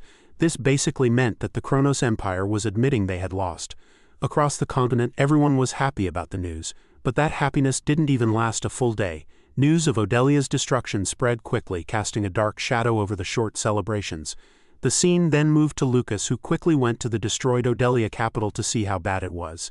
But everything had happened so fast that even the kingdom's spies were confused and couldn't report back. The city was gone in an instant. Only the most powerful magic could have caused such destruction. As Lucas looked at the broken city, one of his assistants found something strange. His face showed great shock. Lucas quickly went to him and asked what was wrong. The assistant paused, trying to find the right words before saying that this shouldn't have been possible. Just trying to sense the leftover magic in the capital had made their magic tools break, which meant the spell used was not just strong but almost impossible to understand. The assistant added, shaking, that the spell might not have been of the 8th circle but possibly even higher. Lucas was shocked when he heard about magic beyond the 8th circle. It made him think about many things. Meanwhile, leaders from 6 nations, Dimitri, Cairo, Hector, Redford, Frank and Umberto, met quickly to talk about a problem. The kingdom of Odelia was not included. The king of Frank spoke first, his voice shaking. He told them what people had seen. A huge object had fallen from the sky and instantly destroyed Odelia's capital city. He trembled as he said that no normal human could have such power. Edwin, who always thought things through, added sadly that this event showed Kronos did not agree to the ceasefire because he was weak. By destroying Odelia, Kronos had sent a clear warning to everyone. Roman then spoke to the leaders. He told them not to believe the ceasefire was real. He warned that Kronos would surely start the war again once he was fully ready. Edwin looked closely at Roman and asked if Roman truly thought they could win against Kronos. Roman answered without hesitation. Yes, he said. Even though they had formed a new kingdom alliance, he would not force anyone to be sacrificed. However, he stressed that war would start again sooner or later. If the new alliance chose to stand with Dimitri, then Dimitri would never break that trust. After the meeting, Roman went outside and thought deeply. He thought about ninth circle magic. This magic was so strong that no ordinary human could survive it. He knew that if more than 9 circles of magic were formed, the immense power of nature itself would be too much for a normal human to handle. Yet the stories about the legendary ninth circle magic kept echoing in his mind. Even if Roman tried his absolute best right now, he thought, it would still be impossible to stand against such power. As he looked up at the huge sky, these thoughts weighed heavily on him. Was this why he had been brought to this world? With a small smile, Roman whispered to himself, "Well then, I'll give it a try." The next day, deep inside a thick forest, Isabel was kneeling in prayer. At that moment, Leo, one of her trusted helpers and the captain of the Luna Kingdom's royal knights, came up to her. Leo bowed respectfully and told Isabel that since Kronos had declared a ceasefire, the Luna Kingdom's royal knights no longer needed to stay in that area. But Isabel replied firmly, her voice quiet but strong. "I cannot simply leave," she said, looking serious. "Alexander showed power far beyond human limits when Odelia's capital was attacked. A ninth circle magic spell. This means the rules have changed. Now he will start a full war across the continent, completely ignoring the Luna Kingdom." Isabel closed her eyes for a moment, thinking deeply. She thought about how light and darkness, 2 opposite forces, exist together. As Alexander got stronger, so did she. But the real problem wasn't just fighting Alexander's power. It was stopping the being that gave him such immense strength from fully appearing. Isabel opened her eyes. Her voice was quiet but firm. "This is what I am meant to do," she said. Leo was touched by her strong will and moved closer. As the leader of the royal knights, he said with certainty, "I will stay with you until the very end." Isabel gave him a small, thankful smile. "Thank you, Leo," she whispered. The story then moved to Dimitri, where Roman had returned after winning a battle. The armies of Dimitri marched back, tired but successful. Roman's butler, his face bright with relief and happiness, greeted him warmly when he came back. However, his happy look quickly changed when Hans brought bad news. Henderson had died. It was a good rainy day. The story then switched to a memory from the past. In this memory, Baek Jong-hyuk stood strong, saying that taking over Murim was almost done. It had been a long and hard journey since the day the Mad Demon promised to be loyal to Baek Jong-hyuk. Baek, speaking with both power and real care, asked the Mad Demon, "Are you truly happy living for other people?" The Mad Demon, looking intense and steady, replied, "Please don't call it for others. From the moment you reached out to me, Lord Baek, you became my whole world, my life and my dream." Baek Jong-hyuk, his voice softer, told the Mad Demon to stop talking such nonsense. But the Mad Demon, his voice showing quiet determination, answered, "Just watch me, my lord. I will last until the end and see with my own eyes as you make your big dream come true." Yet when Murim was finally united, the Mad Demon was not there with him. The story then returned to the present, where Roman stood alone on the wet, rainy balcony. The recent events weighed heavily on him. The sound of footsteps broke the quiet as Chris walked in. Chris, sounding worried, gently suggested, "Maybe it's time to go inside, my lord. We have marched endlessly, and you two must rest." Roman turned slightly, his voice low but firm. "While I was away," he began, "I made you the commander. Do you remember that, Chris?" Chris nodded seriously. "Yes, my lord, I remember." Roman's look became serious and he continued, "Many lives depend on a commander's orders. That is the heavy responsibility we carry. If you show too much kindness, the enemy will use it against you. But if you treat your soldiers only as tools, they will learn to trust you. Always remember, Chris, this is what it means to be a commander." Chris stood silently, taking in the seriousness of Roman's words as the gentle rain kept falling around them. Roman went on to explain to Chris that he must not take the deaths of his soldiers lightly. Instead, he needed to show true respect and give real money to their families to help with their sadness. He told Chris to call Dimitri's top commanders right away. He announced that they would start a meeting to talk about how to pay families for war deaths. The scene changed to the Grand Council room where the top commanders had gathered. As the quiet talking stopped, one of the noblemen nervously asked, "Is Lord Roman truly serious about this idea?" Dmitri had also been thinking about payments for war deaths, but 1 million gold was just too much. Even Redford almost broke down because of a debt of only 100,000 gold. The nobleman paused before suggesting, "Why not use the 500,000 gold we are getting from the Kronos Empire as payment?" Roman stood tall and determined, answering carefully. If Dmitri were to give out only the exact amount of money received from Kronos, what would the people think? The nobleman guessed. "They would be thankful, my lord." Roman's look became sharp and his voice was firm.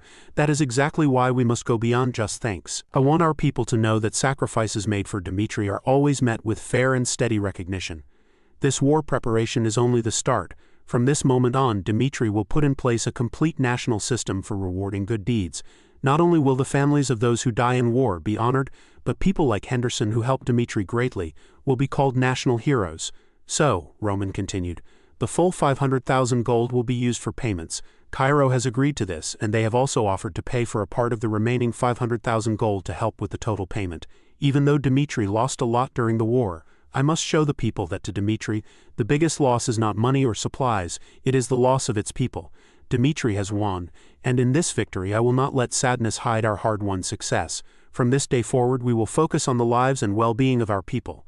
At his words, a strong agreement filled the council room as everyone present replied, "Yes, my lord." The scene then moved to Henderson's simple home where he and his wife Chloe once lived as a regular farming couple. Even though Henderson worked in the fields, he often told Chloe that he really wanted to be a soldier. "I never truly wanted to be a farmer," he once said. "I wanted to fight for Lord Roman to become stronger for my family and for him." While Chloe worried about his safety, she could not deny how truly happy he seemed when he talked about his dreams. Soon after, Chris arrived at Chloe's home. He gave her a beautifully decorated medal, honoring Henderson after his death as someone who earned a National Merit Award. Chloe's voice was shaky as she softly asked, "Did my husband really help Dmitri that much?" Chris nodded seriously. "Yes, he absolutely did. If Henderson hadn't been so brave, many more people would have died. He was a hero to all of us." Chris then gave Chloe a small fancy box. "This is a special award given to our national heroes.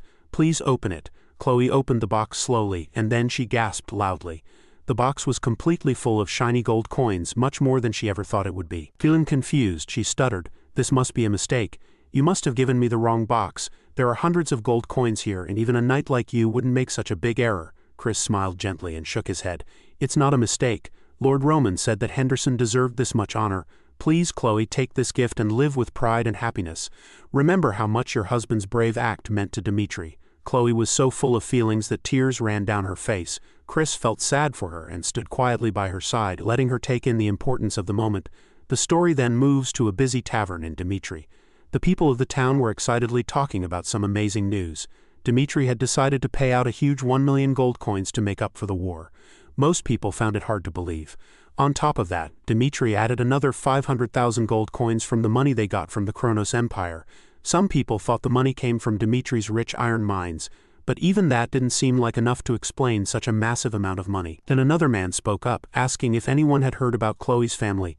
He explained that Dmitri had not only honored Henderson by calling him a national hero, but also gave his family a large reward of 300 gold coins. The tavern became quiet for a moment as he explained that Dmitri had started a new system. This system would make sure that the families of those who served the nation would be taken care of for their whole lives. He added seriously, "Even Kronos doesn't treat its people this well." The story follows the man home where he shared his thoughts with his family.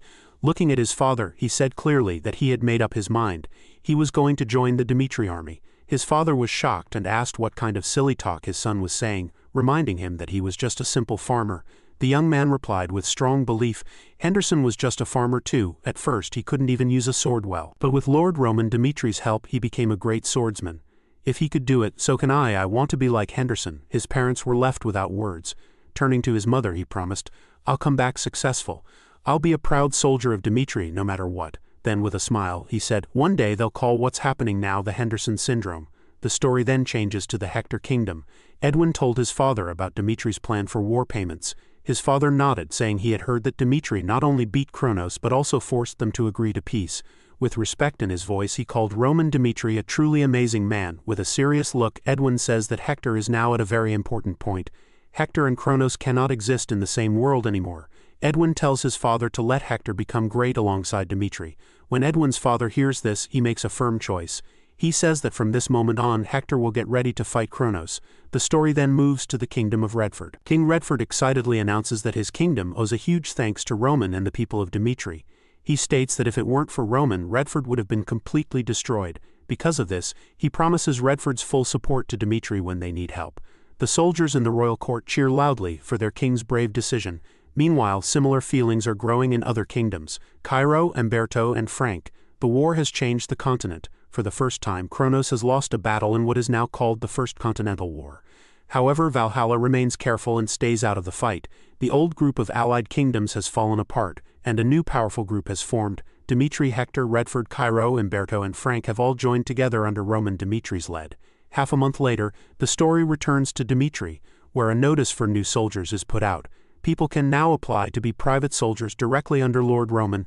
Only those who are not already part of the Duchy of Dimitri can apply. However, those already serving can switch their loyalty under special rules if they pass a tough test. Among the hopeful applicants is a young farmer who became a soldier and is now very determined. He is already a soldier for Dimitri, but the chance to be Lord Roman's personal guard is a dream he cannot miss. Even the best soldiers from Dimitri's army are expected to apply, making it a very hard competition. Still, he promises to succeed no matter what. As the news spreads, not only Dimitri but the entire Salamander continent becomes full of excitement and drive. The final part of the story takes us to the important Clive family in Valhalla.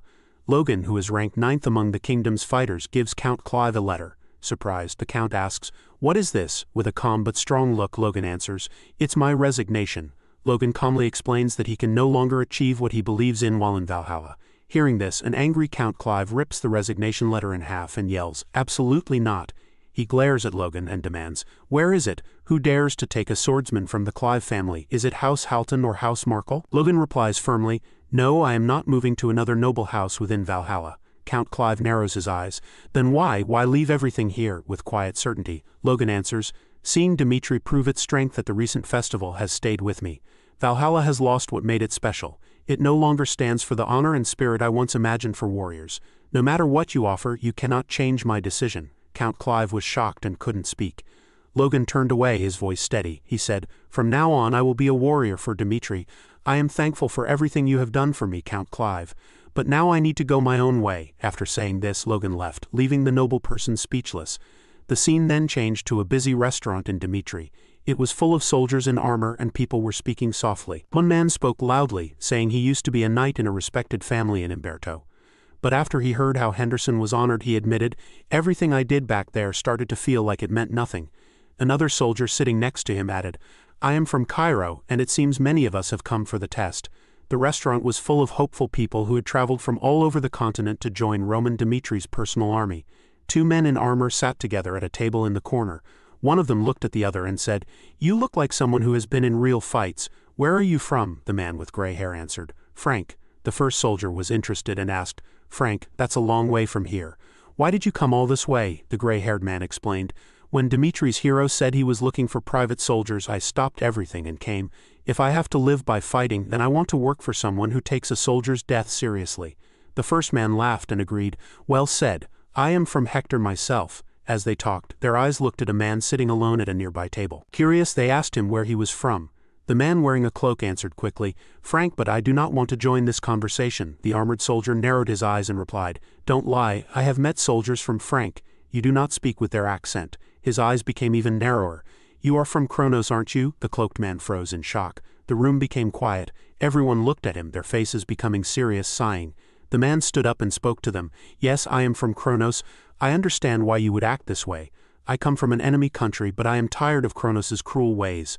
I could no longer raise my children in a place like that." A silence fell over the room.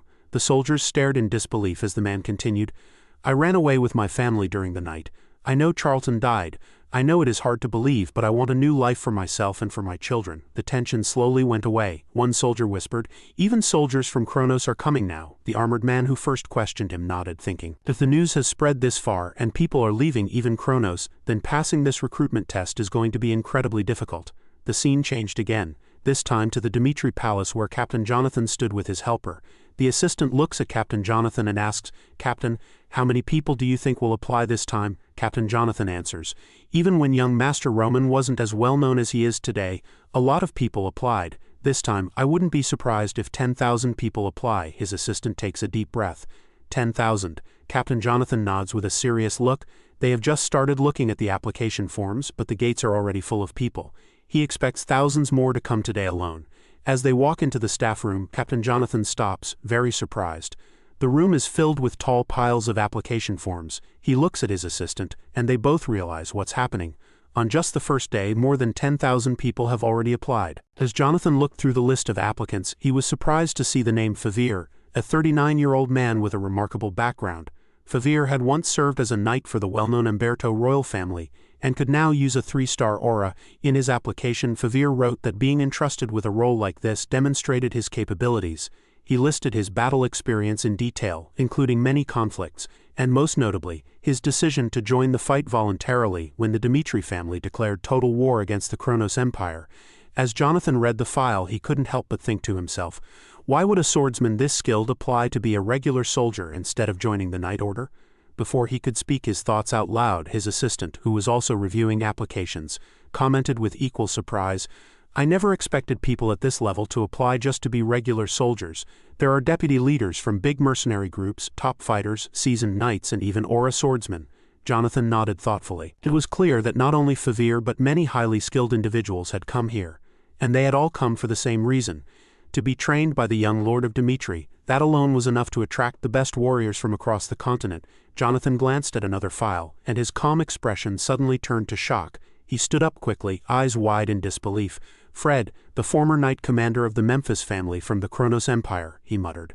The scene then shifts to the Kronos Empire, inside the estate of the Memphis family. Inside the manor, Marquis Memphis was filled with frustration. He slammed his fist on the desk and growled, "Just one victory, and now everyone is siding with Dmitri." He turned to his assistant and demanded an update on the situation. The assistant gave a grim report. "Commander Fred hasn't shown up for duty in a week. I went to his home, but it was empty. Today I confirmed he used the warp gate with his entire family." The Marquis turned pale with shock. "Where did he go?" he asked. "To Gordas," the assistant replied quietly. "Gordas," the Marquis repeated, stunned. That area was now under Roman Dimitri's control. The idea hit him hard. The commander of the Memphis Knights had left them for Dmitri. Shortly after, the story moves to the throne room of Kronos. Marquis Memphis stood before Emperor Kronos and told him everything that had happened. With a serious look he added, "At this rate, Your Majesty, we won't be able to stop the Empire's talented people from leaving." Furious, Emperor Kronos stood up from his throne and shouted, "Send in the Imperial Knights. Every traitor, no matter who they are, must be eliminated. Kronos does not need those who walk away from it." That night, Emperor Kronos sat alone in his room, deep in thought. Roman Dmitri and his private soldiers. It was said that Roman taught a unique sword style known only to him. The emperor remembered Alexander, the founder of Aura. Even though Alexander gave up that path to study magic instead, he had still shown interest in Roman's martial skills. "If the people I sent can pass the tests," the emperor thought, "then I'll get to experience Roman swordsmanship myself through possession." Meanwhile, in Dimitri's territory, a massive 100,000 people had applied to become Roman Dimitri's private soldiers. Even after the first screening, tens of thousands remained. The entire ignoble clan was brought in to run aptitude tests and check everyone's identities. If anything in the application didn't match the facts, the person was immediately disqualified. After 2 intense weeks of testing, the final list for the third round was released. Out of the 5,000 candidates left, only 500 would be chosen as Roman's private soldiers. The others, though not selected for this elite group, would still be given a chance to serve in other roles within Dimitri's military. As the chosen candidates gathered for the final test, Chris stepped forward to speak. He had a calm but commanding tone as he addressed the crowd. "I'll now explain the format of the third test," he said. Behind him stood several senior members of the Dmitri forces, veteran warriors, who had earned great respect and honor through their service. Chris continued, "Each applicant will pick one of these seniors, including myself, for a sparring match. Winning isn't the only way to pass. Even if you lose, if you show real skill or promise, you can still move forward." The first participant, a man named Favir, stepped up with confidence. As he walked into the arena, he thought to himself that the test's format was simple. The real challenge was choosing an opponent. Should he pick someone less known or go for a well-known warrior? Favir had already made up his mind. He chose McBurney, a graduate of the Southern Training Camp who was known for using his left hand in unusual ways during sword fights. Favir, also left-handed and experienced in such fights, felt ready to take him on. "I choose McBurney," Favir said firmly. As the two faced each other in the arena, Chris announced, "You have 3 minutes. Whether Favir passes or fails will depend completely on how well he performs." The match began right away. Without a second thought, Favir rushed at McBurney with all his strength. He wanted to overpower him quickly, thinking that since McBurney only used one arm he wouldn't have many ways to fight back. But to Favir's surprise, McBurney easily dodged the attack. Favir didn't back down. He quickly turned and attacked again, but McBurney moved away just as smoothly. For the first time in a long while, Favir felt what it was like to be outmatched. His long streak of victories was in danger. Seeing a chance, McBurney fought back with a quick series of sharp, accurate strikes. His unusual sword style and smooth footwork forced Favir to stay on the defensive. Favir managed to block each strike, but he had to step back and think. He told himself, "McBurney is controlling the space with that strange footwork, but with only one arm he's sure to slip up sooner or later." Then it happened. McBurney lunged forward, and Favir saw what he thought was an opening. He launched a strong counterattack. A cloud of dust exploded in the arena from the force of their clash. When the dust cleared, McBurney was still standing victorious. Favir, though bruised, accepted his loss with grace and humility. The next challenger entered the arena, a young warrior named Thames. As he walked forward, Thames thought, "With my skills, I just need to pick someone weak to make sure I pass."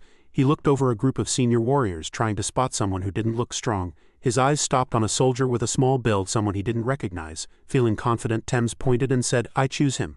Chris nodded and told the small-built soldier to step up. As they got ready to fight, Thames smiled to himself. "Perfect," he thought.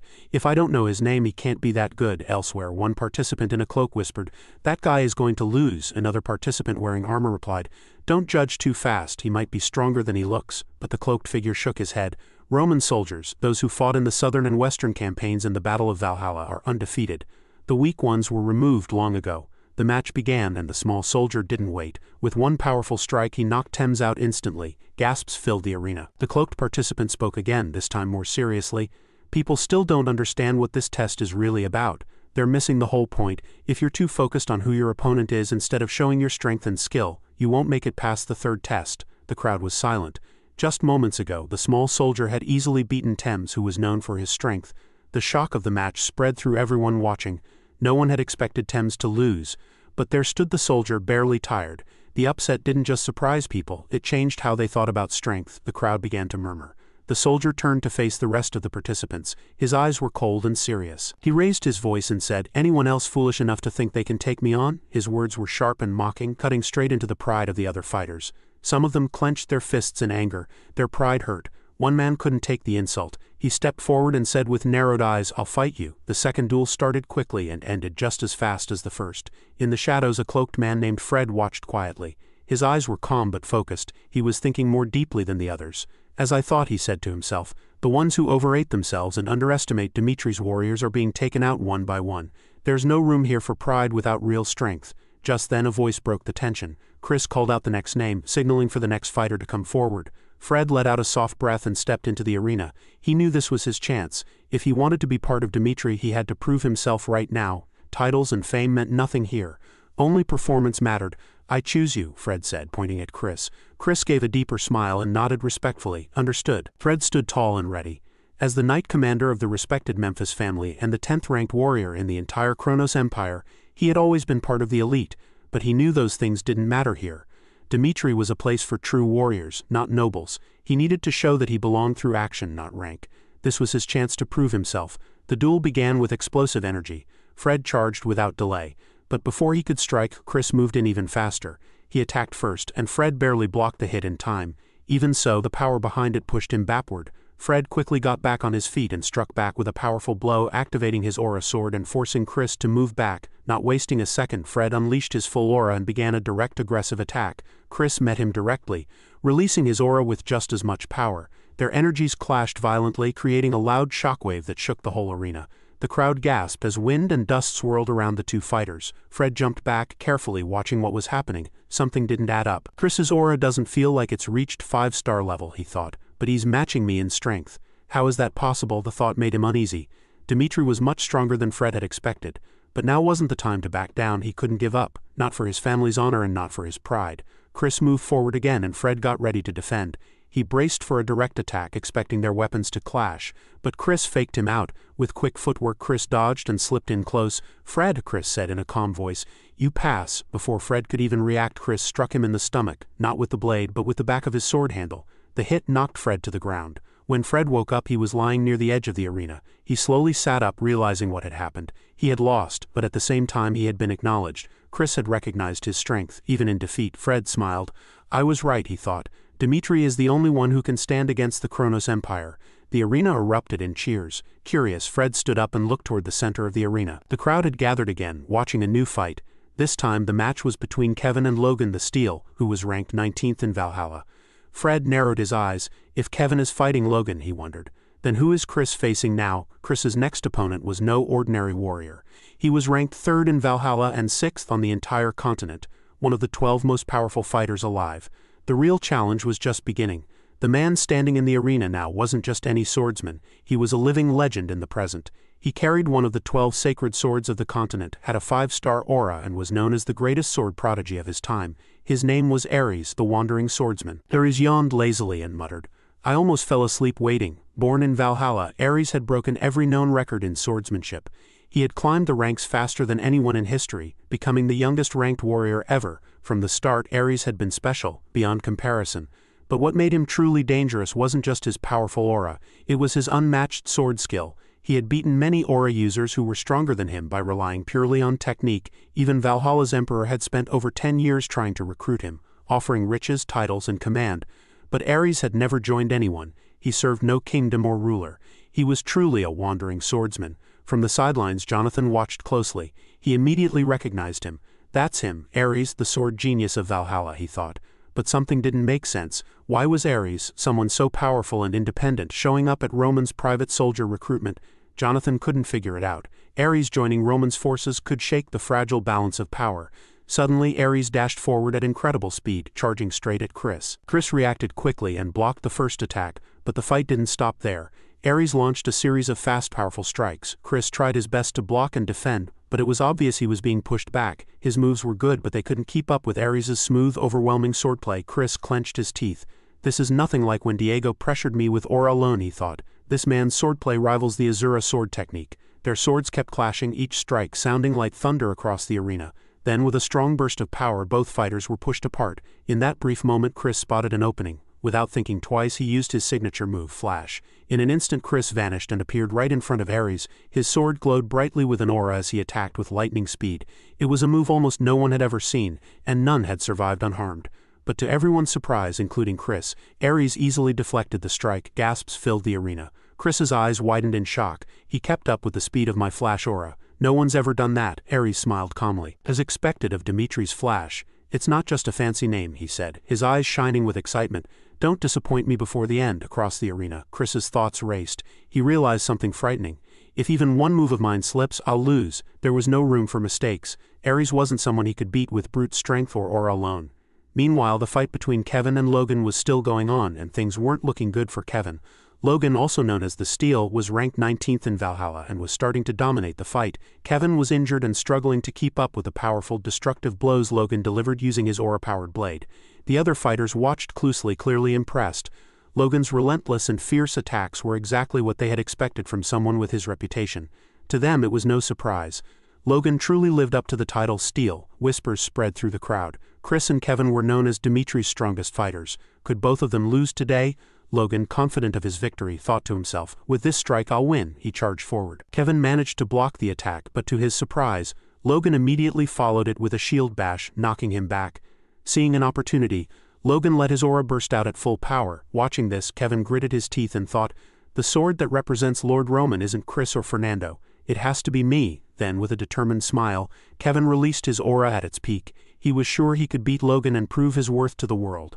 Logan was caught off guard by Kevin's sudden confidence. Annoyed, he muttered, let's see if you're still smiling after this, and charged again. The two clashed head-on with everything they had. To Logan's shock, Kevin not only blocked the blow but also struck back right away.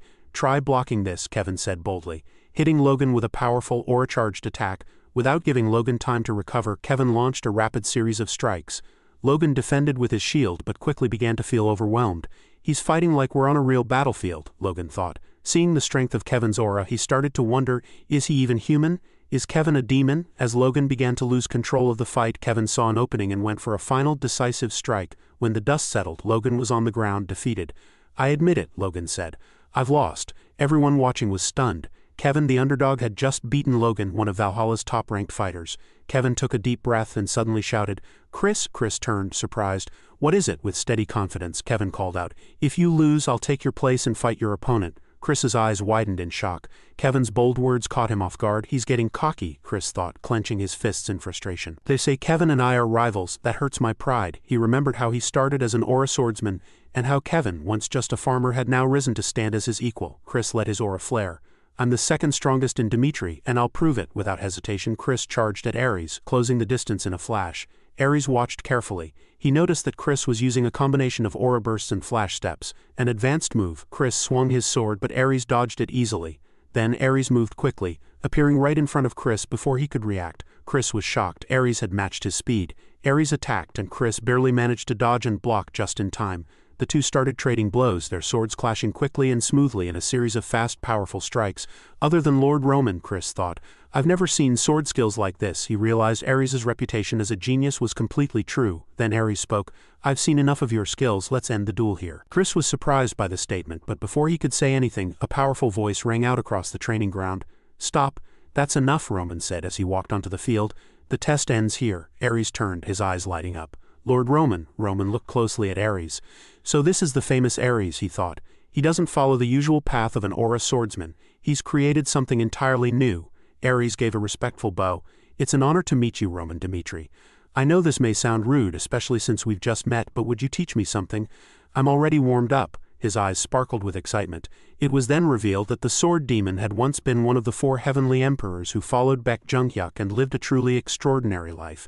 Every time Baek Junghyuk learned a new martial art, he would combine it with his own, creating a new path.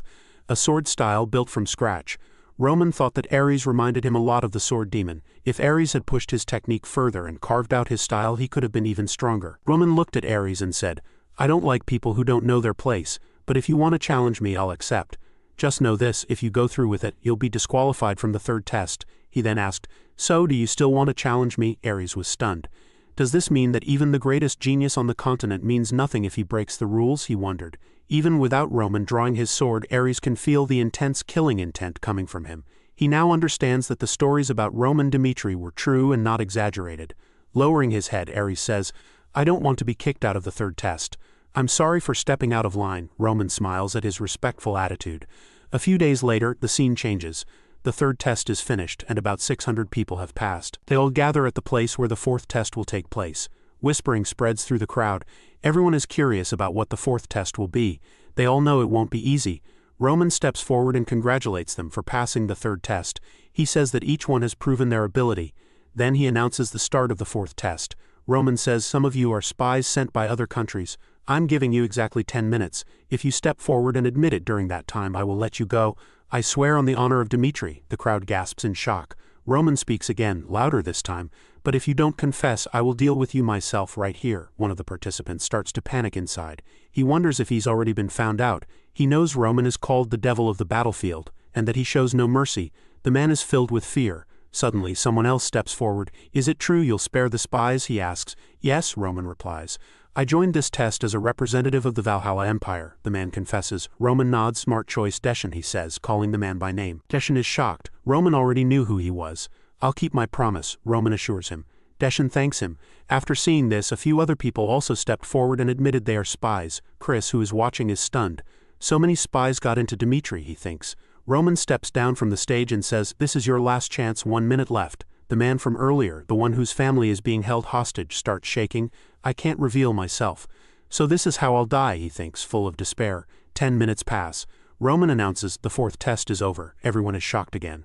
Roman explains, "The ones who confessed have been removed. The rest of you have passed. I know some spies are still among you, but I won't punish you now because you haven't done anything to harm Dimitri yet." He pauses, then says, "From this moment on you have a choice. Forget your past and follow me, or betray Dimitri. You are now my people." The scene shifts to Roman's office. Chris is there and asks, "Why did you let the spies go? I don't get your decision." Roman replies, "Even if I had the best intelligence network, I still couldn't find every spy hiding in the Empire."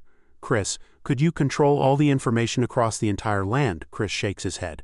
No, I couldn't, looking out the window. Roman continues, instead of trying to control everything, I'll show them what it means to follow Roman Dmitri. If you were a Kronos spy and met me face to face, could you still betray me? Chris answers with confidence. If it were me, I'd never betray you, Lord Roman. Should we get ready for the next stage? Now the scene moves to a cliff where Alexander is standing. He prepares a spell and fires it at a faraway mountain, blowing it up with a single blast. With a proud smile, Alexander says, "Let's see if Roman can stand up to my magic." Alexander thinks that his spies have made it into Dimitri's. Soon they'll discover Roman's martial arts secrets. Since he's the creator of Aura, Alexander plans to break down Roman's skills and prove they're not as great as people think. He wants to show that magic is the stronger path. Just then, one of his men walks in and gives him a letter. A message has arrived from Dmitri, the man says. Alexander is surprised. It's an invitation to a swordsmanship exhibition. Frowning, Alexander narrows his eyes. Roman is holding a swordsmanship exhibition, he mutters. What is he planning now?